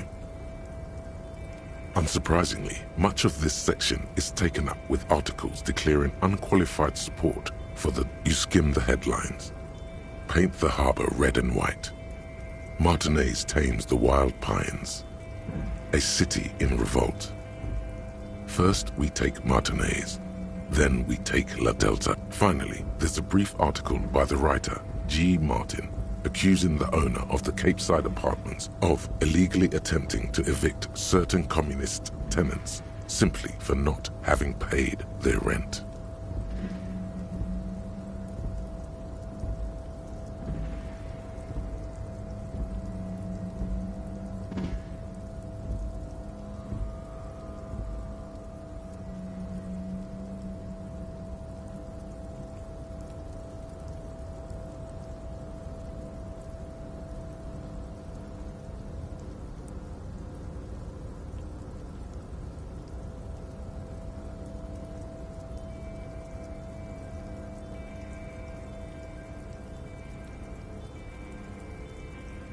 According to these editorials, there can be no accommodation with the forces of international capital or the... You flip back to the front of the magazine.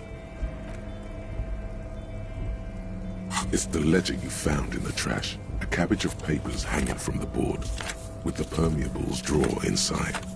It's barely held together by a clip, then made complete by the faint smell of urinal cleaner. Arson, petty theft, spousal abuse, handwritten logs on dozens of investigations. You don't exactly close them, so much as distance yourself from thin, see-through copier paper. Mostly, the rest of the stinking cellulose is much worse for wear. Being sandwiched between the board and the rest of the paperwork must have spared the fragile copier paper. It takes about half an hour to piece one together, using the system you've devised. Not much has changed in the meanwhile.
This is the night watchman's booth. The name on the door reads, René Arnaud.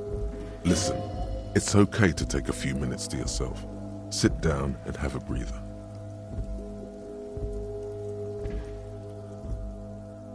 If you must. But please hurry. We are pretty easy to spot up here. Nothing incriminating catches your eye. The cabinets are clean and their sparse contents meticulously organized. There's a framed photograph on the table. It's a black and white photo of a young couple out in a street fair. The man is young, dark-skinned, and dressed in a Royal Carabinier uniform. The girl is smiling playfully at the camera.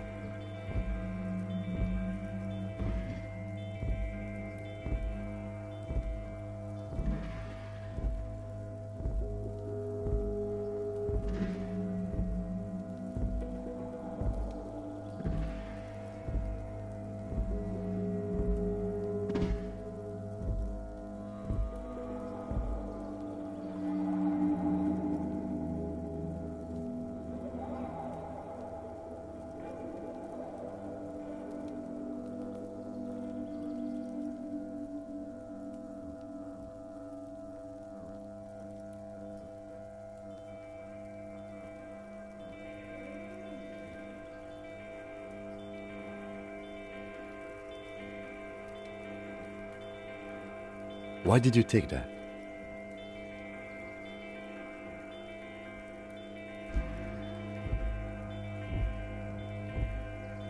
Fine, but let's move. I don't want to be seen snooping around here. The chair is not as austere as the rest of the booth. A thin grey pillow is attached to the seat, secured to the stiles by black ribbons. Stale air floods through your nostrils. Not a single mote of dust floats inside your lungs, though. The inside of the booth is immaculate. The drawers are empty, save for old timesheets and receipts. One small box, however, does hold some cheap painkillers. They are slightly out of date. Oh boy, where to start? Elevated risk of dementia, mini strokes, Prophet's disease, sudden death, hair death, erectile malfunction, critical flatulence, watery blood, black mucus, uncontrollable weeping, increased sensitivity to la opera, inoperable joint disorder, total spinal collapse. Don't think about that. Quick, think about something else.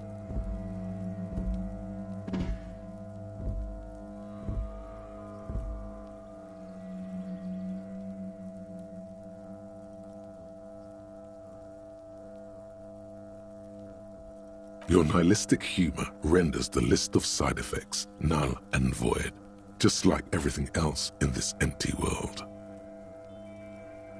Yes, moving along.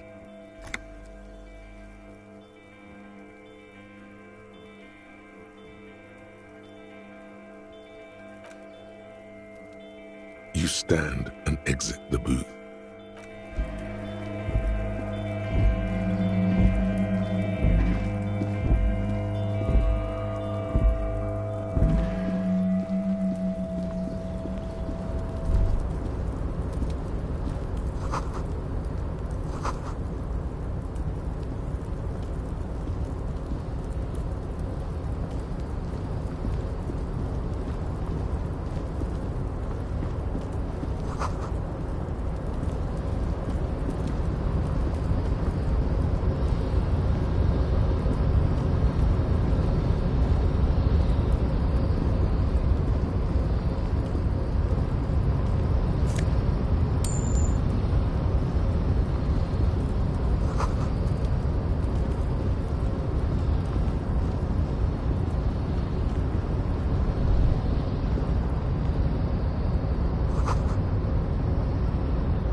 A rusting control panel with several knobs. 2 buttons marked Marche and Arrête.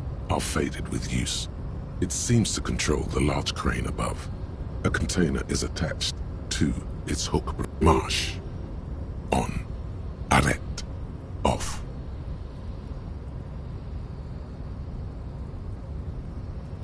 With a loud grind, the crane shifts overhead, moving a massive metal container through the air.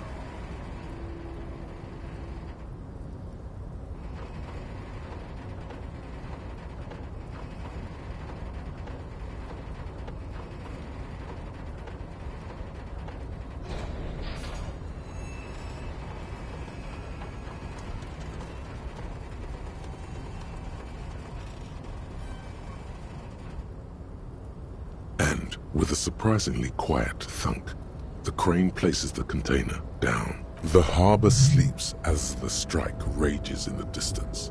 The crane can rest again, now that its purpose has been fulfilled. Moving this container, of course. For this purpose it was built. For this purpose it has acted. And now it will rest. I can't see how that was worth the ruckus, except for seeing the crane in action, which I admit was satisfying.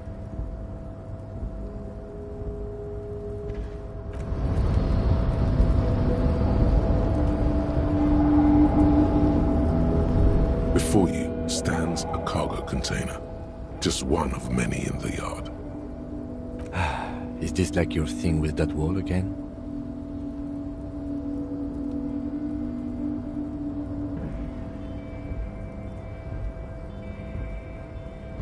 You do? Because I don't.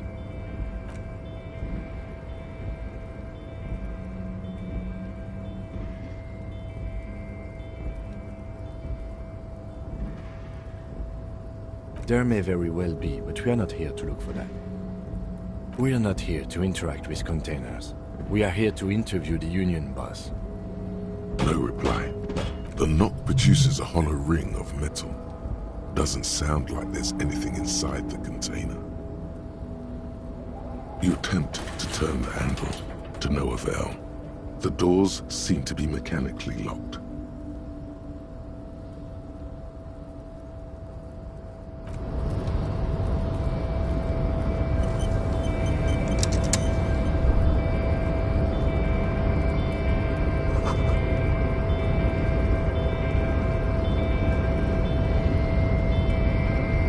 Rusting control panel with several knobs.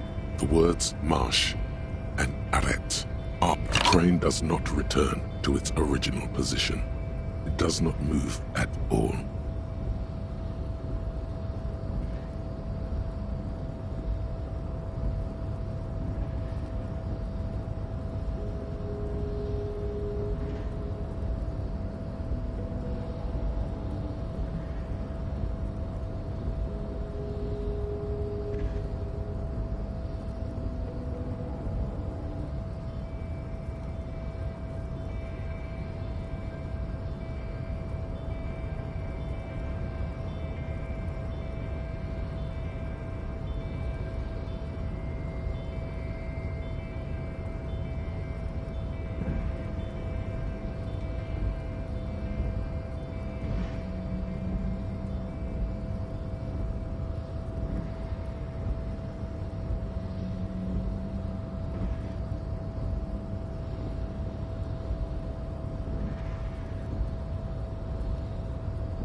screech of metal when you push the button this time. Only silence as the crane remains in its state of dormancy.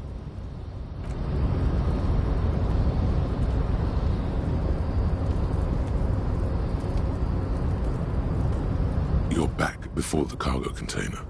Its drawer has not lessened since you were last here. If anything, it seems to have grown slightly.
Why are you even trying to open a door with rhetoric?